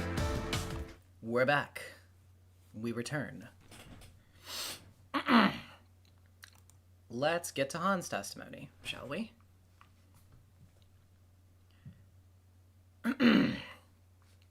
Adelaide Hahn, site manager at Sinus Security. I served as supervisor for the scene of the crime in case 356319B. Wow, can I call you lady? Nah, babe, but what should I call you, though? Oh, well, you can keep calling me babe. You address the adjutant as your honor. Awfully cold name for such a hot... Why the hell wasn't this knife found sooner? Well, I hate to throw a business partner under the bus, but, we at Sinus Security maintain the perimeters and stand watch over secured scenes. It's the cops who do the searching and flagging. You'd have to ask them why they didn't go dumpster diving. It was a drum. The police aren't your business partners, though, are they? I don't understand the question, Your Highness. Sinus Security is a cell corporation owned by FIC Holdings, an offshore rebranding and effective pseudonym for Kim Acquisitions. A cell corporation is an informal rather than legal label for a business that operates without any clear or explicit knowledge of who its parent or sibling companies may be. The name comes from late 19th and early 20th century covert cell systems, often employed by terrorist or paramilitary organizations. As there is no technical definition of what constitutes a cell corporation, the experiences of employees operating within such companies vary greatly, but it is very commonly reported that individuals are expected to complete their work without full information about how their job slots into the greater corporate structure. While many consider the comparison inappropriate or even libelous, there is nothing illegal about the organizational structure, and some consider it a prudent measure to reduce the risk of trade secrets leaking to competitors. Users also frequently searched for, "What is my job?" Lovely. AKA the heart of the criminal organization operating in the lower wards that is commonly referred to as the Blue Blood Mafia. If you say so. Sounds like it's above my pay grade. Permission to treat the witness as hostile? Can I get popcorn first? Do you know why the state cooperates with the Blue Bloods to this degree? Why you're allowed to run your businesses and manage your petty fiefdoms? Petty fiefdoms? How about this? It's a free country, and we're loyal, capitalist, tax-paying entrepreneurs. You got your own explanation? It's because you're insignificant. Neither you nor your organization are on trial here today. That's not a favor, and it's not a show of respect. It's just reality. The state's slow to shift its priorities. You aren't the focus of this investigation. But if you impede this trial's progress by dodging questions and playing stupid, you'll find out the state shifts its attention to your neck very fast. You got questions for me, then? Why wasn't the alley searched? Because the police found all the murder weapons within minutes. No rational person walked into that bloodbath and thought, gee, what if there's a knife buried under a pile of ash in an alley downstairs? Your witness, Counselor. My turn. If my hunch is right, it'll be critical that I gather as much information as possible about the scene of the crime, and the ways in which it changed after I left. When did Sinus Security first arrive on the premises, ma'am? Midnight. About 2 hours after my client was arrested. You sure? Checked my messages and saw the time right on my phone when we got there. You were there yourself? Trouble with being a site supervisor, you gotta stay on site. A lot of naps and parked cars. Hanlet slipped a few details about the building's setup when we first met. Time to get it all out on the record.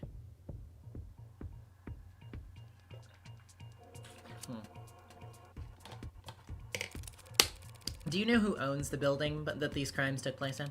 I don't. Do you know who installed the security features on location? It was Sinus. Must have gotten hired by someone. Not my department. But you recognized some of the handiwork? The front door was Sinus. The individual vault room locks, too. That front door was locked when officers arrived. They had to shoot it open. Shouldn't your security systems recognize officers of the law? Our doors use physical locks. A lot of folks in the lower wards don't trust a fob scanner that can be hacked. Physical locks can be bypassed, too. Sure, but at least that takes time.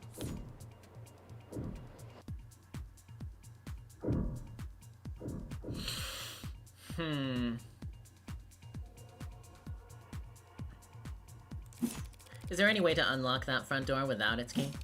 I mean, you could use a spare, right? Is there any way to lock that front door without its keys? Yeah, but the technique's real complicated. You walk out and let it shut behind you. That door's designed to lock behind you, automatically? It's a selling point for a building designed to be secure. Okay. That knife was found in the alley only yesterday, even though the police should have searched there. Yep, seems like not everyone did their job. Did you do yours?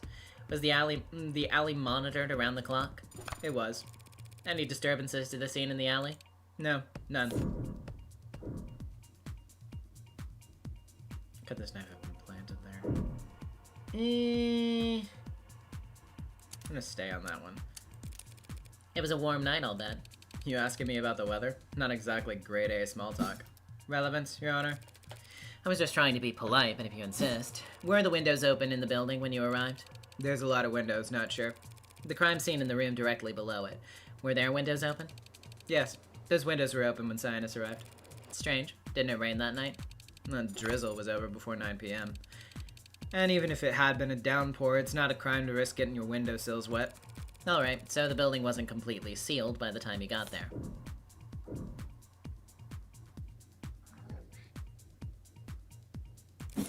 Why was the building made soundproof? Dunno, not a building inspector, and I got the impression this wasn't a place that cared about certifications. You oversaw the site for days, and yet you can't tell the court? The witness has already answered, Your Honor. A witness that knows when to stop talking. At least I'm no worse off for having asked. Thank you. That was a very enlightening conversation. But it raises just one question. Whoever could have gotten inside the building before Chopin and Rogers? Blackjack.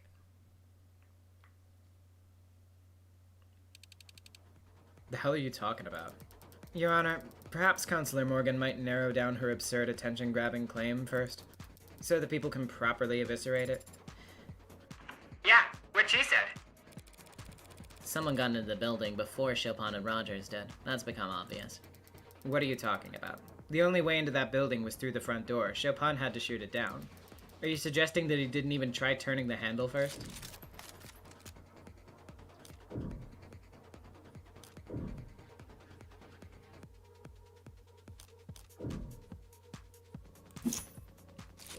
That front door wasn't locked at all. That's not even possible. The witness just testified that the door locks automatically. Maybe someone left the door propped open then? Well, okay. I was thinking about when Morgan was like, I didn't even check to see if it had locked behind me. I didn't even, like, look at it or whatever. I was thinking, like, maybe, I don't know. But whoops. Got a little too cocky. Oh, well. Ha ha. Fine, yes. What I meant to say is that the front door was properly locked all night. Yes, it was. But in that case, if we know that the front door was locked all night, and we know that the master key was found on Creek's body on the 3rd floor, then where do I even... What the hell are you trying to say, anyway? Just that they used a spare key. Oh, a spare key, how convenient. But completely unfounded. The witness just testified that a spare key is the only other way in. But there's no proof that a spare key even exists. Probably not, no. Probably? So, how about I show the courtroom where it was hidden instead?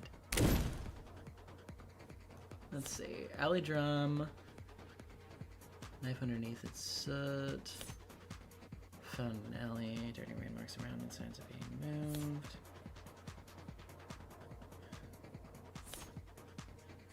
Yeah, it was in the sound system. What did you just say?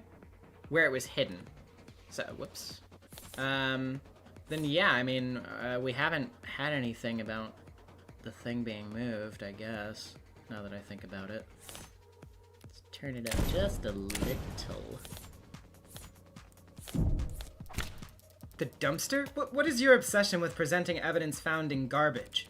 I'm going to ignore that comment. And besides, there wasn't a spare key in the dumpster. It must have been underneath it.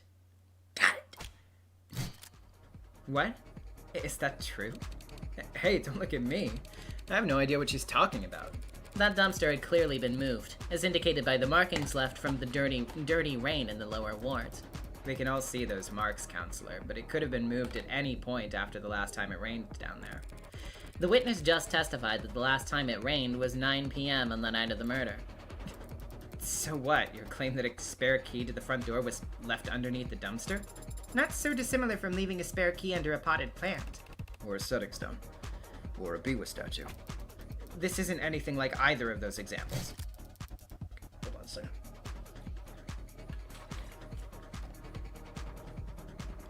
Water. That dumpster is massive, and its wheels are long gone. Correct. So if anyone had moved it after the police had arrived, the cops definitely would have heard it. If it was moved after the rain stopped and before Chopin and Rogers got there, that narrows it down to sometime between 9 and 10 p.m. And of course, someone would only bother to move a dumpster that heavy if they knew they'd find what they'd find underneath it. Someone like...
Tanks?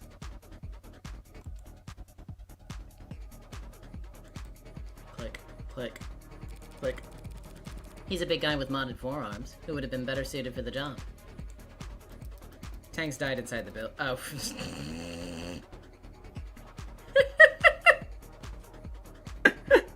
I wasn't thinking about that.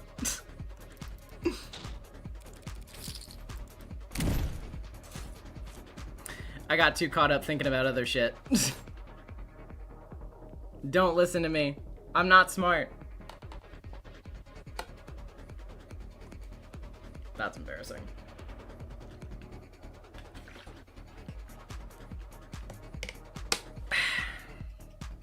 I mean, okay.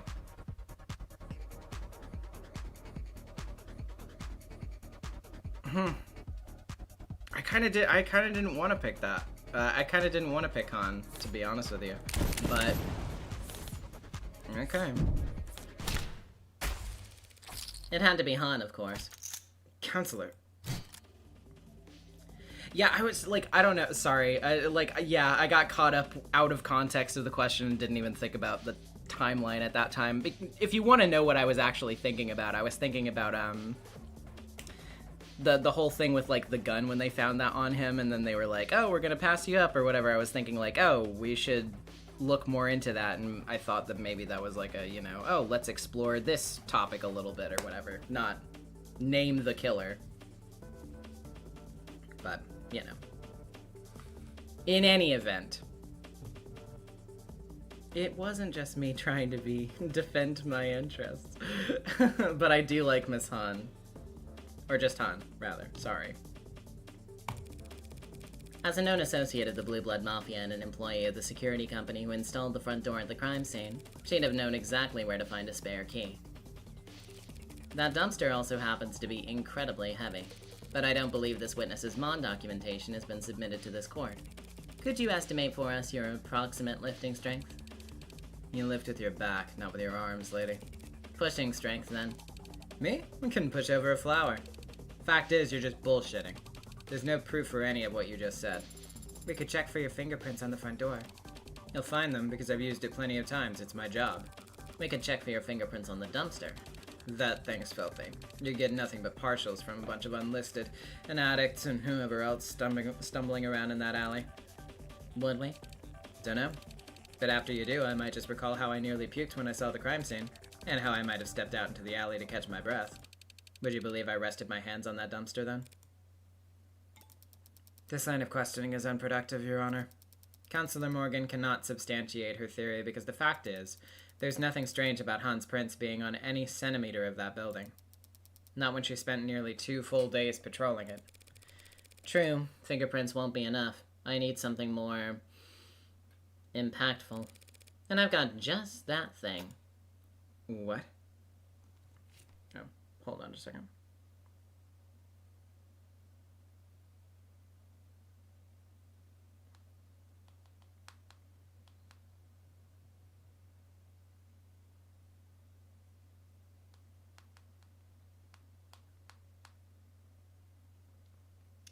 Sorry, just had to reply to something real quick.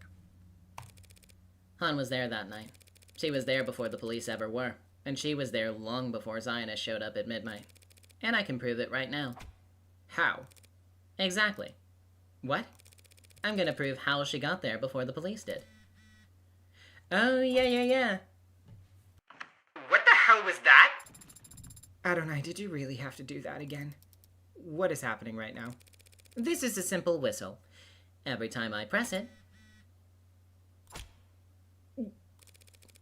every ad in the courtroom picks up a rather nasty frequency, as does any phone with the proper receiver app installed. So, should the witness be excused so she can answer her phone, Your Honor? You brought that shit into the courtroom? Where exactly was this whistle found? At the scene of the crime, of course. Near where Creek's body lay. Police must have disregarded it as a keychain or toy. Didn't anyone ever teach them that when you find a button, you should press it? That's the exact opposite of what you should do at the crime scene. Yesterday, Dr. Sato testified that Creek was alive for several minutes after being shot. If he pressed this whistle even once in that time, the witness's phone would have started getting alerts, as I've demonstrated to the court just now. Anything to say for yourself, Miss Han? Did someone install the app on your phone as a prank? Its reception has a limited range. The lower wards is a tight-knit, high-density community. How far could you have been? Far. I wasn't in the area that night. It doesn't matter what range she was at, Your Honor. The defense claims that Han entered the building with some kind of spare key, letting the front door lock behind her to block Chopin and Rogers. But those two officers did enter after they shot the lock, at which point they didn't run into the witness. Creek was shot at around 9:45 p.m. Considering the time it would have taken Han to arrive and retrieve the spare key, she would have only been a few steps ahead of Chopin and Rogers. After coming so far with your brilliant spare key deduction, are you now going to claim that she simply ran away? No, at that point she would have had to hide.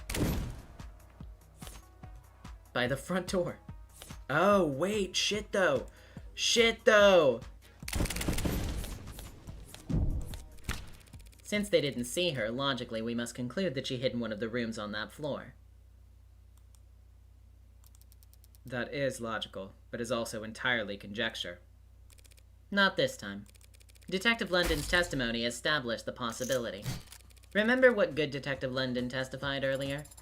Rogers had already apprehended the suspect, so we focused on securing the area. Sunshine and I cleared the first floor. All the rooms were empty, but one was unlocked. Can you teach me how to speak brackets out loud later? Two police detectives have sworn that one vault on the first floor was found unlocked. Unlocked perhaps by a spare master key? Is that some kind of big deal? Your Honor, what Counselor Morgan is proposing would put the witness behind Officer Chopin and Rogers as they proceeded upstairs. Not a bad place to be. If you want to do some backstabbing. You've got to be shitting me. That's some creative geometry you're employing, Counselor. Imagining the witness as somehow getting positioned behind Tariq Chopin, yet somehow remaining invisible to the eyes of Officer Rogers. Ugh, that's non-Euclidean crime scene recreation? Very novel. Her insult sounded really smart, so I'm inclined to agree. I thought I had something, but when I tried to put the cards on the table, how could Han have gotten behind Chopin on the third floor? Was Rogers distracted at the window, maybe? Or... Wrong question. I'm getting ahead of myself, trying to work backwards at this point. I shouldn't ask what Han could have done to get in a position where she was able to kill Chopin. I should first ask what Han would have done to serve her own interests. Your Honor, there's some testimony I'd like the court to hear once more. If you could access the stenography protocol. The what protocol? Was I supposed to be taking minutes for this meeting? I can recall any testimony you want to review, Adonai. If Han won't self-incriminate, then the only testimony that could give me a clue as to her actions would be London's testimony, Sasuke's testimony, Rogers'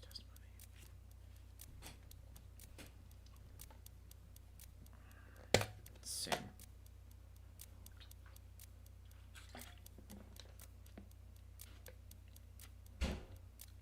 I wouldn't think that it would be Sasuke's because Sasuke's is so vague after a certain point.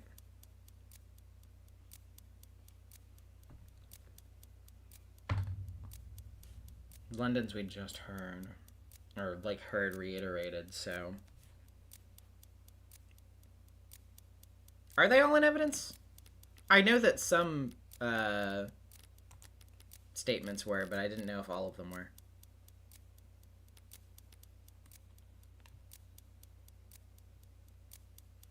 No.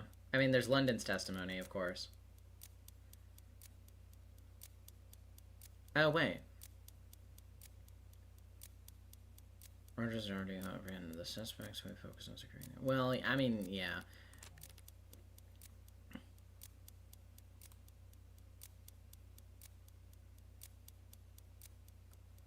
I can't remember Rogers' testimony that well, unfortunately.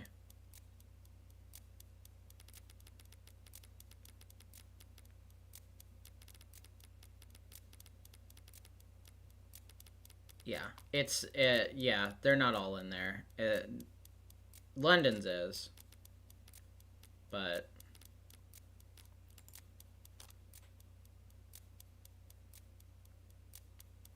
I don't know if this is right. I'm just gonna go with it for a second just to see what happens.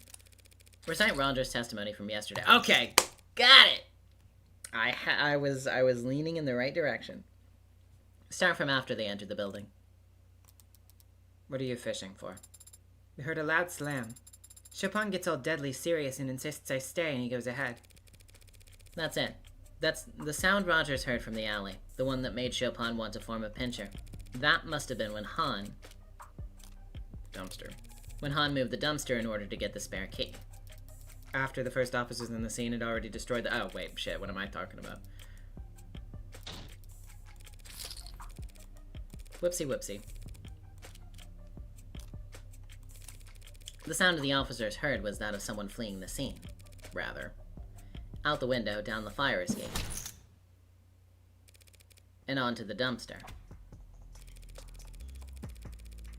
Huh, I thought we had talked about, like, the footprint stuff before, though, but... I don't know. It's a bit of a drop. Even a dainty suspect would make quite the racket using the dumpster lid to break their fall. Your Honor, if we have to entertain this thread of conjecture, might we at least ask for proof that it ends somewhere impactful? I hear ya. Counselor Morgan, take this one seriously. You're telling me that? What exactly are you accusing this witness of? Are you prepared to accuse Han of having murdered Tariq Chopin?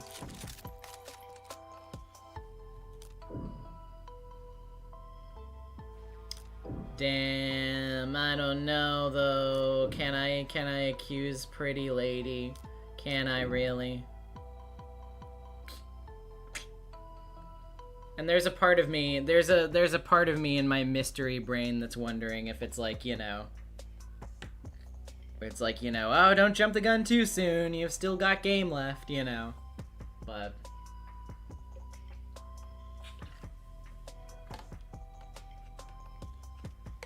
Yeah, I don't know, like, to me it does feel a little unconvincing, and I'm literally not just saying that because she's pretty. Like, something just doesn't seem to add up about it to me. Maybe I could be wrong, maybe I'm just giving her a pass, but I don't know, it's weird to me. There's still something weird about it to me. I need more information.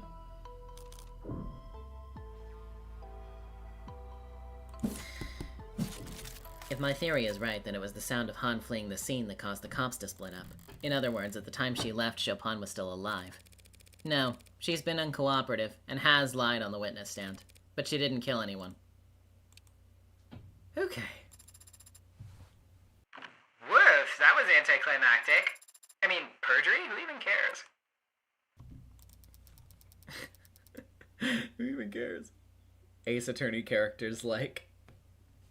Perhaps now, Your Honor, the court can get back on track and bring this witness's testimony to a close. And considering the fact that she may very well have perjured herself, I think it might be better use of the court's time if we cleared the room for the remainder of this witness's testimony. No objections, Your Honor.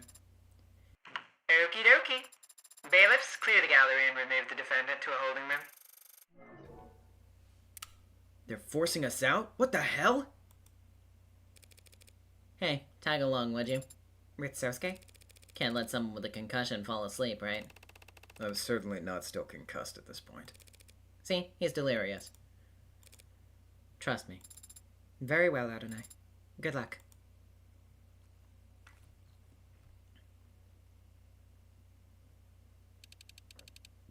place empties out faster than I thought. No gallery, no jury live feed, no bells and whistles. You just give your testimony to the defense, the people, and more. Then when you're done, I get to watch them argue over whether or not I should add it to the record. So, you think I got something contentious to say? Sorry, but it's just gonna be more of the cold shoulder. What I think is that you're scared. The hell? Of what? Who? You? An audience. What, the pigs? You think I give a shit what any of them thinks, says, does?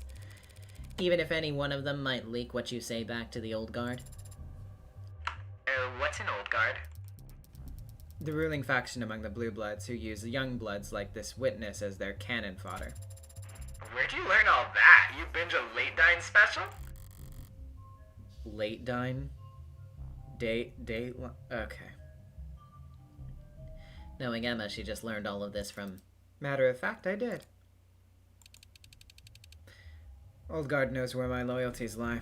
I'm no snitch. So now there's someone to snitch on? I don't help state prosecutors, and I definitely don't help Ikarian lawyers. The court's already emptied out. We can sit here in silence if you like. 15 minutes of nothing, and then you walk out. But when you do, someone's gonna make assumptions about what went on in here. Telling me I'm screwed if I do, screwed if I don't, ain't exactly got me feeling... Sosuke didn't kill Creek.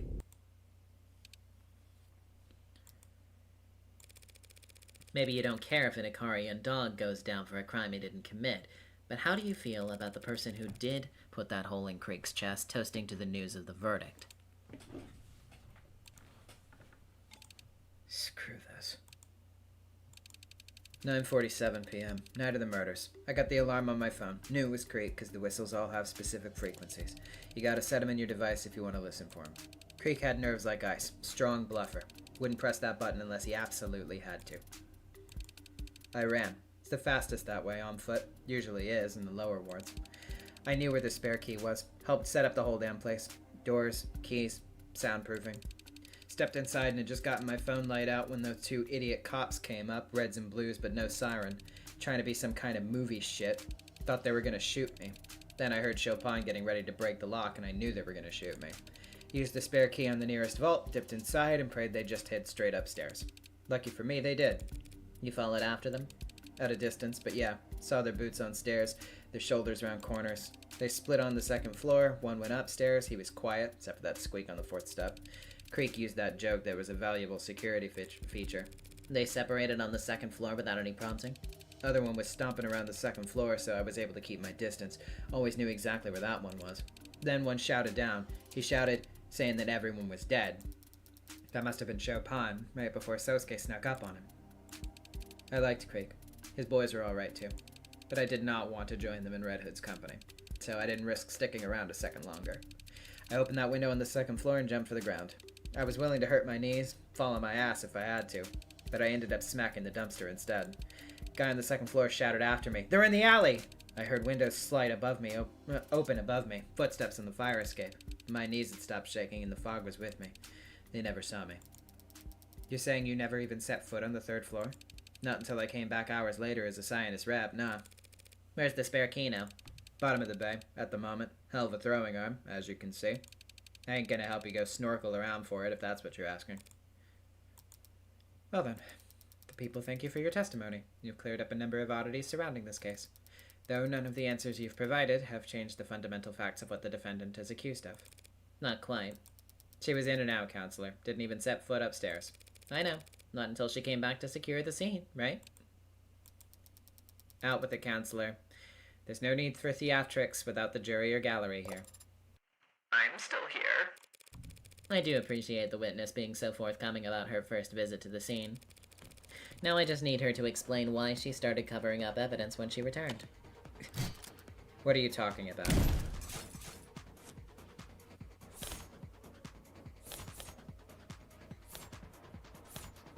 Well, yeah, I feel like that one's fairly obvious.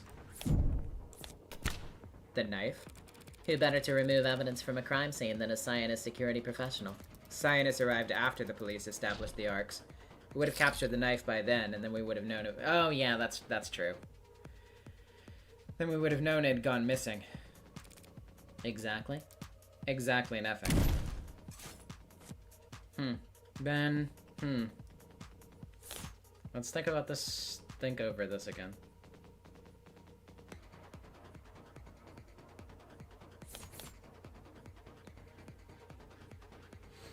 That's also, I do wonder about, oh yeah, cause, yeah. Okay, hold up, let's do that again, except this time, there we go. Why go to such effort to hide one small scrap of paper? What's that? More trash? Seriously? That's exactly what it is. Trash. Garbage. Some idiot knocked over a trash can on the second floor. It's a big building. This stuff happens. Still don't want to answer? That's okay. I will. You covered up that scrap of paper because it implicates you as an accomplice. Didn't see that coming. Because it's nonsensical, Your Honor. Counselor, you just got done explaining how Han arrived after the pod was killed and left before Chopin died. Not an accomplice to murder. Just the mafia equivalent of leaking government secrets. Even though papers were almost entirely illegible, it only took 4 characters for the P492 plan to blow up in court yesterday. Years of blue blood planning all down the drain because Creek was reading something he shouldn't have when he died. But if he shouldn't have had it in the first place, one has to wonder where he might have gotten it. Because of that one goddamn watermark. Identical to the one on your own business card. Oh, shit. Yeah. Sign of security? You leaked the red ink?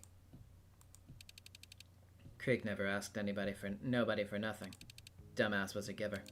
Gave money, food, blood, more than any of us. Enough that the weaker ones wouldn't have to get stuck. Guy like that came to a two-faced con hostess like me and asked for help. That red ink is radioactive. Anyone caught with it. Why would he ask you for it? Old guard knew Creek was charismatic, brave, smart. Everything they feared in a young blood. They also knew Creek made them too much money for them to just off. So the old guard decided to wear them down instead. More jobs than any other crew, more responsibilities, less downtime, no sleep. Keep them too tired to have time to rebel, then wait for them to screw up, so you can make an example of them when they do. Managers would do the same thing when a house got too full of themselves. Started thinking they were the ones bringing in the money. They were the ones who should keep it. Just put them on the grind. Grind them into dust. One old bastard had them trying to grab that Ikaria kid or whatever. At the same time, another expected them to do some kind of arms handoff to a big shot. At least that was the rumor. Look, point is, Creek knew that they had a target on their back already, so they wanted some kind of deterrent. They could have dropped that red ink into any inbox in town like a tactical nuke if they had to. But maybe that's why they fired their missiles first. You think the old guard killed Creek? I don't think it was that pretty boy Hound nursing those broken bones. Did he off the Chopin guy, though? I mean, I'd kill a stuck-up, spoiled prick like that for no motive, so... Did that answer your question, Counselor? Not the most burning one. When did the scrap of paper arrive on the second floor? Wasn't there when I ran out that window. It was dark and you were panicked. How could you even have noticed? Paper's white.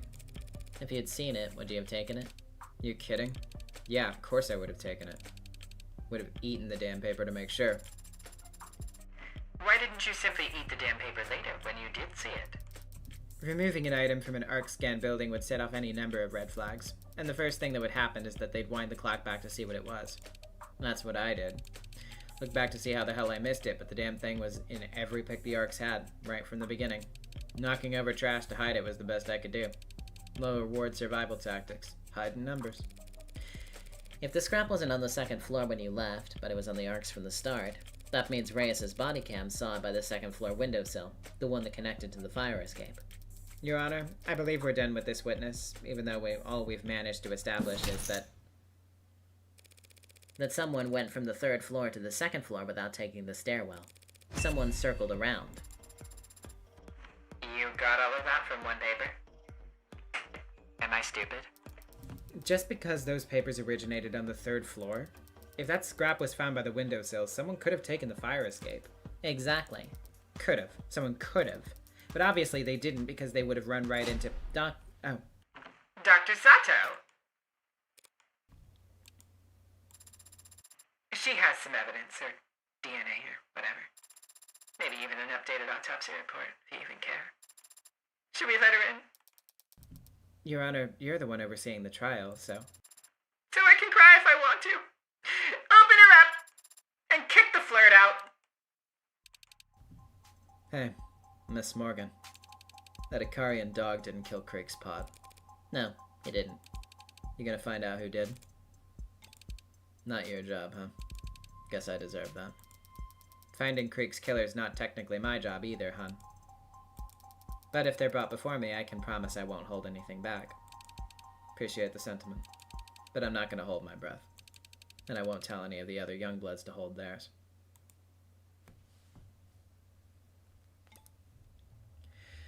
Phew. Lots of news to break. I'll leave the interpretation of the good and the bad to you two. That's cool. Just imply I'm the ugly. It's fine. Counselor Morgan's hypothesis stands. This knife matches Miller's entry wound. Well, how about that? And it matches the wound better than the katana, considering what we discussed yesterday. I'd be ready to say this is definitively the murder weapon used to stab Miller. Ah. Yep. But we knew that already. But I've had no more luck with the DNA testing than Sarah did. You weren't able to get anything? Nothing in the range of admissibility. However, like Sarah, I was also able to perform blood type analysis on the blade. And while I also found AB negative and B negative samples on it, I found one more blood type as well. A positive. 3 people cut with one knife? This can't be hygienic. As long as you don't stick it in your mouth, you should be fine. Captain Salty with the 2. The blue blood situation is crazy. Very sad, though. A positive blood? Who was there that night that had A positive blood? Your Honor, these findings bring a rather alarming fact to mind.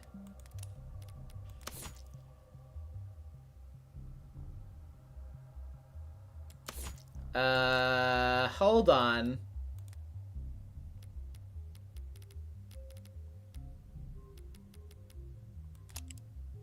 Okay, no.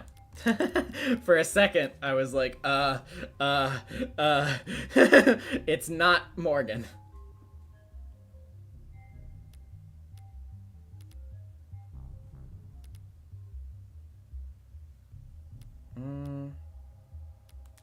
Let's look at everybody's. Okay. Interesting.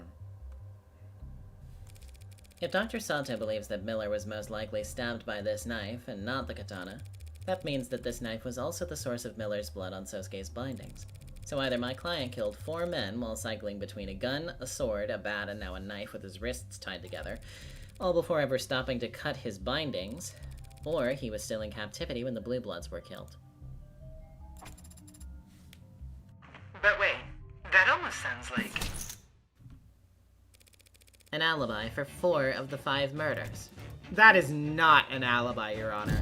Merely an increasingly strong shadow of doubt. The jury can decide that for themselves. The facts surrounding Tariq Chopin's death still stand. Sosuke Ikaria was the only living individual in the room Chopin was killed in. Sosuke Ikaria is the only person with his fingerprints on the katana, something he corroborated with his very own testimony just a short while ago.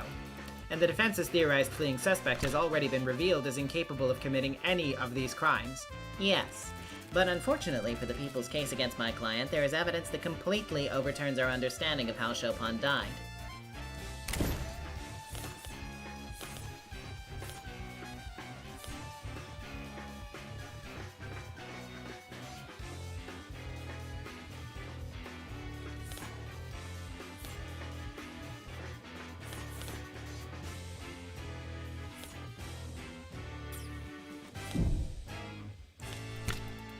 The knife that Dr. Sato just confirmed was used on Miller?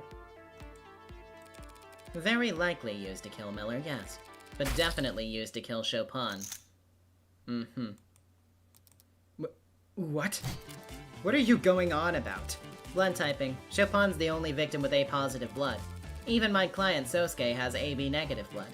Yet Dr. Sato just told us that A-positive blood was found on this knife. That blood could have come from... Nowhere but the single fatal wound identified on his autopsy. Chopin's blood was all over that scene. The knife could have fallen into it at any point. Check. Not at any point, no. This knife was removed from the crime scene and never seen by the Arcs. That means it had been moved into the alley before Detective Reyes arrived on the 3rd floor. But Chopin was impaled by the sword. We've all seen it. Yes, but not fatally, How could that stab wound not be fatal? because it was post-mortem.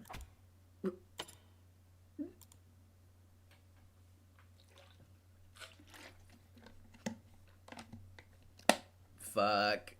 We're doing this again. That's fucking crazy. You're basing this on the blood? Usually closely follows a stabbing, yeah. It's the amount of blood, Your Honor. An impalement doesn't leave much blood at the scene because the weapon acts as a stopper. I assumed the amount of blood at the scene was the result of the sword being jostled afterwards because the wound had been aggravated. But this knife turns that idea on its head. Yes, Chopin... Excuse me. Chopin was stabbed in the heart, from behind, but it was most likely with this knife. He collapsed on the floor dead, then the knife was removed and his corpse was impaled with the sword in the same wound. Leaving a mark on the floor. The sword was only then moved around, increasing the wound size and masking the initial knife's entry wound, while utterly soaking the floor in blood. It's a possibility. If I may, Your Honor? This may just be a possibility, but it's the possibility that makes the most sense to me. It explains the irregularities with the victim's substantial blood loss, the pattern of the wound, and the indentation on the floor. It might make medical sense, Dr. Sato, but the sequence of actions you've described are not those of a rational human. Huh? But wanting to frame Sosuke for the murder seems pretty reasonable.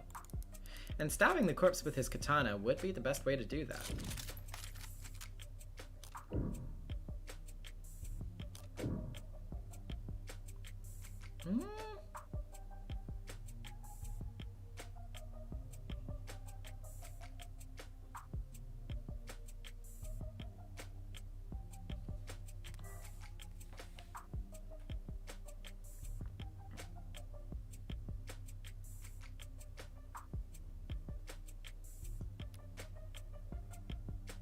Yeah, I don't know about that. Nope. Nope. Nope. I'm sure it occurred to them that the sword would point to Sosuke. But if their primary goal was framing him, all they'd have to do was put the knife in his hands. That's true. Swapping out the murder weapon and disposing of the knife is 2 to 4 times as much work. That many more chances to make a mistake. It's nonsensical. Stabbing Chopin's corpse with a katana didn't help them frame Sosuke. So, what did it achieve? It made a big mess some poor schmuck would have to clean up. Yes, that's... Chopin's blood nearly destroyed all the red ink dots at the scene. But who's to say that's a coincidence? What if Chopin was stabbed twice, just so that his blood would cover up the red ink dots? This is insane. Makes sense to me. No, not your logic for the stabbing. This idea of yours that Tariq Chopin was part of some kind of conspiracy to defraud the city. Agreed. That is insane. I believe just the opposite. What? Tariq Chopin was an unpopular, straight-laced, political aspirant working as a cop only to improve his electability. His personality, his family, his goals, he'd have every reason to blow the whistle on Prop 492. And just get the whole project cancelled? Leaving the lower wards in an underdeveloped lurch. A lot of people would hate to see that happen. A lot of blue bloods. But the son of 2 city councilmen wouldn't care, and an Icaria like my client would be actively rooting for it. You think Chopin was murdered just to cover up the fact that Prop 492 had been corrupted? Just? All that money left on the table? All the future money coming down the line? That's a much better motive than... What was it you proposed exactly? That my client saw a police officer and would rather stab him than have to explain why he had killed his captors? Something along those lines. So, like, what's going on now? Did Sosuke do it or not? That will be cleared up in very short order, Your Honor. With the help of our final witness.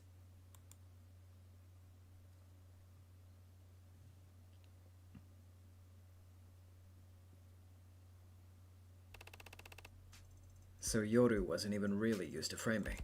He was used to draw more blood from the wound to soak the papers? A very cold decision to make in the heat of the moment. Defiling a corpse just to protect investments. Colder than stabbing someone in the back? In some ways. Didn't think that was up for debate. Thank you for joining us once again, Officer Rogers. No problem. Where is everybody, though? Well, after the shooting yesterday, I'd rather not risk the integrity or celerity of this trial by rescreening every member of the gallery when I've already cleared the room once. Celerity? Speed! Trial's gotta go fast, baby! And it takes everyone a while to find their spot in the stands again. We were almost caught in the line of fire not 24 hours ago, Officer Rogers, yourself included. Surely you don't find the lack of an audience to be intimidating. No, guess not. Where we leave off with this guy anyway? I believe that lawyer over there just accused my late partner of being on the take for the Blue Bloods.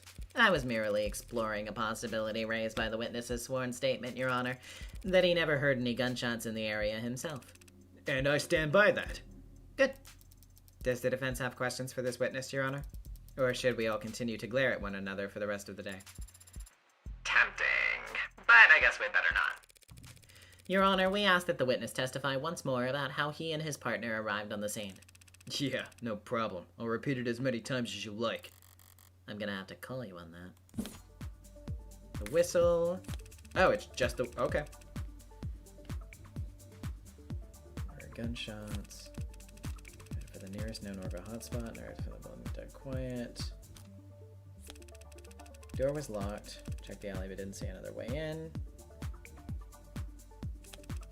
Chopin shot the lock off through the door. I think it was just already.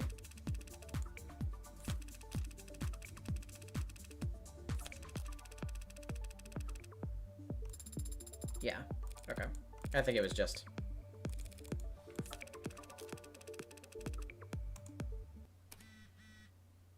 Yeah. Quit that already! As I've mentioned, I feel many times by now that is a very unpleasant tone, Adonai. Sorry. Butterfingers. Hasn't anyone ever told you it's in poor taste to use the same trick twice? It's been a lot more than twice now. And besides, it's only an issue when it's used twice on the same audience. Speaking of which. You gonna answer that, Officer Rogers? Just to fill you in, officer. What I accidentally pressed just now was a whistle found at the scene of the crime. Weird coincidence that my little slip-up coincided with your phone vibrating. Can you read us the notification you received just now? Or should the core computer simply force open all your devices and splatter your data across the walls? Officer Rogers, you have a so-called receiver application installed on that device, do you not? Yes, I do. Is that in line with department guidelines on use of third-party software on state-provided devices? It's not breaking any regulations. Doesn't need to earn you any demerits to make you look guilty as sin. You and your partner, that is. Did Chopin also have the app installed? We can go check. If having that app on your phone makes you guilty of something, you'd have to arrest half the cops patrolling the lower wards. What do you mean? It's common knowledge that orcas use unconventional tactics to talk to one another. Flags on buildings, clothes left out on lines, smoke signals, probably even messenger pigeons. Where? Don't jump scare me like that. When you've got to figure this statuesque every pigeon is a disaster waiting to happen. Anyway, whistles like that one aren't uncommon. So, is it common for members of the police department to try to listen in on the chatter of groups like the Blue Blood Mafia? The lower wards aren't a place a cop walks into without every weapon they can carry. And that goes double for information. So there's nothing suspicious about his phone reacting to that horrible, horrible racket? Adonai, have I had to put up with that noise for nothing? Not for nothing. The witness is correct, Your Honor. There's nothing suspicious about having a receiver installed on any of your devices, even if you aren't a cop. What's incriminating is the fact that Officer Rogers' device responded to the specific frequency of this whistle. Sorry, officer, a little blue birdie already told the court that you need to input a frequency in order to get alerts for it. Yeah, I know that. So does the whole force, in fact. What? I see. The hell is she reading over there? Officer Rogers, testify about this anonymous tip that the police department received last night. Oh, for... Haven't seen the submission myself, but it came through the department network straight to everyone's inboxes. Be advised, anonymous tip suggesting potential Orca analog chatter at the frequency listed below. Patrol officers in lower wards use this information at your discretion. That is absurd. What is the point of informing every cop in the city about a secret communications channel? The Blue Bloods would find out their lines compromised within minutes. Would they? I don't know. I don't control how anonymous tips get handled. Good, but as soon as you got an email telling you there might be criminal communications occurring at a random frequency, you tuned into it right away? Believe it or not, I'm a little concerned about criminal communications these days. Having seen my partner murdered by an orca right in front of me, barely 24 hours before nearly getting shot myself. Back up. You saw the moment of your partner's death? That's news to the court. You know what I mean. Your Honor, the tip was submitted and the frequency was spread throughout the police department network. Likely because the Blue Bloods believed it to be compromised, having already been used at the scene where 4 of their members died. Officer Rogers may have the receiver app on his phone, but so do many officers in this city. The app doesn't provide timestamps of when frequencies are added. So there's no proof of when his phone first started listening to for the frequency? Neither he nor his partner were members of the Organized Crimes Unit. Therefore, they had no criminal informants of their own, and they could not have obtained this frequency before the rest of the department. Since the defense cannot prove that this signal was acquired legitimately... I never said I couldn't prove that. Oh, this is where it's gonna come in, isn't it? Or something related to that. I see. I see. Creek's datapad? They could have pulled the frequency off of a file hidden on it. Even if that was somehow true, which it isn't. What would it matter if the officers acquired... Oh, okay. Yeah, that's true. Well, I mean, I didn't necessarily guess that it was before... or after that, but whatever. Good point.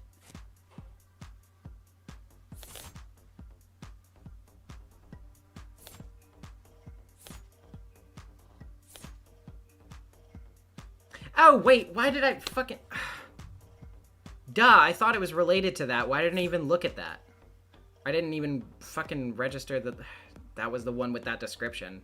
I was thinking about that incident, but I didn't even think about it being a fucking whatever. Anyway. The gun. What of it? Not just any gun. A Mag US legally registered to Anchor 10. And how do I know that?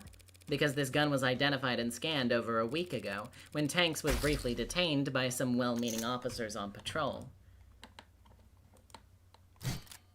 That report. Officers TC and HR reported the following. Subject in possession of firearm in violation of parole, and subject in possession of suspect's communication software installed on personal phone. He wrote all of that in the report?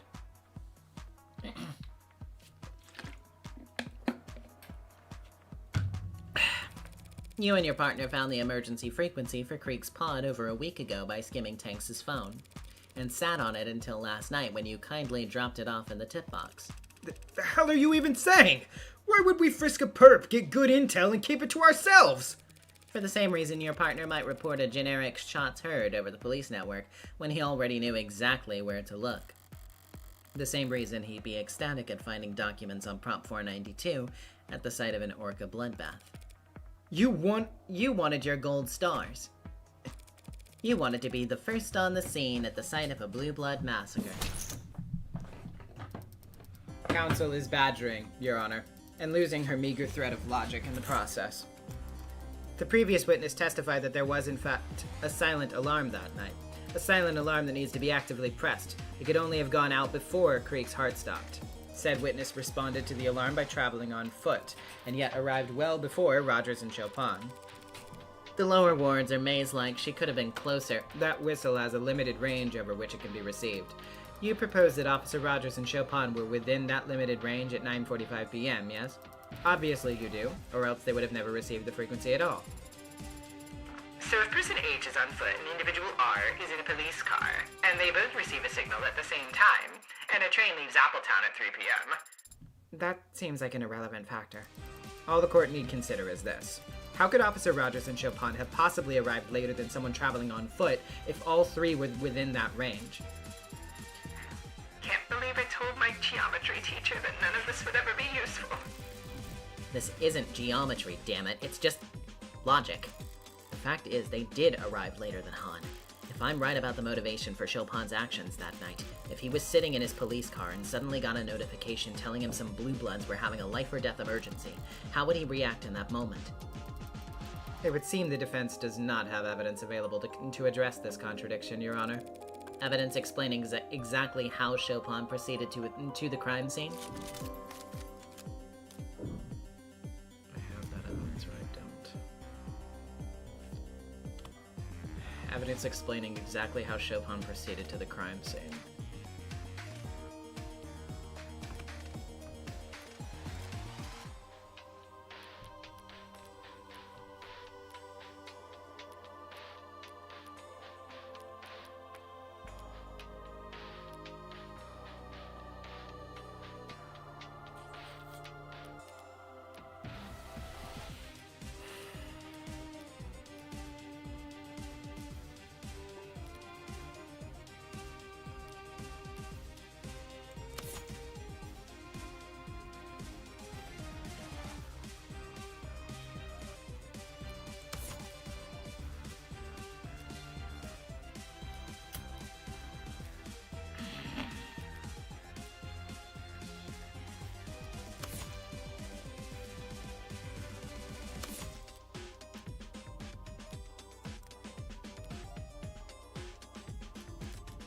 I'm just clicking around at random shit at this point, like...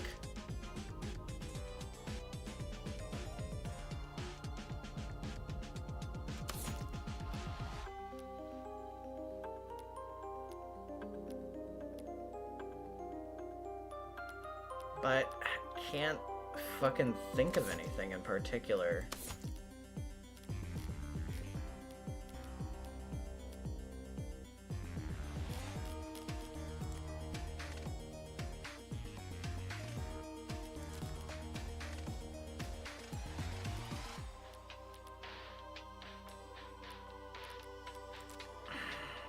Damn. Fuck. I can't think of anything.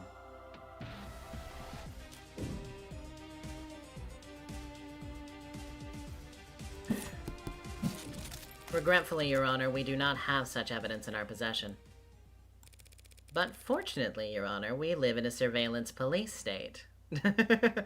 True. I don't know if I would call it fortunate, but in this particular instance, I suppose.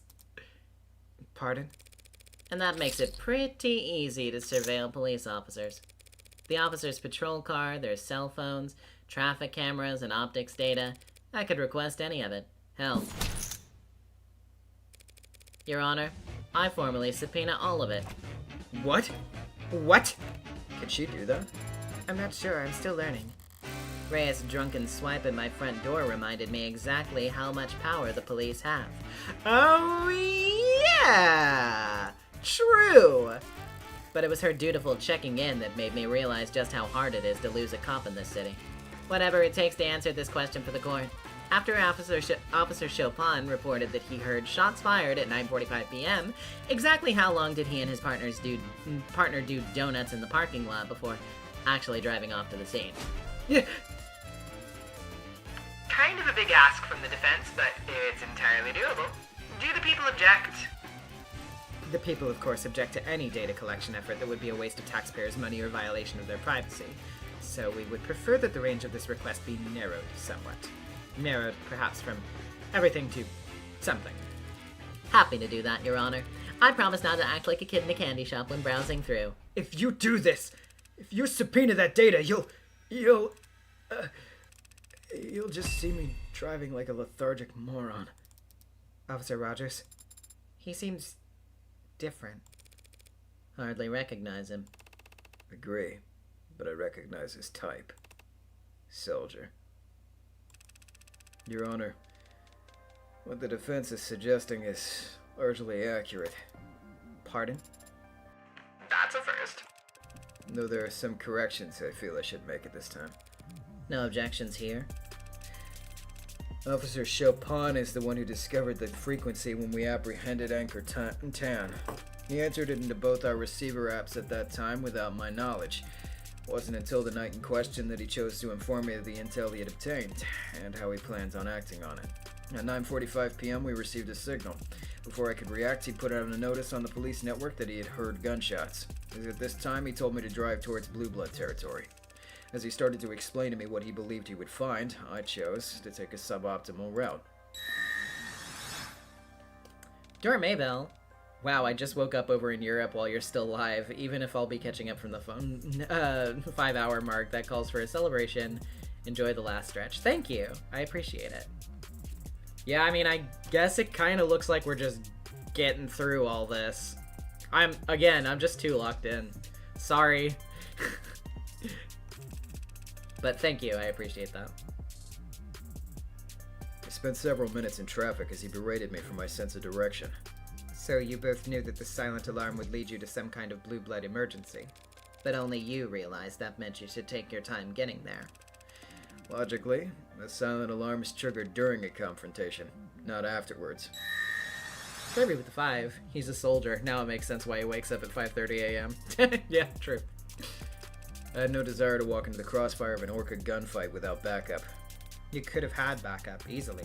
My partner had no desire to share our intel, or how we obtained it. I apologize to the court, Your Honor, for being evasive or misleading during these proceedings, and I intend to take full responsibility for doing so. But I was not eager to admit the role of my own cowardice in playing in these events, nor would I ever want to imply that Officer Chopin was responsible in any way for his own murder. Very warm sentiments from the officer. Delivered with a voice as cozy as ice water. So you're telling the court that you and your partner arrived at what you expected to be a bloodbath, and you still shot the lock off a door and started stomping around inside while separated from one another? Respectfully, ma'am, with the route I took and the time it took us to arrive, we expected to find all targets neutralized. And that expectation was reinforced when we arrived on the street and found the whole vicinity dead quiet. Yet, we were still the first on the scene, despite my stalling for time. I think that might have enthused my partner. He was excited, and I let him set the pace. It's my deepest regret that I agreed with his request to split up. First to arrive on the scene? We know that wasn't the case. A blue blood got there well before you and your partner. Somebody in chat asked about Claire Obscure. I haven't played it, so I have no thoughts on it whatsoever. That's what you were talking about? The witness wasn't present for the individual's testimony. He's merely giving the facts as he knows them. And he can't have known that there was a blue blood in the building. On the contrary, he already testified about encountering them yesterday, as they made a not-so-silent retreat down into the alleyway. That was a blue blood making all that racket? I see. My partner, Chopin, he shouted that there was someone scrambling around down in the alley not long before he was killed. He must have opened the windows on the 3rd floor to check. That's a new detail, Officer Rogers. Pardon me if I failed to mention it yesterday. It occurs to me you weren't present in the courtroom when this other curious detail was brought to light. The fact that there was another weapon at the scene of the crime. A bloodied knife, which somehow ended up down in the dumps. Know anything about that? No, ma'am, I do not. Playing dumb? Wrong move. But I know Cyanus is a bunch of amateurs with conflicted priorities. Explain this to the court, then. Forensic analysis has already shown that this knife was the murder weapon used to stab Miller. Getting a healthy amount of his blood on it in the process. It's also been established that this knife must have been what my client used to cut his own bindings. If you say so. The evidence says so. If the defense isn't interested in asking the witness questions, perhaps they'll answer mine. What does that have to do with Officer Rogers? Everything, of course. Allow me to show you why.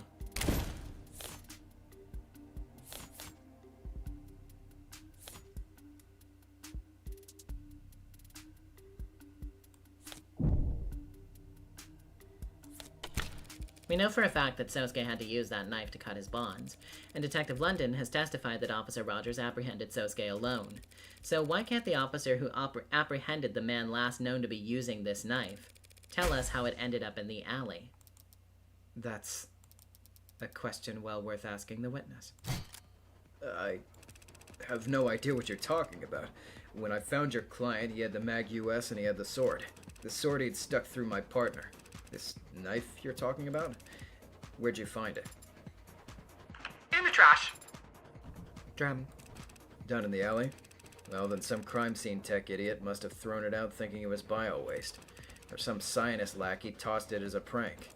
I wouldn't know. Because I spent hours being debriefed in that room on the 3rd floor while they set up the arcs. I spent all night in a room with my partner's corpse. Never took a trip down to empty the recycling bin.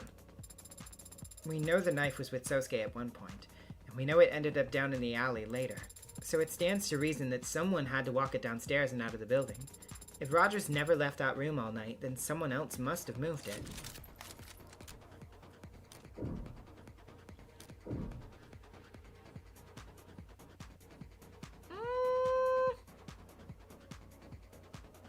Yeah, I mean... 0 points for you.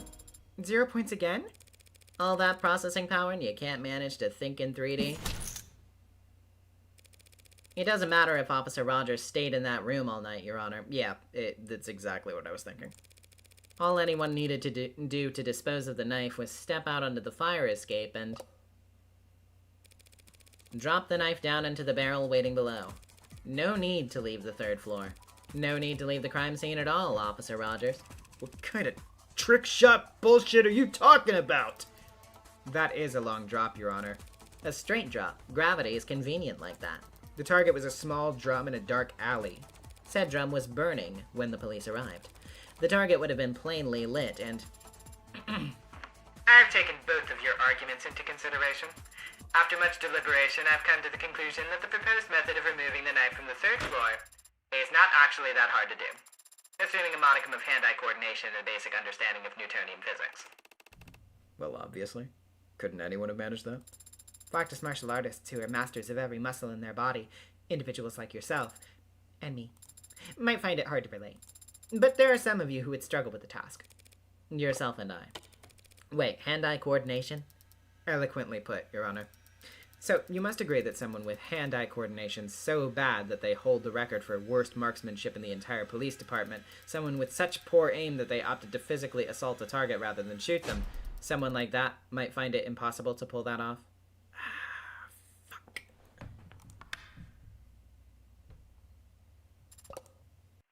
Are you talking about me?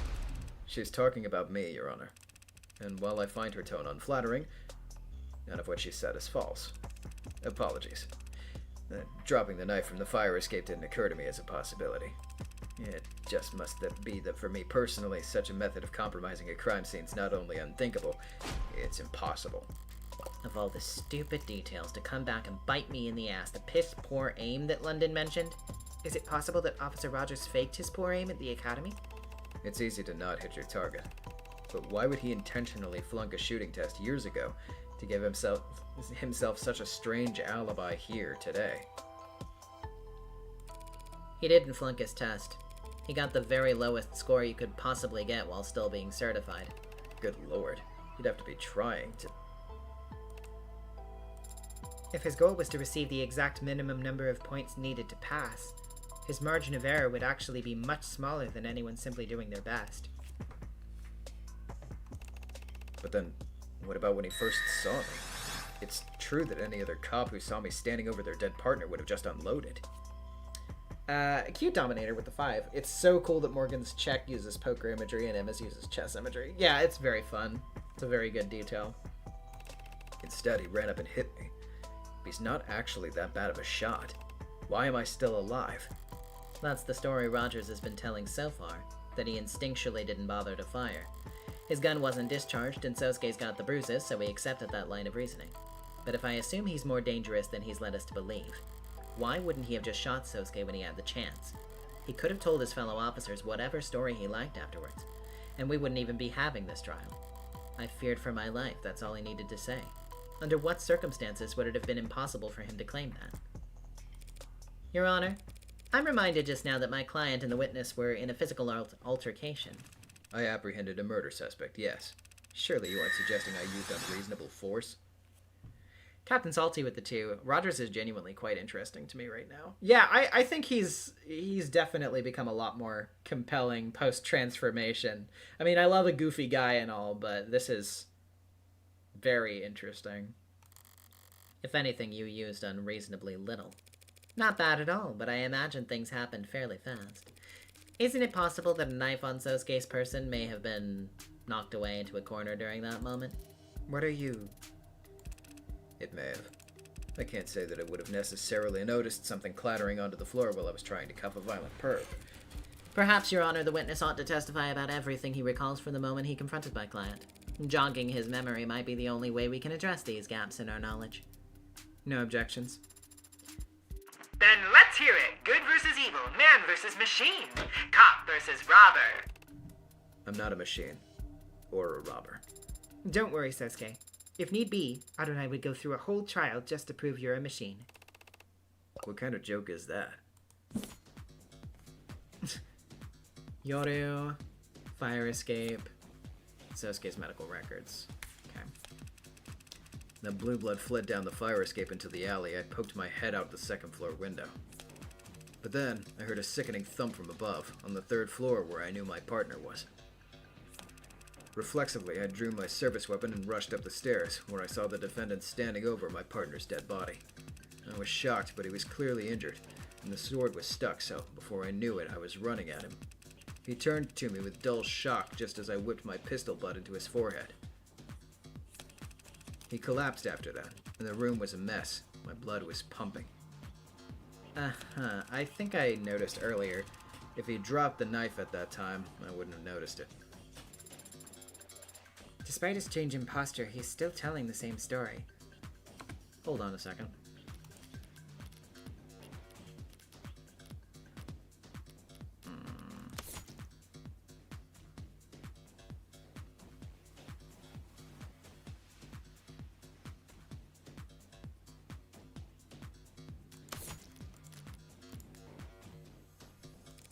Yeah, he hasn't changed his tune, but he is giving more detail than ever before.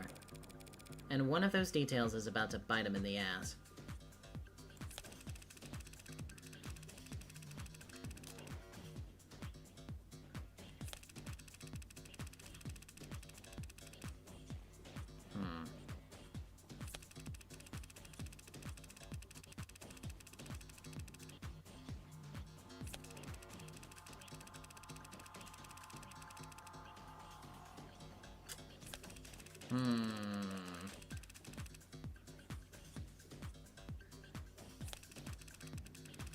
Wait a minute.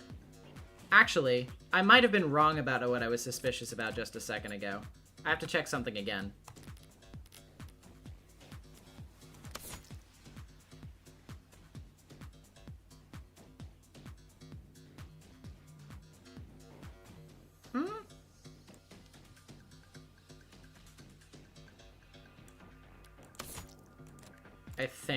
I think.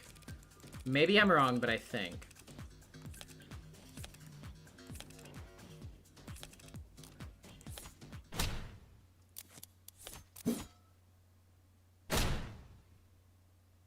Got it! Sounds very brave, Officer Rogers, but that's physically impossible. How could you have knocked my client out with one strike to the forehead, when it was the back of his head that was injured? I thought I remembered that correctly. What are you talking about? Yesterday he had bruises across his entire body. An exaggeration that doesn't hold up to the scrutiny of his actual medical record. Largest wound found on the crown of head. The crown, as in the top of the back of the head. The butt of a pistol leaves a surprisingly specific impression on the human body, Officer Rogers. I assume Dr. Sato's still in the building?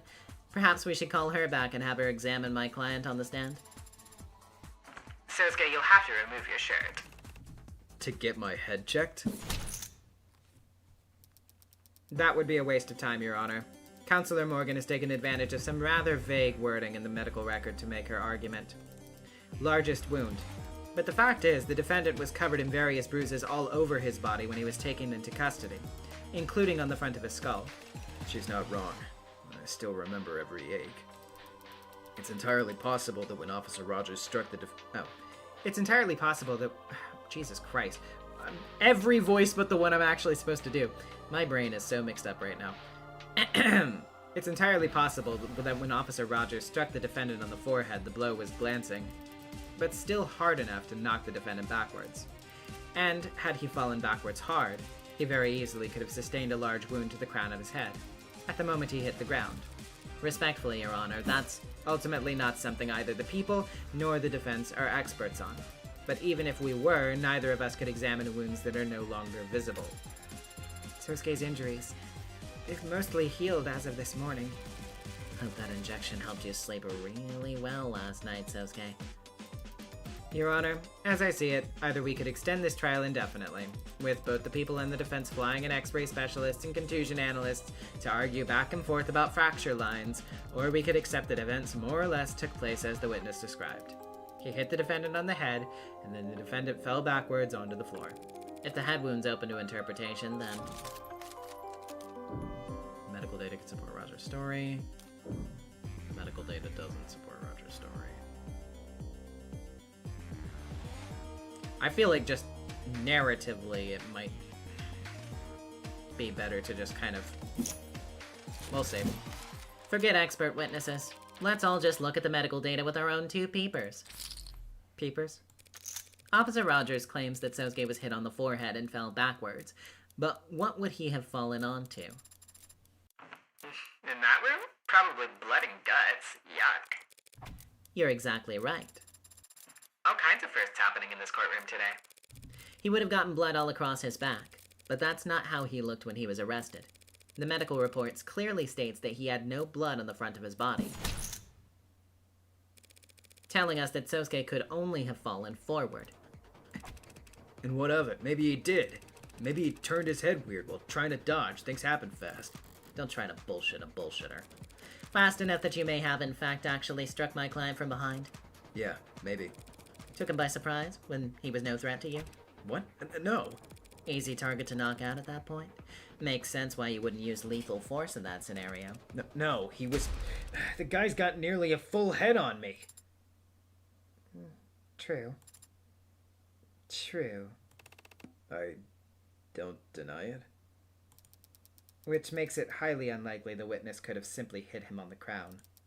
If things happened as you say, and he had the element of surprise, he would have simply aimed for the easiest target possible, the one easiest to reach, the center or bottom of the skull. Not quite. Excuse me? I never said that my client was standing up when this happened. You mean he... He was asleep? No. Considering that he was struck on the crown of his head, it's obvious that at the time, Sosuke Ikaria was. On the ground, still bound, bent over. Stuck on the crown of his head.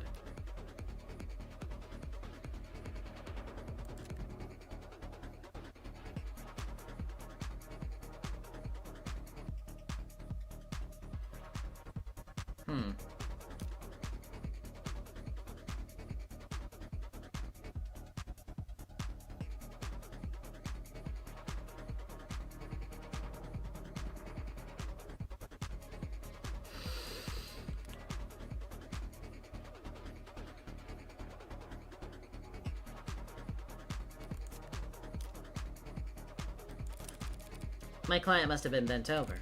He was bent over while the witness came up from behind and... Adonai, What? Why are you interrupting me now? because I thought you would want to know where you were about to phrase things in a way that would sound very silly. What are you talking about? Sarah's right, Morgan. You should let her take this one. What?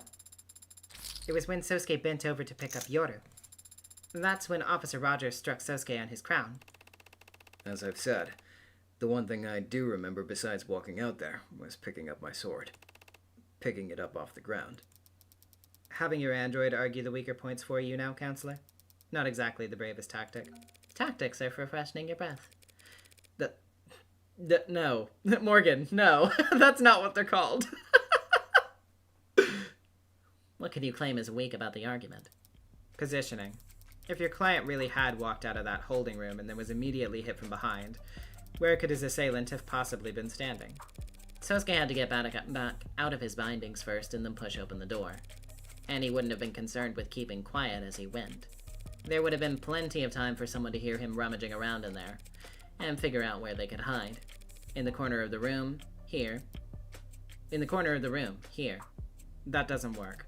If that was the case, your client would have fallen face first, here. But instead, he was apprehended here in the center of the room.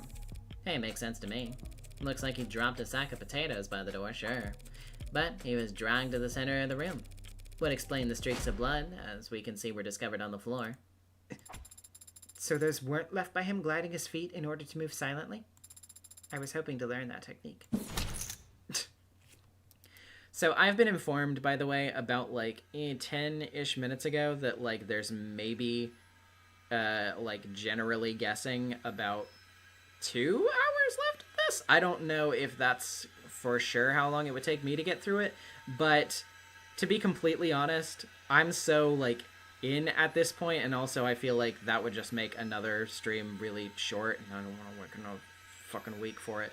So if it's cool with you guys, I mean, obviously anybody dip out whenever they need to. You gotta do whatever you gotta do. That's fine. That's totally fine.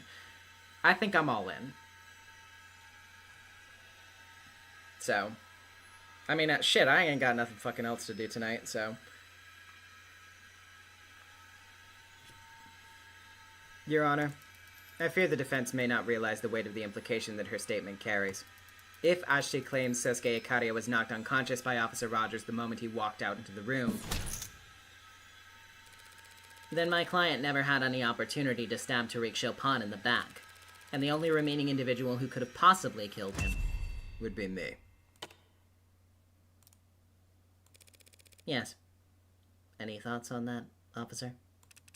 There's one thought that's been frustrating me for some time, actually. When I expected the prosecutor to voice, but perhaps I misjudged her. You what? None of what you're saying makes any sense. You say I hid in the corner to surprise Sosuke, and that I then, what? Snuck up on Chopin? How could I do any of that if I was downstairs at the time Chopin was killed? At the time Sosuke killed him? It's not that the thought hadn't occurred to Emma, you idiot. It's that once I address this point, your entire testimony falls apart, and the truth of the case becomes crystal clear. There's no misunderstanding on my part, and I suspect none on the part of the people either. Because the truth is, when you and your partner arrived, you must have immediately fallen behind, taken the lead, KO'd Chopin. Yeah, that's true. He didn't have his fucking body cam on.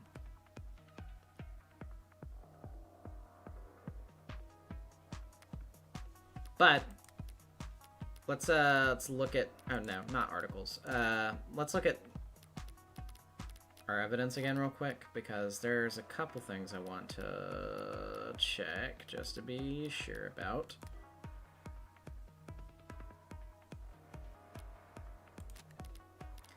Rogers had apprehended suspect.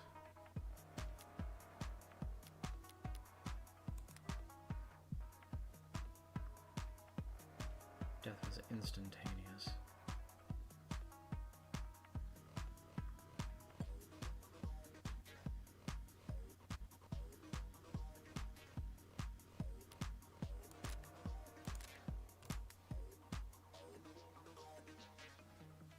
Wait, hold on. Check that again.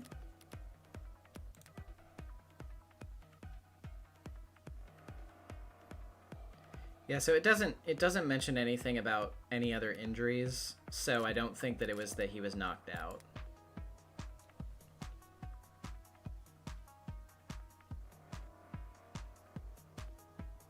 Then, if he was gonna get him from behind, he would have to have fallen behind. That's my guess.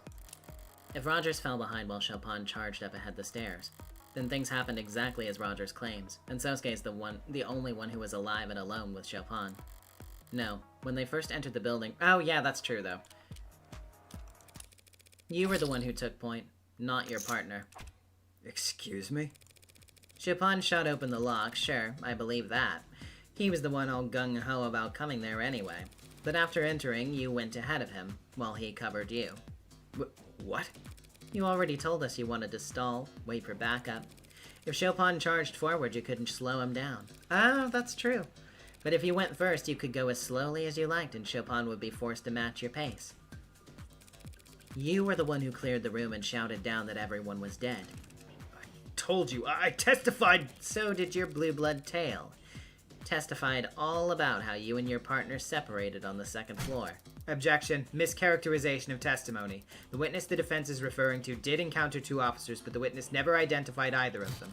The blue blood didn't need to. All they were waiting to hear was whether any blue bloods were alive. So after Rogers shouted down to Chopin that everyone was dead, they bolted out the second floor window. And when Chopin shouted that someone was in the alley, Officer Rogers opened the windows behind Creek's body to try and spot the runner.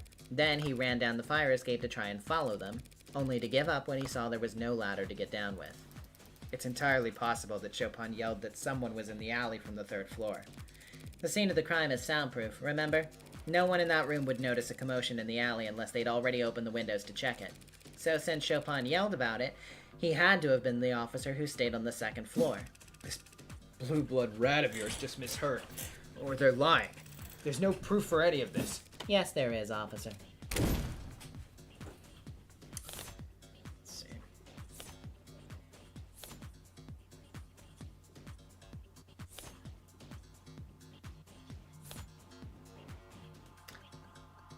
Oh my god, that's right. Oh my god, that's right.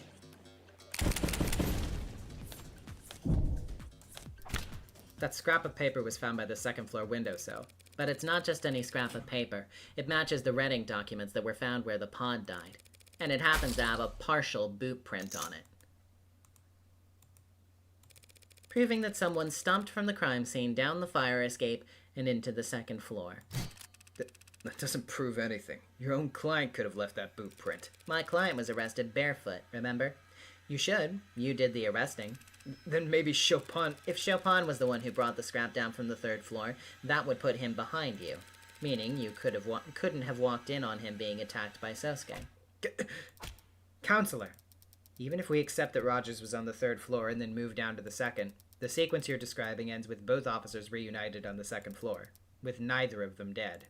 But obviously Chopin did proceed to the 3rd floor, because that's where he was killed. So now we're back where we started. Back where we started? You're forgetting one key detail in this new sequence of events.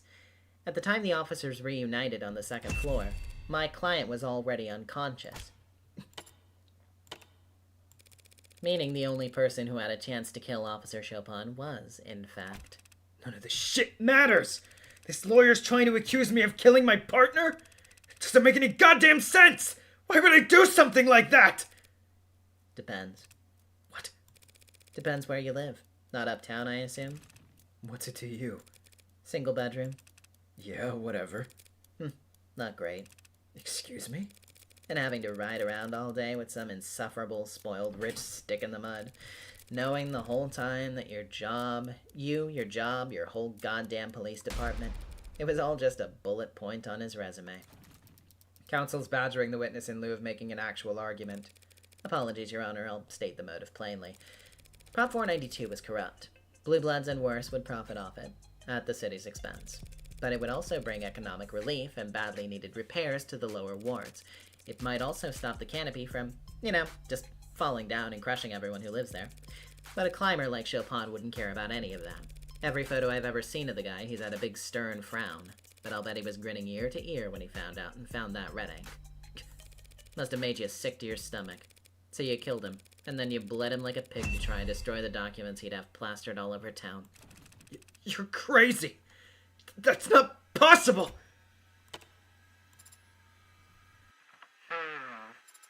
Do the people have anything to add?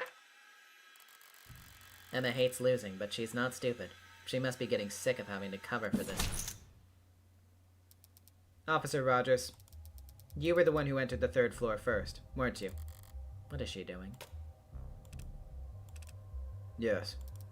How long were you there before your partner alerted you to someone escaping through the alley? More than 2 minutes. Less than 3. You had a chance to start looking the room over? Yes. And did you see anything as politically explosive as what the defense has described? No, nothing of the sort. Your Honor, the witness is blatantly lying. We know these documents were there, and we know Chopin found them because they were found underneath his corpse. And it is the defense's theory that he was killed because of those documents. Because he would have tried to make them public, essentially? Yes. That's the defense's proposed motive for this man to kill his partner. Yes? I see.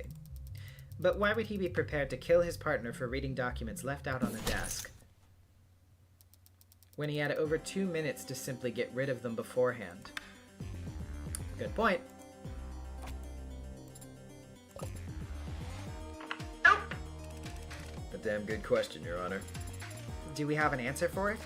I'm getting there. I'll get there. I'm close. His layers are falling off. This is a cold guy. Cold enough to walk into that room, knock out Sosuke, and start calmly looking around. So is he lying? Did he actually see those papers? No, Emma's right. If the papers were in plain view, he'd just have tucked them into his jacket. But the papers were in plain view. Were they? I don't remember. Where the hell did I put them if not on the desk? I remember taking them out of Creek's safe and thinking they were nothing important, so I just... Okay. That's probably how one page got left where I could stick to the bottom of Roger's booth. But before I left, I reorganized things, tried to make it seem like I was never there, so I stacked things neatly. Yoo-hoo! Counselor, any cuckoos in or around the nest? Pardon me, Your Honor, I was simply overthinking, to be honest. Officer Rogers didn't dispose of the red ink when he had the chance because he didn't notice the red ink. It's that simple. A simple answer to a simple question that simply doesn't measure up. If Officer Rogers didn't notice the red ink docs in the 2 minutes he had with the scene, how did his partner discover them so quickly? Neither of them were looking for illicit government documents at the site of a gang shooting. Neither of them would want to start disturbing a crime scene where there were 2 bodies and blood all around them. I think I know this now, yeah. Correct. Rationally, neither officer would want to start making a mess of the scene. Something must have simply caught Officer Chopin's eye. Very bad luck on his part, as it turns out. You've gotta be... What the hell are you talking about?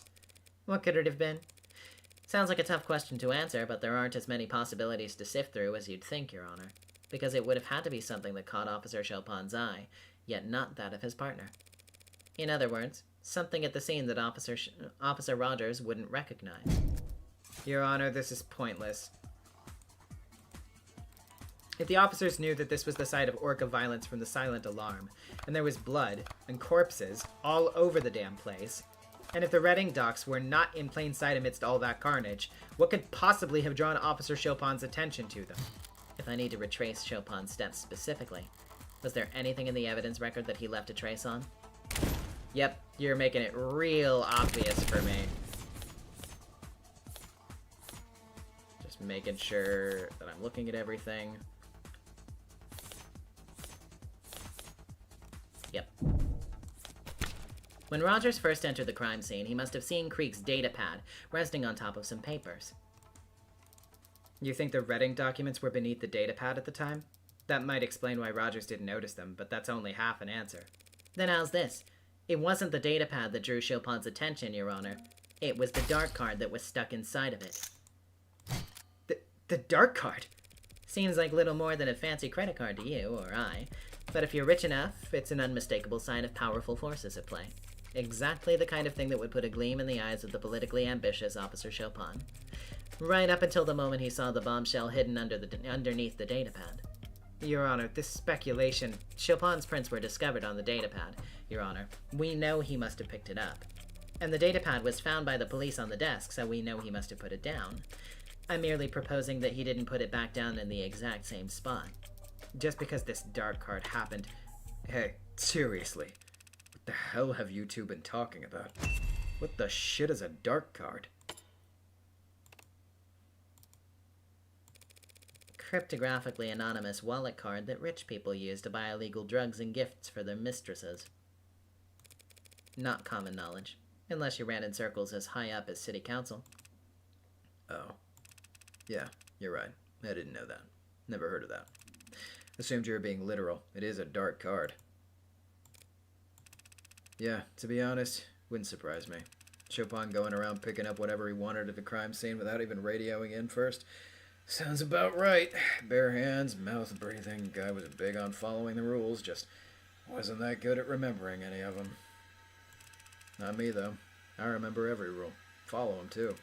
Partner breaks a body cam, I request a new one. Let him use mine. Stop him from getting sued by the next punk he bumps into. There's a real risk for him. He had money. People would sue him if they could. No one was trying to sue Huey Rogers. Only thing the judge could award them would be my own goddamn debts. I don't think I'm bad with money, just bad with debt. Can never seem to get rid of this stuff. But even I'm not so stupid that I wouldn't wear gloves at a goddamn crime scene. You mean...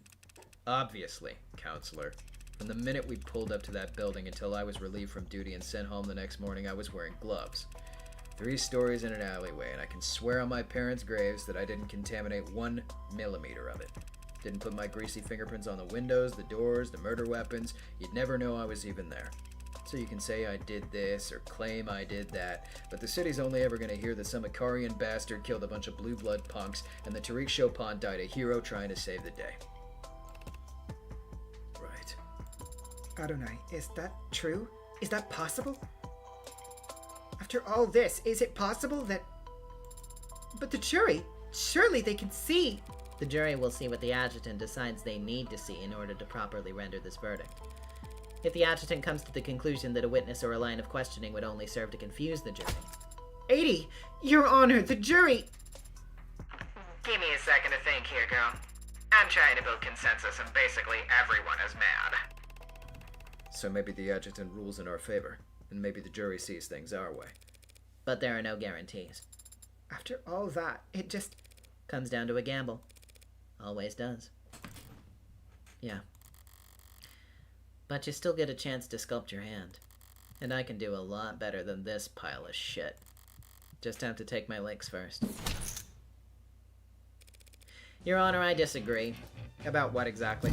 About all of it. About everything. Look, we know someone moved from the 3rd floor to the 2nd floor via the fire escape because of that scrap of paper, which would have put them in the perfect position to walk up behind Chopin, and we know Chopin picked up the datapad because his fingerprints are on it, so we can reason Chopin was investigating the desk before he died, and of course we know he died reading the Reading documents because, duh, his body was found collapsed on top of them. Put all of that together and... Nothing. You still have nothing. Nothing except circumstantial evidence tying this witness to a theoretical sequence of events. Whoa! The fucking 50 gifted memberships! By Justin, CEO of... Bananas post 6204. Sorry, it's just, I had to, your name was cut off by the thing, so I had to actually read it. Thank you, I really, really appreciate it. But yeah, thank you so much. I really, really appreciate that. That's very, very generous of you. Holy shit.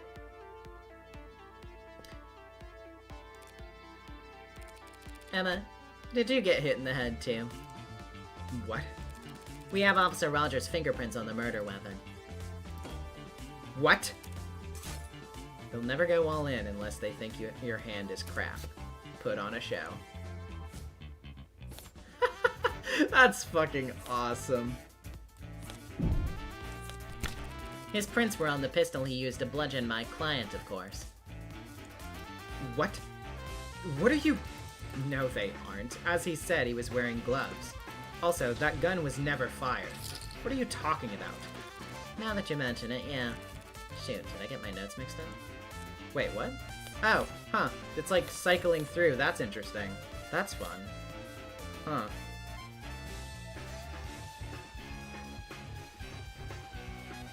Damn, are these memberships still fucking going? Like, in the chat? That's crazy. I mean, I guess it was 50 of them, but damn. Anyway. That's right, the bat. Did you think we wouldn't notice you left your fingerprints on it just because it was broken to splinters? The baseball bat used on Trey? Forensics failed to pull a single print from that. Is this your idea of a joke? Jeez, take it easy, I misspoke a little. Also, I don't have my reading glasses. What? The Mag US that was used to kill tanks in Creek. Pretty stupid to forget to wipe your prints off a piece that gaudy, don't you think? Counselor, what is this? Are you throwing a tantrum? Making a mockery of the courtroom? The only prints on that gun belong to Sosuke Ikaria. Oh. Sorry, guess I was thinking of another case. Is there perhaps a gas leak on the other side of the courtroom? Well, don't I feel stupid. What I've been trying to say is that Officer Rogers failed to notice that he left his fingerprint on the most important weapon of all. The very blade that took his partner's life. Enough of this embarrassment! What the hell is wrong with you? I knew a mob lawyer would be corrupt and vile, but how can you be such a stupid bimbo? Do you think we're all idiots? My fingerprints are on that goddamn knife and you know it!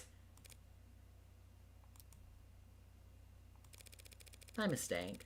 I can see here that yes, I was misreading the fine details, and it does appear that your fingerprints are not on that knife. Sorry. Oh dear. What? What? What is it? Oh, I guess we're all just wondering. How long have you known that it was this knife that was used to kill your partner? Ah, got him with the fucking, oh god, why am I blanking on his name?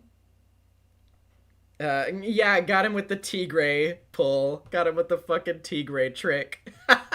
Jesus Christ.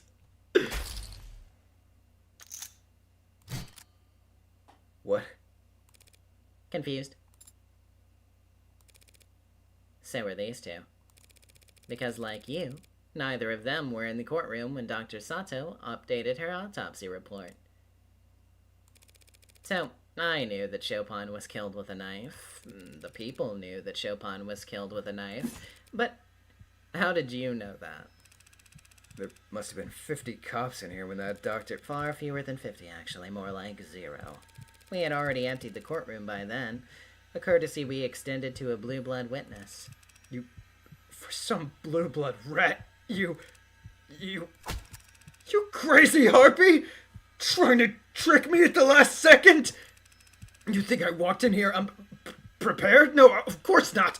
She, right there, Rockford, the prosecutor. Before I took the stand, she told me all about the knife. So that's your plan. Right, Rockford? Before I came out here, didn't you? It's always great to reveal a full house and rake in the pot. It's even better to reveal a handful of shit you bluffed your way to victory with. Say something already, just say it! But every now and then, a different kind of victory comes along, where you just get to sit back and watch someone else self-destruct because they completely misread the dealer. Say it! Say that you... Shut up! What? Just shut up. Is that so hard? Are my instructions unclear? Do you need me to salute you first? Stop talking! You are completely, utterly, 100% guilty. Why the hell would I perjure myself to help you? Hey.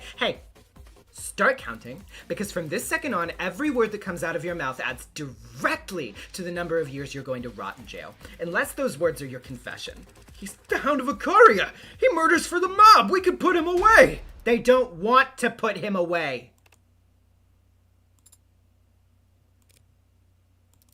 Not for your crime. Not for murdering the son of 2 city councilmen. Have you lost your goddamn mind? But he's a murderer. Well, not all murderers are created equally. Well, not all murderers are hunted equally. Neobility assassinating each other? Let it ride. Keeps them divided. Orcas fighting in the lower wards? Let them sort it out. Keeps their numbers down. A monster shoots 6 women in the heart and leaves no evidence behind? Call us back when he kills somebody important.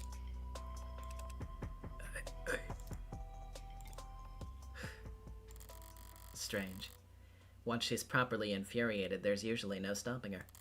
Well, if she's not going to twist the knife herself, I shouldn't let it go to waste. Your Honor, if the witness is having trouble choosing a place to start for his confession, perhaps I might help by laying out the details for him. You sadistic bitch. He was counting on Emma to step in. Now he's sliding down the rocky face of despair. Fingernails split and bloody as he attempts in vain to slow the descent. Not very dignified, so I won't leave him hanging. I'll be happy to speed him along. In summary, a week ago, you acquired a blue blood distress signal when you arrested Tanks, But your partner insisted on letting him go and keeping the code to yourselves. So the night of the murder, when the alarm went out, he jumped at the chance to be the first unit on the scene at what could be a gang shootout. You did all you could to stall, but your partner pressed on and even shot open the door in his hurry to get into the locked building. You made up an excuse to keep him on the second floor and proceeded to the third on your own, relieved that everyone was already dead, and puzzled by the delirious Sosuke who you knocked out with one blow to the back of the head.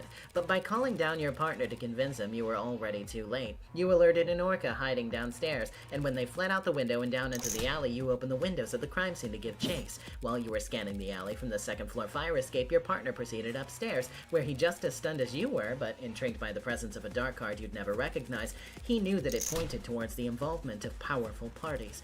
It was simply bad luck that he found the red ink before you. But he must have felt like he'd won the lottery. He was the one man in the city who'd benefit the most from exposing the corruption it hinted at. He must have been salivating at the opportunity, right in front of you, standing in the blood without a second thought. You had taken the knife from Sosuke, hadn't even thought about it up until that point. You knew that once the rest of the force arrived, there'd be no stopping the red ink from going on the record. You had one chance to blot it out for good. That's all. That's all a lie. Just smoke and mirrors, tricks and guesswork. The Hound of Icaria is standing right next to you. The Blue Bloods themselves even tried to kill him right in front of all of us. No, they didn't. Excuse me? I have it on very good authority that the Blue Bloods wouldn't want my client assassinated. Oh, I'm sure. So considering where the shooter was, and the direction he was aiming, the only person he could have been aiming at would be, well... you. What the hell are you talking about? Seems like the old guard wanted to make sure there'd be a swift punishment for letting PromNut 492 blow up. So you can keep protesting your innocence if you want. It might work out. And you might be able to avoid the next Blue Blood to come after you. And the next after that. You might survive just long enough to end up the only casualty in a tragically unavoidable case of friendly fire. Blue's coming after you from above and below. Who gets there first is a coin toss, so tell me, you feeling lucky? Well? You Any questions? and this DA, you're Officer. you're all out of your damn minds!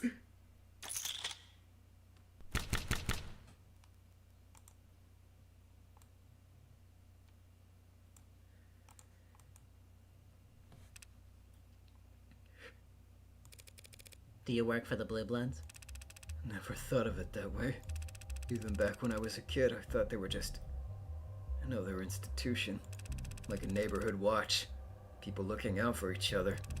Everyone's parents off of work or enlisted or in jail for civil disobedience. Whole neighborhoods that cops, medics, goddamn firemen wouldn't set foot in. Didn't see us as transactional. Thought I was just lending a hand. My blood ain't worth shit. I wasn't useful enough to be a young blood, not good looking enough to be a host. But I kept going to school. They helped me pay for it. And because it was in fact transactional, they expected to get something in return. Police Academy. They're mad on the inside. Wasn't as exciting as it sounds. I made sure it wasn't. Test scores sucked, aptitude sucked. Clumsy and boring. Made sure no one would want to give me anything important to do. Valuable enough that the Blue Bloods wouldn't wouldn't out me. Not valuable enough that the cops would give me anything worth passing on. The world's worst double agent. So bad at his job he'd never be expected to double-cross anyone. Imagine the look on my face when my reputation for nothingness gets me paired up with the worst babysitting job on the force. Tariq Chopin. We were perfectly matched in a way. I didn't want to be near nothing, and nobody wanted to let him be near anything. Nothing dangerous enough to get him hurt. Nothing real enough that he'd go blabbing to his dad's. We went around to schools. Those are the jobs we'd get. Building security. Morning assemblies. Telling the kids what cops do. Here's how to call for help. We were a goddamn joke. There are worse things to be. You think I don't know that? You think I gave a shit that kids were laughing at us in the back of the class? The teens were throwing soda cans at our car? Good for them. At least they were having fun. Tariq was never having fun. He was just burning inside. Humiliation and bile, stomach full of it. If he hadn't found the code on tanks that day, I don't know. Guy would have either put in his 2 weeks notice or just drawn his gun and walked into the nearest Orca mansion. So, when you two arrived at the building, Happened like that defense attorney said. I told Chopin some bullshit about smelling contraband on the second floor. He started poking around.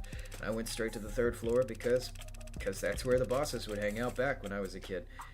Where they'd give us spare change to buy their groceries and pick up their laundry. Never met this creek or this pod in my life until we stopped Anchor Tan, different gens. And I'd never seen anything like the bloodbath in that room. All 4 of the pods were dead when I got there. Believe me, don't believe me. I ain't no Hound of Icaria, and I don't even think he could have done that either. Considering how he stumbled out of the water closet like a bloody water balloon. I did whack him on the back of the head, but my hand to God, I'm not convinced it did anything. Face down in the blood out like that couldn't have woke him up with a nuke. When the Hound dropped, I searched him, followed protocol. Found that knife in his hand.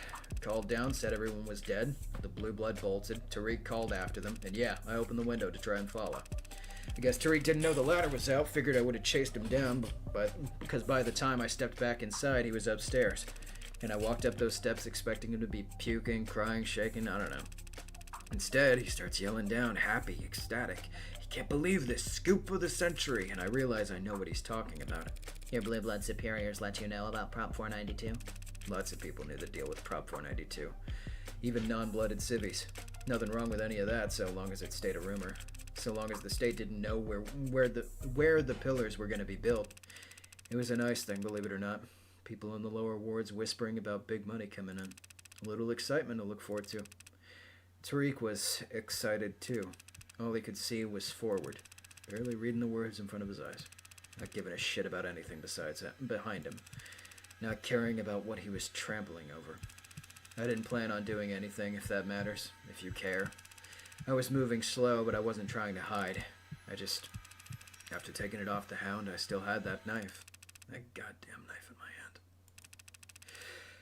You all seem like educated people, so I take it none of you all believe in evil. We believe in evil. Down in the lower wards, it's like a fog. Hangs around certain people, places. And it poured off that knife like a water fountain. The devil made you do it? Haven't heard that one in a while. If it wasn't for that dark card being there. You know, Tariq told me once, said he wanted to become mayor. I just did this stupid fake laugh and told him he had my vote. I don't know why I did that. I shouldn't have done that. Laughed at him? Shouldn't have lied to him. And so, Your Honor, the people will be dismissing the charge of homicide in the first degree with prejudice. What does that mean? They can't charge you with Officer Chopin's murder again at a later date just because they found more evidence. And the 4 other charges of second-degree homicide? We will be dismissing the 4 charges of second-degree homicide without prejudice. So she's not quite convinced I couldn't have killed Craig's pod. Miller's blood, having already been on the knife you used to get free in the first place, was pretty huge. Combined with Rogers admitting that you basically stumbled out a walking corpse. But the way the state sees it, their murders aren't any more solved than they were at the beginning of this trial. It's to be expected. Then the jury will be dismissed, this court will be adjourned, and you, Mr. Icaria, are free to go. Everything that's happened to you the last few days, how's that leaving you so shocked? I'm not shocked, I'm just grateful, Counselor. You have my... Your Honor, is there perhaps something else you wanted to say? Well, if you insist. I guess, for some reason, even though the jury's been dismissed and it's actually their job to do this part and the charges were dropped, I have this strong, overwhelming urge to say, not guilty. No, that needs to be much bigger. Maybe I cast ye innocent. No, that sounds dumb. Scrivenopti with the $10. Rogers is deeply fascinating to me. A pathetic rat trying to find any amount of happiness in his life. The only person he could bring himself to unalive was the man who would crush the lives around him. Yeah, I do think that, honestly, he is quite a fascinating character. Like, now that we're actually at the end of this endpoint, like, I always love that, like, the motives in Of the Devil so far have never been, like, very cut and dry. They're always really complicated. There's a lot to them. There's a lot of factors that go into these crimes that don't just stem from like a very simple like, oh, I was jealous of him, I wanted that, or well, you know, oh, you made me mad, you made me so mad, you know, like, you know, there's always layers to it. Encouraged with 5. So Morgan's visit to the hideout set a domino chain that caused this whole case to happen. How funny. Yep. Mm-hmm. God. State building. Floor 48.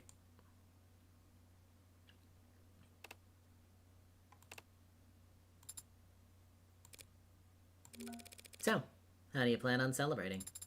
Adonai. We won, in case you two somehow missed it. And won so definitively that the police and even the Blue Bloods couldn't hold a grudge. Right. My apologies. I'm grateful to you, of course. It's just that I still haven't gotten an answer to the question that's been haunting me. Even more so than whether or not I killed Chopin. Someone slaughtered Creek's entire pod, and they had my life in the palm of their hand, And framed you, Sosuke. I don't think they were doing you any favors. and yet they did. They let me live.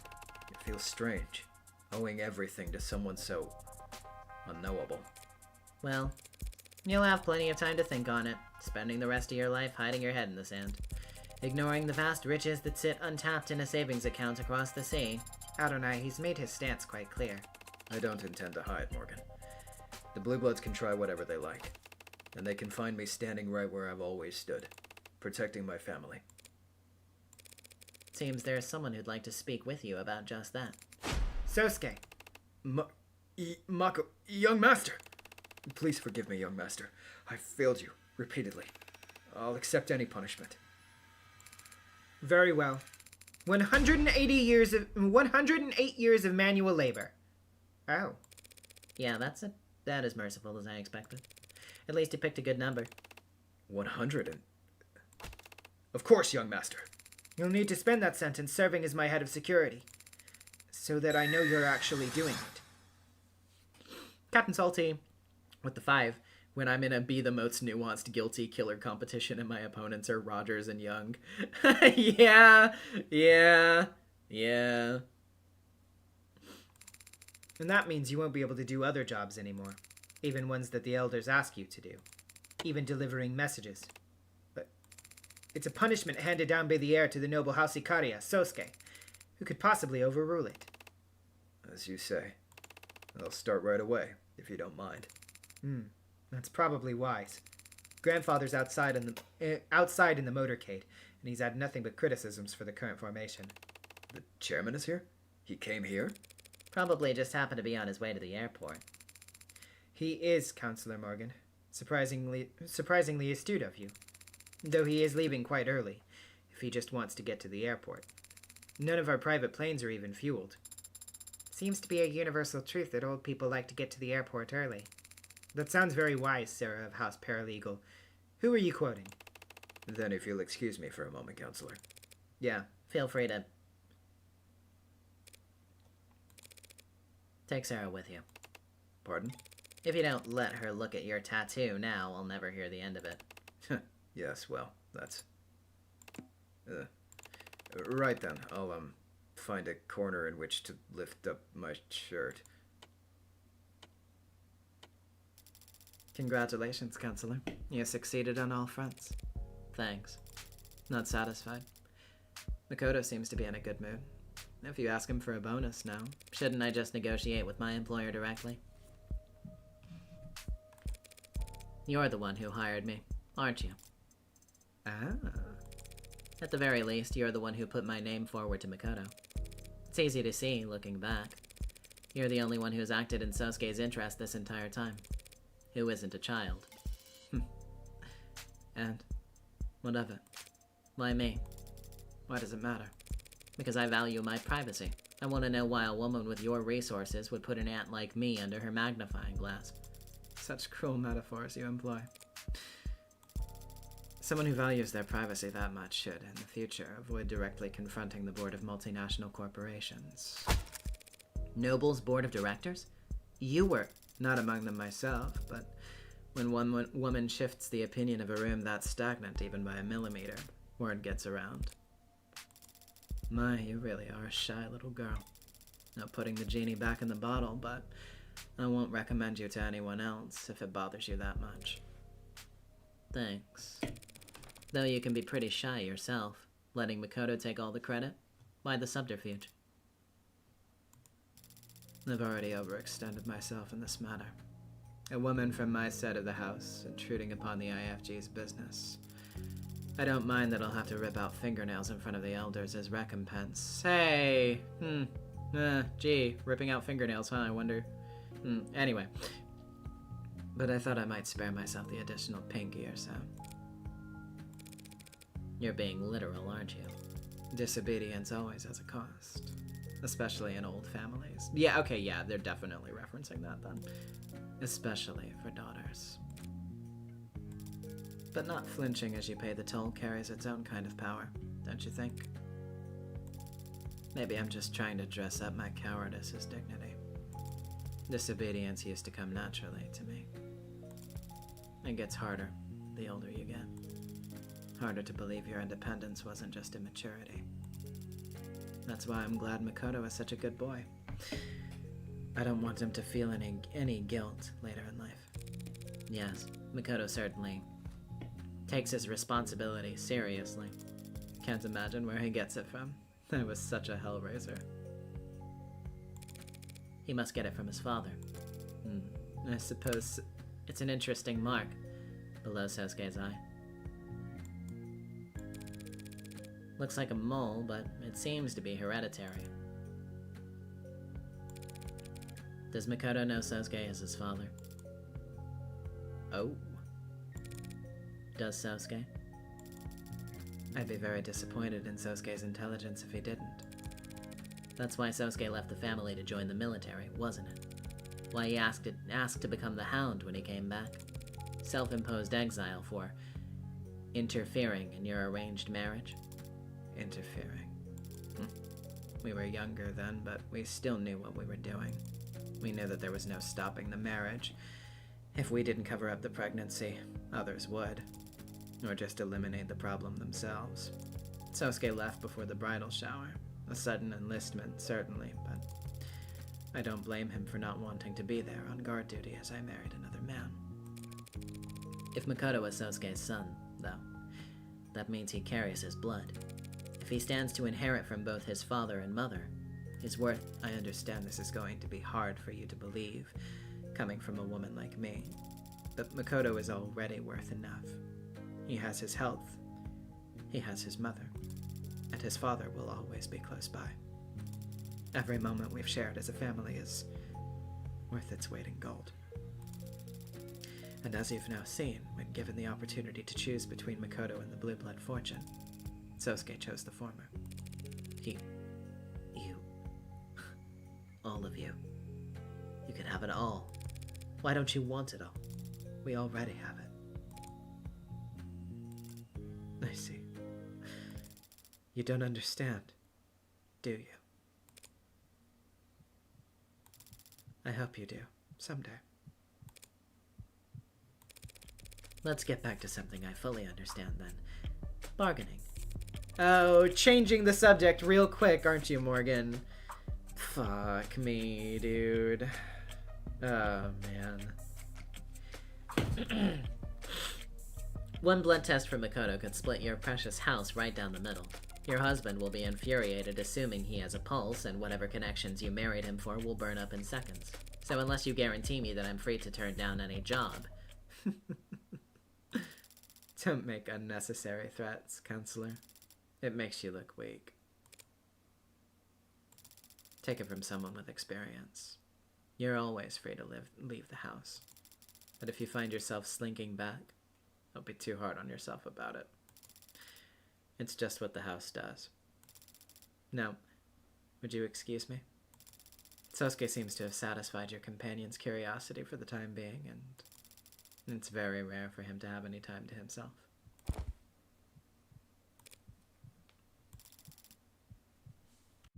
You don't understand, do you?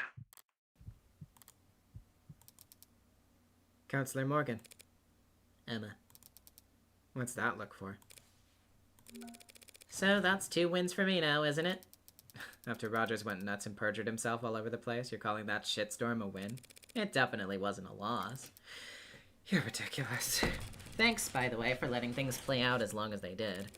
I imagine you wanted to put the brakes on things a number of times back there. But now that it's all out, my client won't be getting knifed by cops or blue bloods. At least not for anything he didn't do. You think I was happy to let the Hound of Icaria walk out of my courtroom? Your courtroom? I'll have to have a word with the adjutant. Please don't. But yes, I had my doubts. The OC unit's been getting a number of odd reports in the last 24 hours, truth be told. What do you mean? Bursts of anonymous tips about figures in red being spotted around Creek's place before and after the killings. Figures in red? That's right. The Rust. Right, the Rust. I don't like the timing, but it's not as if the OC can ignore the idea altogether. Someone killed those four, and it wasn't Sosuke or Rogers. If you don't like the Rust for it, where's your head at? Whoever killed Creek's pod did it with such unhinged brutality, and yet it was executed with precision so cold-blooded that they managed to virtually erase their presence from the scene afterwards. Yeah. Tanks and Creek were both shot from fairly close range and near enough to their solar plexuses. I suppose. Bashing Trey's skull in was overkill, yes, but it was the safest way to erase anything his mods may have recorded. And even if it was an afterthought, that overcorrection is in line with the perfectionism interrupted by... But forget it. I'm seeing things that aren't there. First sign of obsession. Obsession? I'm jealous. You seem like you never let anything get to you. It's unpleasant, you know, feeling like you're possessed by something. Or someone. Well, if it was easy to wrest control back, it wouldn't be an obsession. Just puppy love. Oh, that's me. Gotta take this call. See you around, Morgan. Yeah, see you around. Just don't go telling anyone that was a win, or I'll have you arrested for spreading misinformation. Well, we can't have that. Okay, Morgan, I fulfilled my obligation to Sarah now, so... So now you can buy me a goddamn drink. Pardon? You can start your 108-year sentence tomorrow. I've got some paperwork we need to go through before then, and I don't want to do it sober. Oh, you're serious? Of course I am. Everyone knows it's tradition for a client to buy their lawyer a drink after beating charges like this. And in this city, they take them to this one special bar, Kintsugi. I've never heard of that tradition. Or that bar. Yes, well, you've lived a very sheltered life under the roof of House Icaria, but I forgive your ignorance. Time for you to put that fat wallet you've been accruing that whole time to good use. I suppose I do owe you a great deal. Very well, but first I must inform Lady Mire and the young master. Go right ahead. Be my guest. What was that, Adonai? Did you want to get a look at Sosuke's tattoo as well? I'll take a rain check. Sosuke seems much more animated this afternoon, don't you think? Did you say something to him? No. I didn't do anything. I see. Then perhaps his injuries were just taxing him more than we realized. That must be it.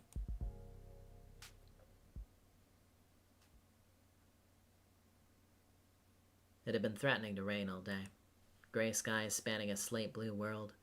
It was cold, and all the heaters were humming in their rush to overcorrect for it. At 3 o'clock, raindrops started hitting the windowsills. Not a problem. She had her umbrella. Oh, okay. This is just general narration. Okay, hold on. Refocus. Actually, let me take a drink of water real quick.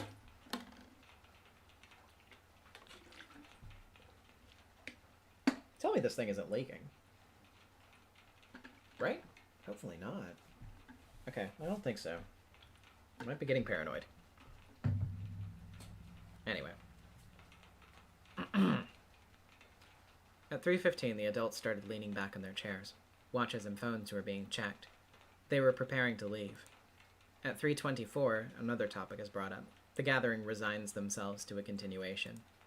It's 3:45 by the time the girl is able to excuse herself. She has 15 minutes to get back to school.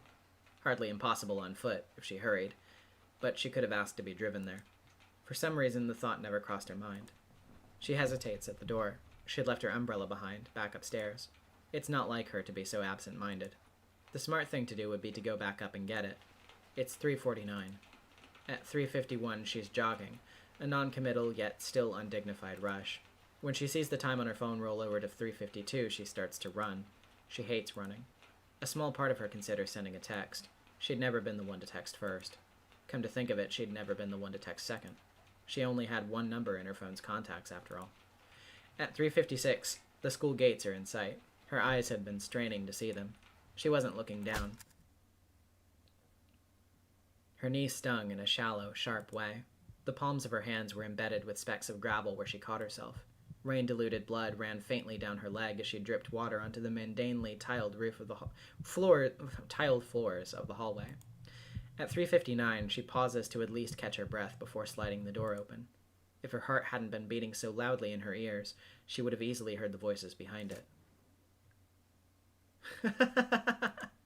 Where do you even come up with this stuff? Hey, I can't promise it's going to be that exciting every week around here, but...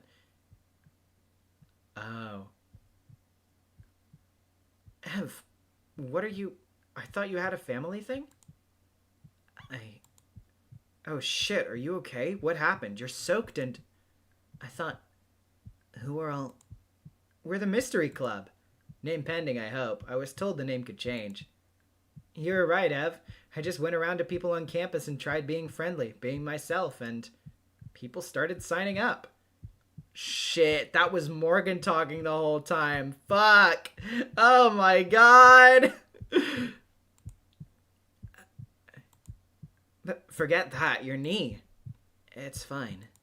You must be freezing. Let me give you my coat. Screw it, I'll just carry you to the nurse myself. Stop. Ma'am, this girl just showed up and she's bleeding.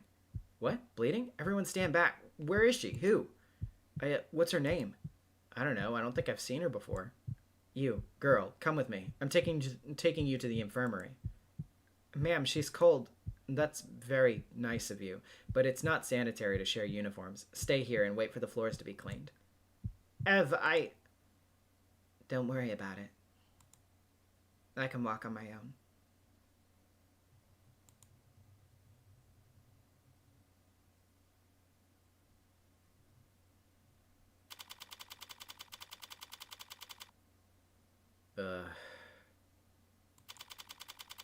Fuck. Yep.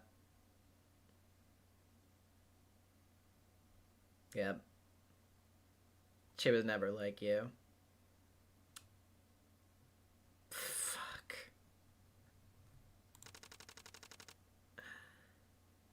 And with a little sprinkle of salt just along the edge, there you have it. Oh, that looks wonderful. Thank you. Of course. Let me know if you need anything else. I must admit, Morgan, this is quite a fine establishment. It's so exclusive. The whole staff here on hand to attend to just the two of us. I can't imagine what the waiting list must be like. Right? Lucky for you, you got a man working on the inside. I can assure you a table at any time, Sasuke. You or any of your housemates ever need a quiet spot to lay low from the judging eyes of high society? Now you know where to send them. I might do just that. And these prices, so reasonable. Shit, I should have gone with the digital menus. Hey, Sosuke, that name they have for you, the Hound, that a title you were given, or just part of the mantle you chose to take up? No, I was called that long before I started delivering messages. Long before I got my tattoo. Truth be told, I'm not sure where it came from, or when people started using it. Childhood nickname, I suppose. Earned by following Mirai around like a puppy? I never, Who told you Mirai was the heir when we... It's a miracle you didn't break under torture, you know that? I mean, in his defense, I wouldn't be doing much better in that scenario. The Hound of Icaria. So everyone called you a dog when you were a kid? Jokingly. Lovingly. Mirai is right. I don't know anything about love. One of the many things I've long since acknowledged that I'm missing. But obsession, addiction, those are easy enough to grasp. I've rolled the dice plenty of times by now. There are no demons haunting me, no other drivers in the car, just me, sitting in the dark with a hole in my chest. When it's hungry, I feed it. But it'll never be full. Because the hole was there first. And it built a girl around itself so it would have a place to hide.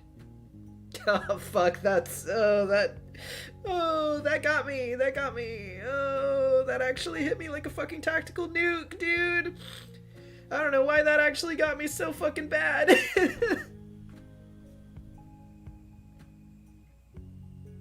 Yeah, sorry, give me a second. Fuck, dude.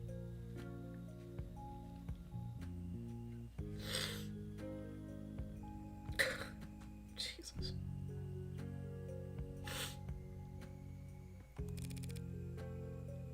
How can you tell? That they called you that lovingly. I suppose you never know. You just trust. And if you do trust, then that's your answer. And besides, what's insulting about being compared to a dog? Everyone loves dogs. Probably even you. For your information, I like dogs just fine, Sosuke.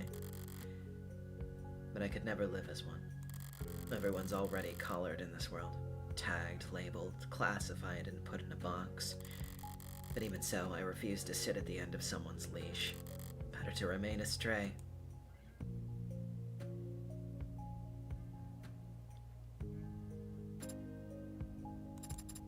God fucking Jesus Christ. It's peak. It's fucking peak.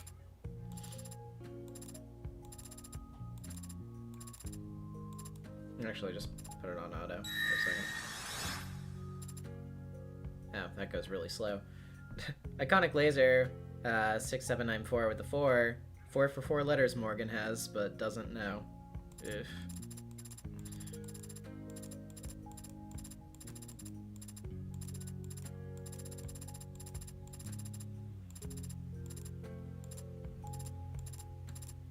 I love you of the double. I love you Nth Circle. You guys rule. Thank you. Thank you so much for your fucking excellent game. I know we're not technically done yet, but like, fuck. God, what a good fucking episode. Holy shit. Captain Salty with the 10. I don't know what kind of fanfiction I got a commission to manifest a reality where Sarah understands Morgan and Morgan can in any way heal, but I'll pay the full price for it because fuck me, dude. Yeah. Yeah. And Nody Calf with the 2. I love this woman so much. Me too. Me too. I feel like it's just customary and of the devil now at this point that at some point something is gonna fucking snipe me from like the sidelines unexpectedly out of nowhere somewhere in the episode and make me genuinely fucking cry because yeah. Yeah, I'm not gonna like get into it or anything, but I've been having a rough time lately. That got me. Anyway.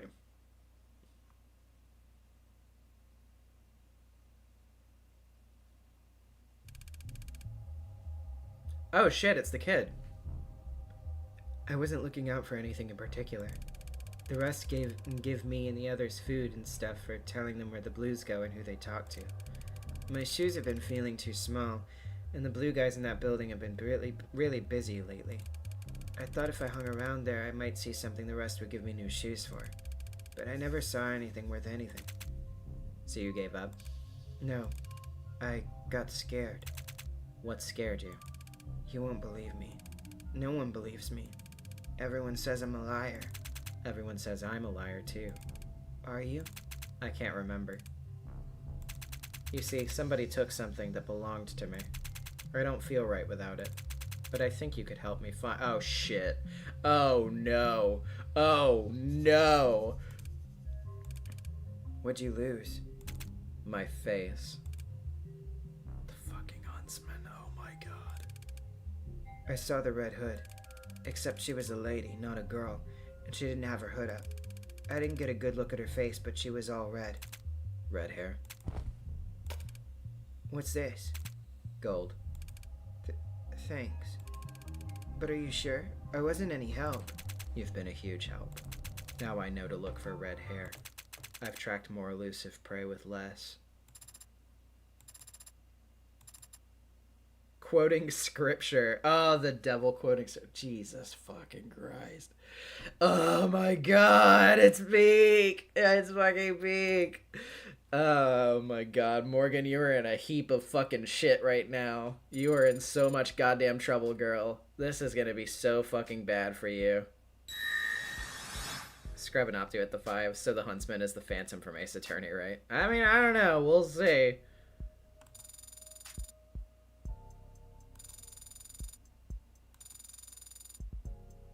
I have a feeling it would do a better job with that concept than I liked it in that game, at least, but...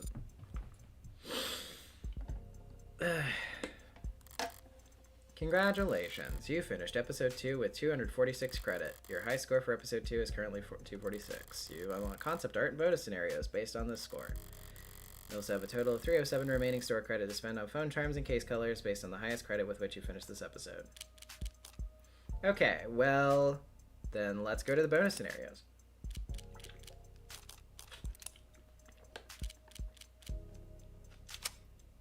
Alrighty. Survey household.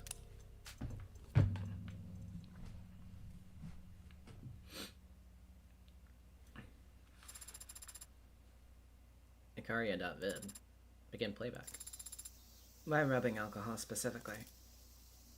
Oh, wait. Why rubbing alcohol specifically? Nostalgia.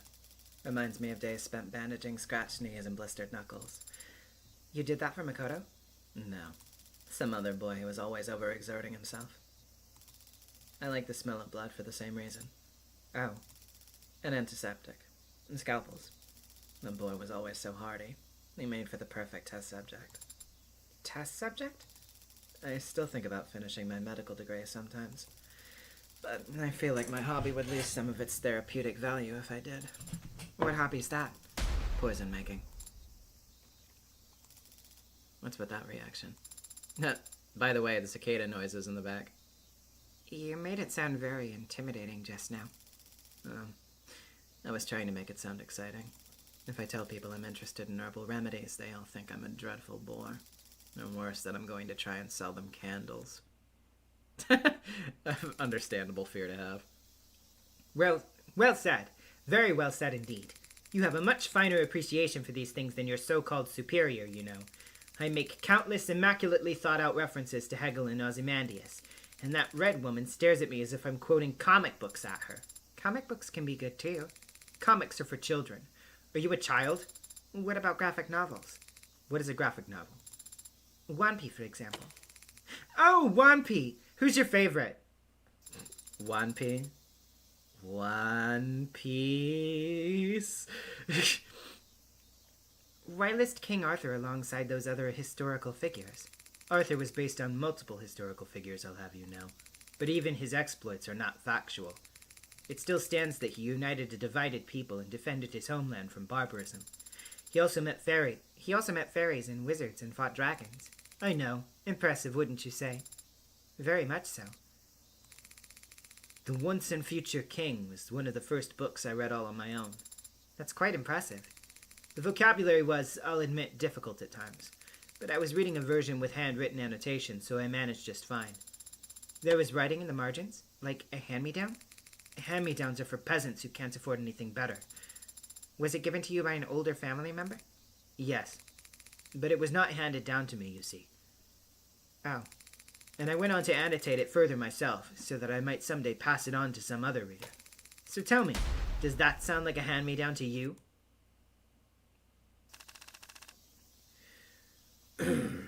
You've got until I finish smoking this, or I get bored. Very well. And I get bored fast.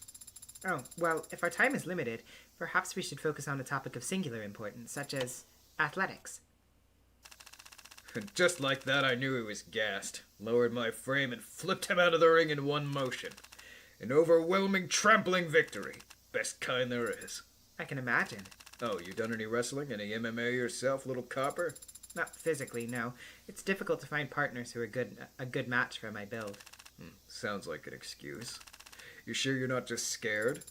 Confrontations can be intimidating, but sports are not arguments. They're a pure expression of noble competitive spirit. That's to say, I'd never back down from a challenge. Oh, well said, well said. I know exactly what you mean. When you lock eyes, there's nothing else that needs to be said. I agree. So, what'll it be? Arm wrestling, sumo, chess boxing? Why not all three? Good! Very good, you little... Sir, what is it? Can't you see him in the middle of... well, what is it? The VTOL needs to leave now for it to be on time, sir. Here's a quote, then, for your little survey, Copper. Success can be a prison, but even in a cell, a man who's mastered himself remains a lord. I'm not sure I understand that one. What the hell? Mako-tan said that it made perfect sense. And then you engage. I see. So, you need me to stand here and film you two because... Why? Because Sosuke is teaching me how to do a 1-inch punch, and I need it recorded from a distance in order to practice it later. Why? Because she asked me very politely, Morgan, what more do you want? No, why do you need to know this, Sarah? Adonai, surely you can intuit the advantages of a 1-inch punch. Because there's no wind-up, you can execute it without telegraphing your move to your opponent, and deliver maximum force to a critical weak point, even in the tightest of close-quarters combat. Not to mention, if the opponent's triggered any loser flags, the fucking... Listen! Kraus math reference! Fucking goddamn it! Has triggered any loser flags, your damage will double for each of them. What Sarah means is that an opponent who's overconfident is likely to leave themselves open at a vital moment, Morgan. And that's not incorrect. Right. Well, I don't know anything about close quarters combat or loser flags, but I do understand basic physics. Adonai? And so I can state this much with complete and utter certainty. Hey.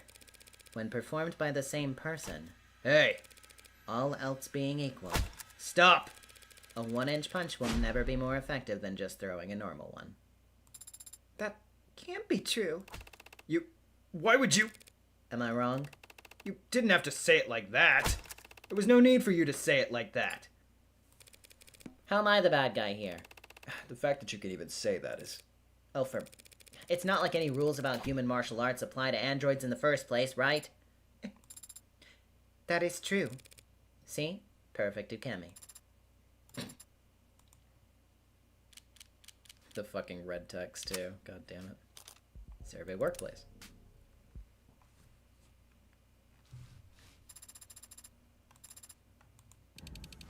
Throwing out flowers always depresses me, actually putting them in the bin. So they just end up withering around my place. I might have some kind of record for number of flowers killed at this point. Why do you buy so many flowers? I don't buy them, I get sent them. And chocolates and wine and lockets of hair. Sometimes all mixed together. How these people even know where to... Mama?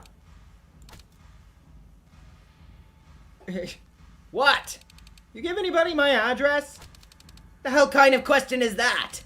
How did they get my address then? Maybe if you stopped putting your personal contacts on your business cards, you wouldn't be so easy to find.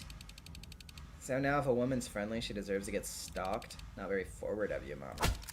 Forward? You don't think I know about forward? You brats don't know shit about political correctness. When I was your age, we'd list... She's gonna go on for a while. If you need to save battery or data or whatever... So this is where you previously worked? Yeah, I was what you'd call a #1 gal. And that involved people buying you lots of drinks? Selling dreams. That sounds like a very nice way to make a living. Nah, it's pretty mean. What are you doing here anyway? Gloating? If you're not gonna come back, don't lounge around. Your old fans will get the wrong idea. Come on, Mama. I was just sitting here. And a crowd is already gathering. My bad. It actually makes a lot of sense that Han used to work here, given everything about her. I mean, a friendly disposition and a flirty disposition go very far in, a profession where you're, trying to get on a bunch of people's good sides. So. Would you ever consider making a return? Nah. I didn't hate it. Don't feel ashamed of it or the people I met doing it. Even if some of them are nagging. Grumps, keep it up and I'm handing you a mop. I don't want to be moving up, you know? Always up. And the only places from here are the cloud palaces where the courtesans lounge on golden couches and get fed grapes or whatever. Big gap from here to up there, and there's no footholds. Either you make it all the way or you fall. Need a little more security in my income than that. Plus, working in security, I get paid to punch the teeth out of handsy assholes. Not even the most powerful courtesan in the city gets to enjoy that feeling. Without getting into more detail than you'd be comfortable with, how high is Mrs. Kim in the organization's leadership? Pretty high. But she also works here as a manager. So, does she need to? We're not as rich as the Icaria or insane as the rest. We all gotta work if we want to eat, leadership included. I see. But even so, this workplace seems very high energy for someone of her age. I think she's comfortable here. She's married into the Blue Bloods, you know? And the pictures of her I've seen, the vibe I get, I think she was kind of a trophy wife. Oh. Her husband's whole family dying, leaving her in charge. She got burned on that deal. But she handled it, obviously. And I can't name any other old guard I could tolerate hosting under. The hell are you whispering about over there? Not whispering anything, Mama. Harry's just gone to shit. He's my brother-in-law's illegitimate son. Had his mistress give birth at the manor. Guess he was afraid if she went to the hospital, the paparazzi might notice. Course, as it turned out, that was the least of our worries that night. I could pass a message to him if you'd like. The hell would I even say? We're already dangling literally all the money we can in front of him, and he's not taking the bait. I didn't mean another offer. I thought you might want to pass on a more personal sentiment. Fat chance. We don't share any blood. We've never met, and if the fox asked him to kill me, he wouldn't blink. I think that Sosuke would blink. Give it up. Sosuke and I aren't family, little girl. But if he wanted to be family... forget this shit. I got a job to go back to. If I look away for 5 seconds, all the talent around here devolves back into high school drama addicts. She took my locker. He stole my deodorant. No one can deny your work ethic, Mrs. Kim. Thanks, I know. But you still gotta pay for a full hour's worth of that booth.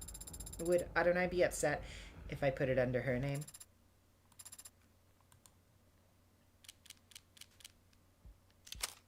Recovered session.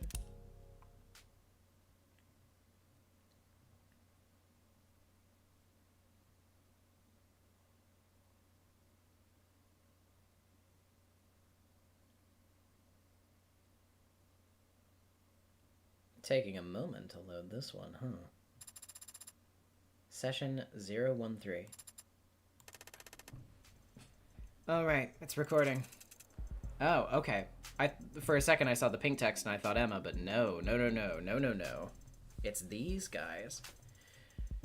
Alright, it's recording. Tanks, do you have to record this? If I don't record it, Creek will ask me for notes when he doesn't remember any of it next week. Guilty as charged.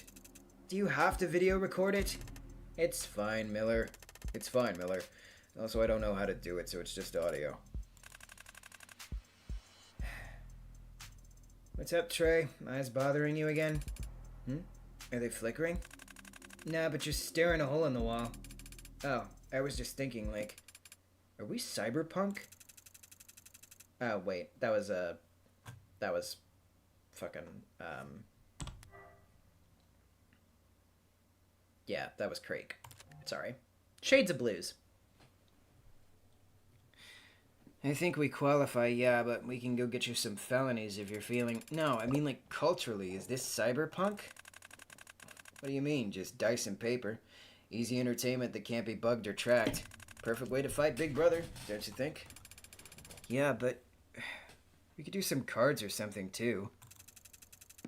You think playing Go Fish is cyberpunk? Well, no, but, like, a tabletop RPG? That's what you're on about? I'll be real, you sound dumb as shit right now, man. Huh? There's literally nothing more cyberpunk than a tabletop RPG. Well, considering. I mean, yeah, He's got a point. Learn your history, Trey. Now pay attention. As you approach the town's walls, swords clanging against shields ring out. Voices rise and arrows are loosed. You stumbled upon the closing acts of a fierce battle, and it's clear the players intend to let it play out to its natural conclusion. Up on the parapets, a stern, horned woman, her long, proud hair slicked with the same blood that drips down her brow, spots you. Her eyes go wide. She doesn't seem pleased to see you. She thinks we're like enemy reinforcements? We kinda are. We got a charter from the dukedom to protect its people, and the Horn guys are all foreigners. Can we ignore that? If I break my oath, my build is screwed. Oh. I have telekinesis, right? You gonna toss her off the wall? What? No, talk to her. What's the spell? You have a telepathy talent, if that's what you're asking. Right, okay. I use telepathy. Roll the dice. I got a 14. Okay.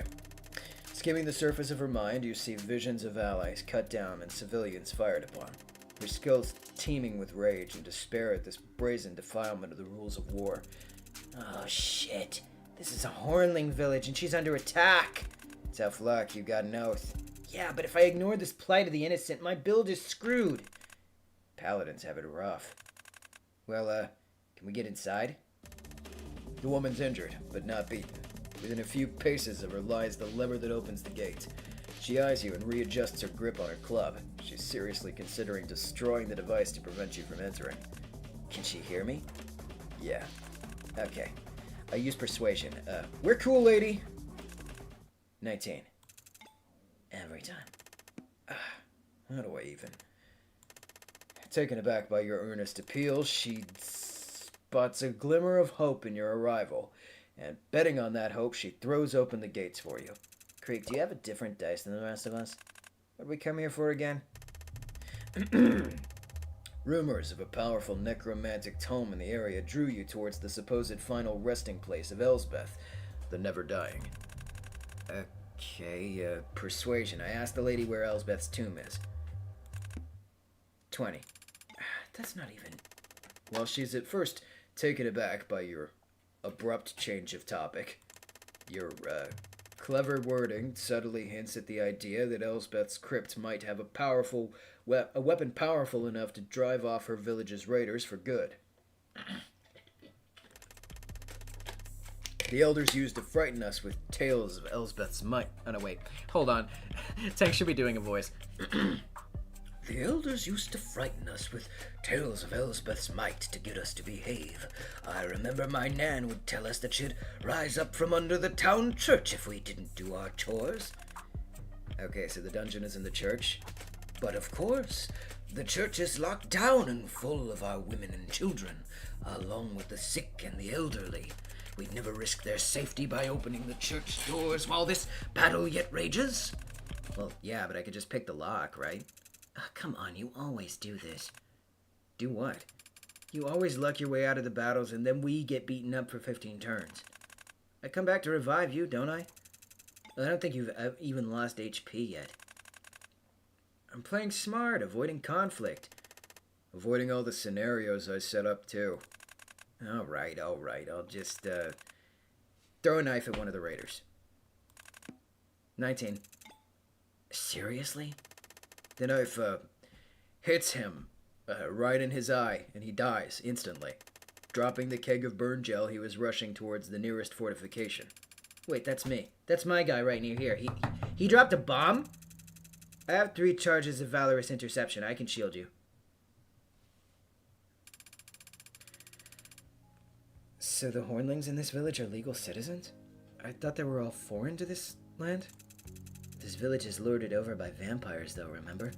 So you wouldn't want to live here. It's like a shit town or ghetto for immigrants or whatever. How's that work? Why is the Duke cool with vampires? It's all legal. The Hornlings just pay blood taxes instead of gold for their lord's protection. So they got vampires here, too. Can we go in the castle and kill the vampire lords? I mean, you can do whatever, but the vampire clan's the legal protectorate in the area, so you'd be committing a crime. Is your build screwed if you commit a crime, Miller?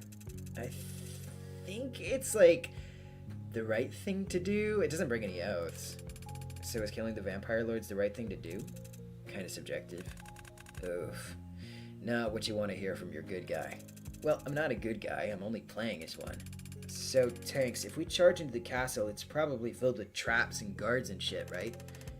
I'm not gonna tell you. Come on. Look, if it's a castle, there'll be defenses and shit, yeah.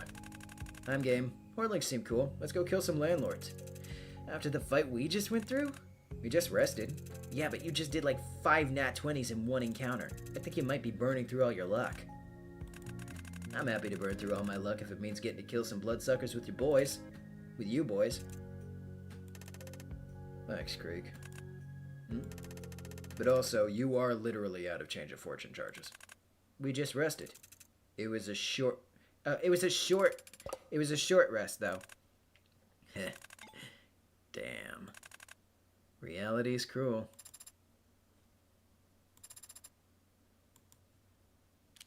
Damn. Post-mortem characterization gets me. No. Deleted call and received call. Interesting. Okay. Deleted call. If this is a call, then... Why don't we break it out?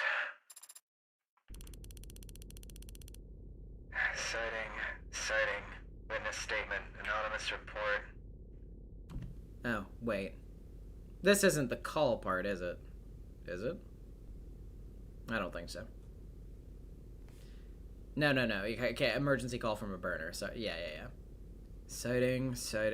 Witness statement. Anonymous report. Emergency call from a burner.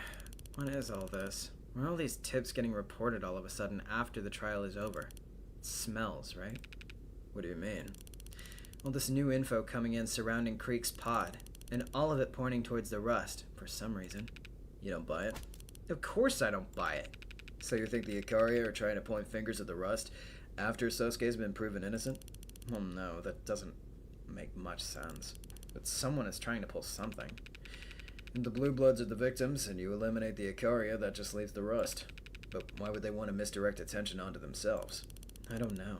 Guess it can't be them doing it. But gang wars have winners and losers, right? Someone stands to benefit from pitting the Reds versus the Blues. Red versus Blue? True. But finding that someone's a task that even OC would struggle with. And we've got our own hands full. With what? Sorting through all the false confessions and love letters addressed to Heartbreak? Prep for the convention. Chief wants everything to shine. Grin and bear it. Any hair out of place in the private sector will...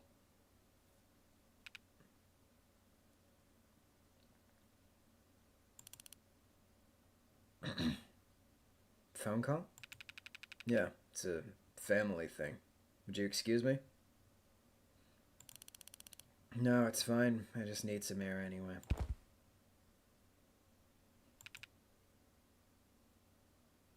Hello? Who? Whoa, hey, wasn't sure you'd pick up. Why wouldn't I pick up for my adorable nephew? Oh? What is this? Am I on speaker? We gotta stick to code names? No, I'm just gonna have to delete all this later. Thanks for that. Why would you call me on this line? It's the only number I have. You haven't exactly kept in touch. I don't, Relax, man, it's a joke. Remember those? Used to be good at them.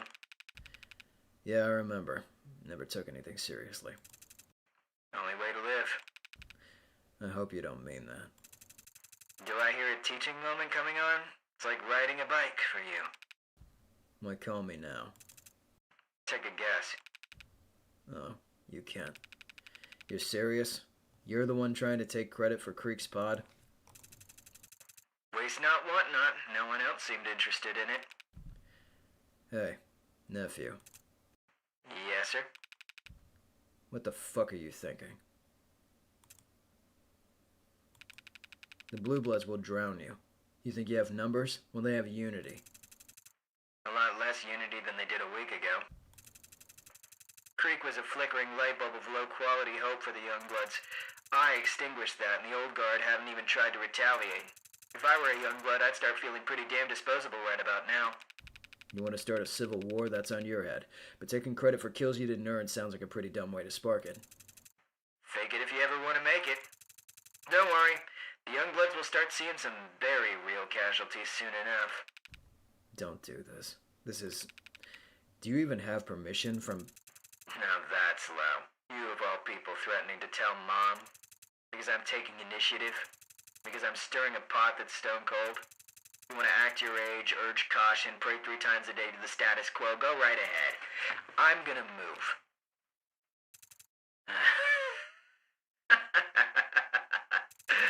I'm sorry. I didn't call to argue. This was a courtesy call. Thought you might appreciate a warning about all the smoke that'll get blown up your ass over the next few weeks. Thanks, but I'm not so old that I can't recognize bullshit when I smell it.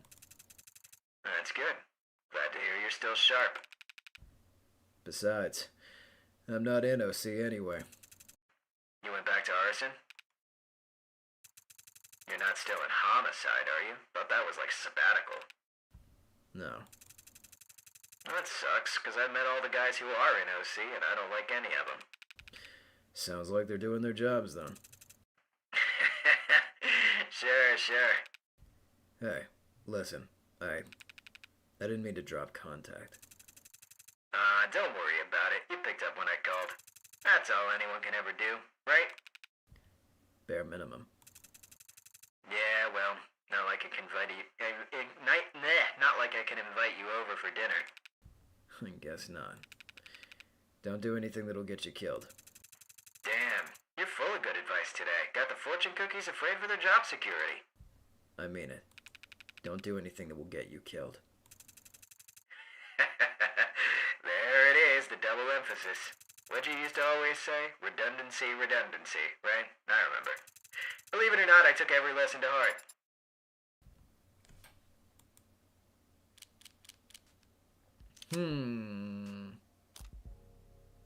Received call.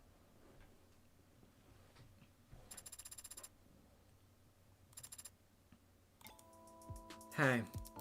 No, I'm glad you called. I could use some decompression. Well, I just had a loss. Don't tell anyone I called it that. Thanks. It'd be the death of me if it ever got out. Yeah, no, I read the story. Well, what I could. It's kind of hard to read anything in between the editorializing. Right, if it gets you the resources, who cares? I don't know at this point. If I can be conspiratorial for a second, I'm not sure they want Heartbreak caught. But that's going a bit far. It's more like, so long as Heartbreak is out there, they want to take advantage of the moment. People are scared because of Heartbreak. The state thrives on fear. Some of the radicals are getting bold. The state will relish the chance to draw him out. Maybe after the election. No, that's okay. I thought about it myself. I just don't want to go that path if I don't have to, you know. Still got my pride. Really? Wow, they're taking it pretty seriously then. Reflects their priorities, of course. Data's their lifeblood. No, I mean, that's great. How long will we be in town? Yeah, I'm excited to finally meet, in person. We should get dinner. Yeah, definitely. Sorry if you were hoping for that kind of excitement, but no. There's no jealous ex in the picture for you to worry about. I think you'll be fine.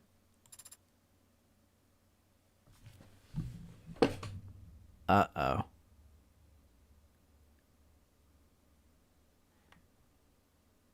Uh-oh.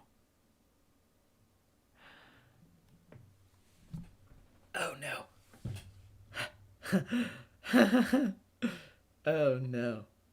Oh, that's, this is, Oh no. This is gonna be bad. This is gonna be really bad. Morgan has a lot of shit coming her way, huh? I think between the fucking huntsman after her and the fact that Emma is going to be maybe seeing somebody, I think Morgan's about to get real sloppy real fucking quick. Oh no. Oh no.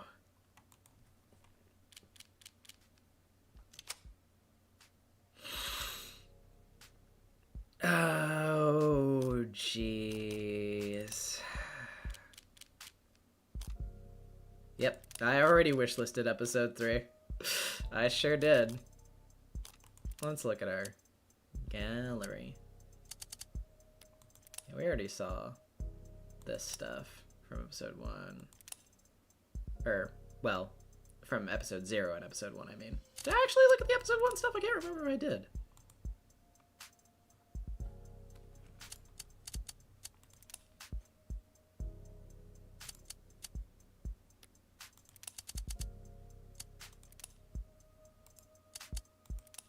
Ugh. Ooh. Oh, 80. I don't remember this stuff, at least.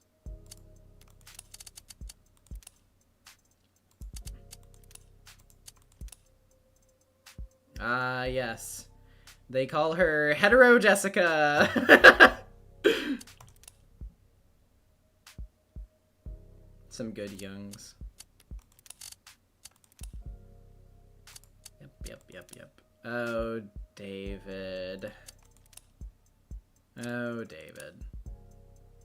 Miss Masters. Okay, now we're on to the episode 2 stuff. I love this guy. I love Mr. Reinhard Diamani. Ooh.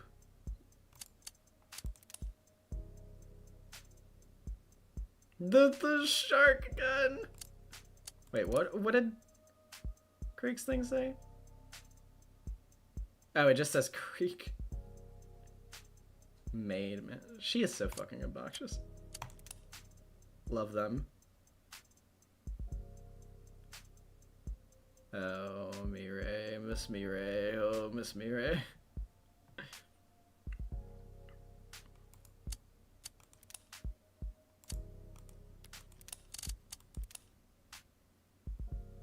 Oh, that is a sick fucking tattoo. God damn. With the, like, the Sandevistan-ass spinal mod thing. Oh, that's so good. That's real good. Damn. Damn.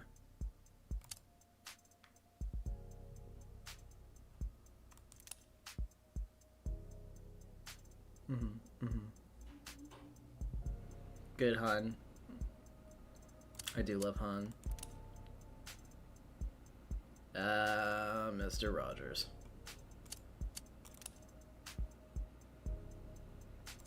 Good. And the concepts for... Oh my god. Fuck. Morgan!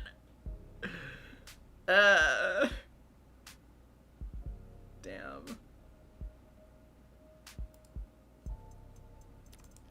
Jesus. Wow. So good. Okay, that was Of the Devil, episode 3.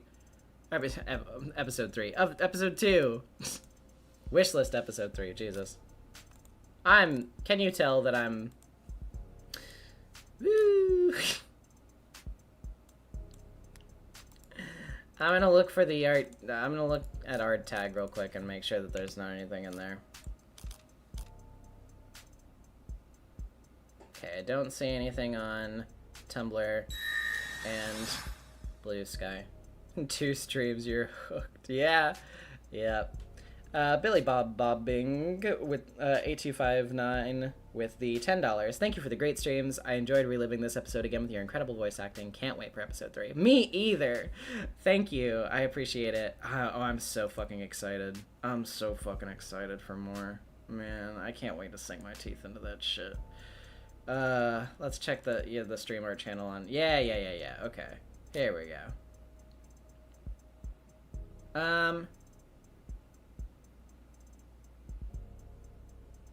I don't know, actually. Should I look at that? Does that have copyrighted music in it? It does. Unfortunately, sorry, yeah, I can't look at that. If it has the copyrighted music, because it will automatically get it sniped. And then if I auto-mute it in YouTube Studio, it will disable the chat replay, and that would be sad. So, them's the breaks. It's okay. It's just, you know, gotta be careful about that kind of stuff on my end. Not saying like, you know, you should have looked at that. Like, it's just, you know, I gotta make sure. But it is what it is.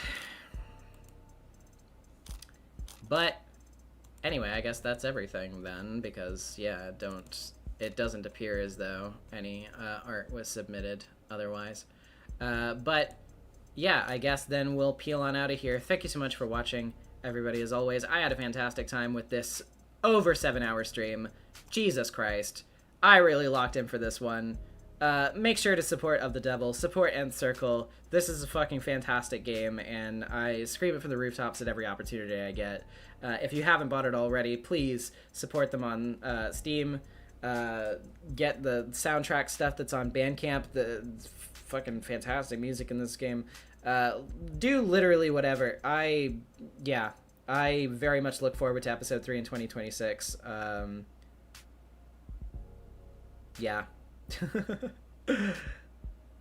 Make sure that you sound the alarms, ring the bells. I will be there minute 1.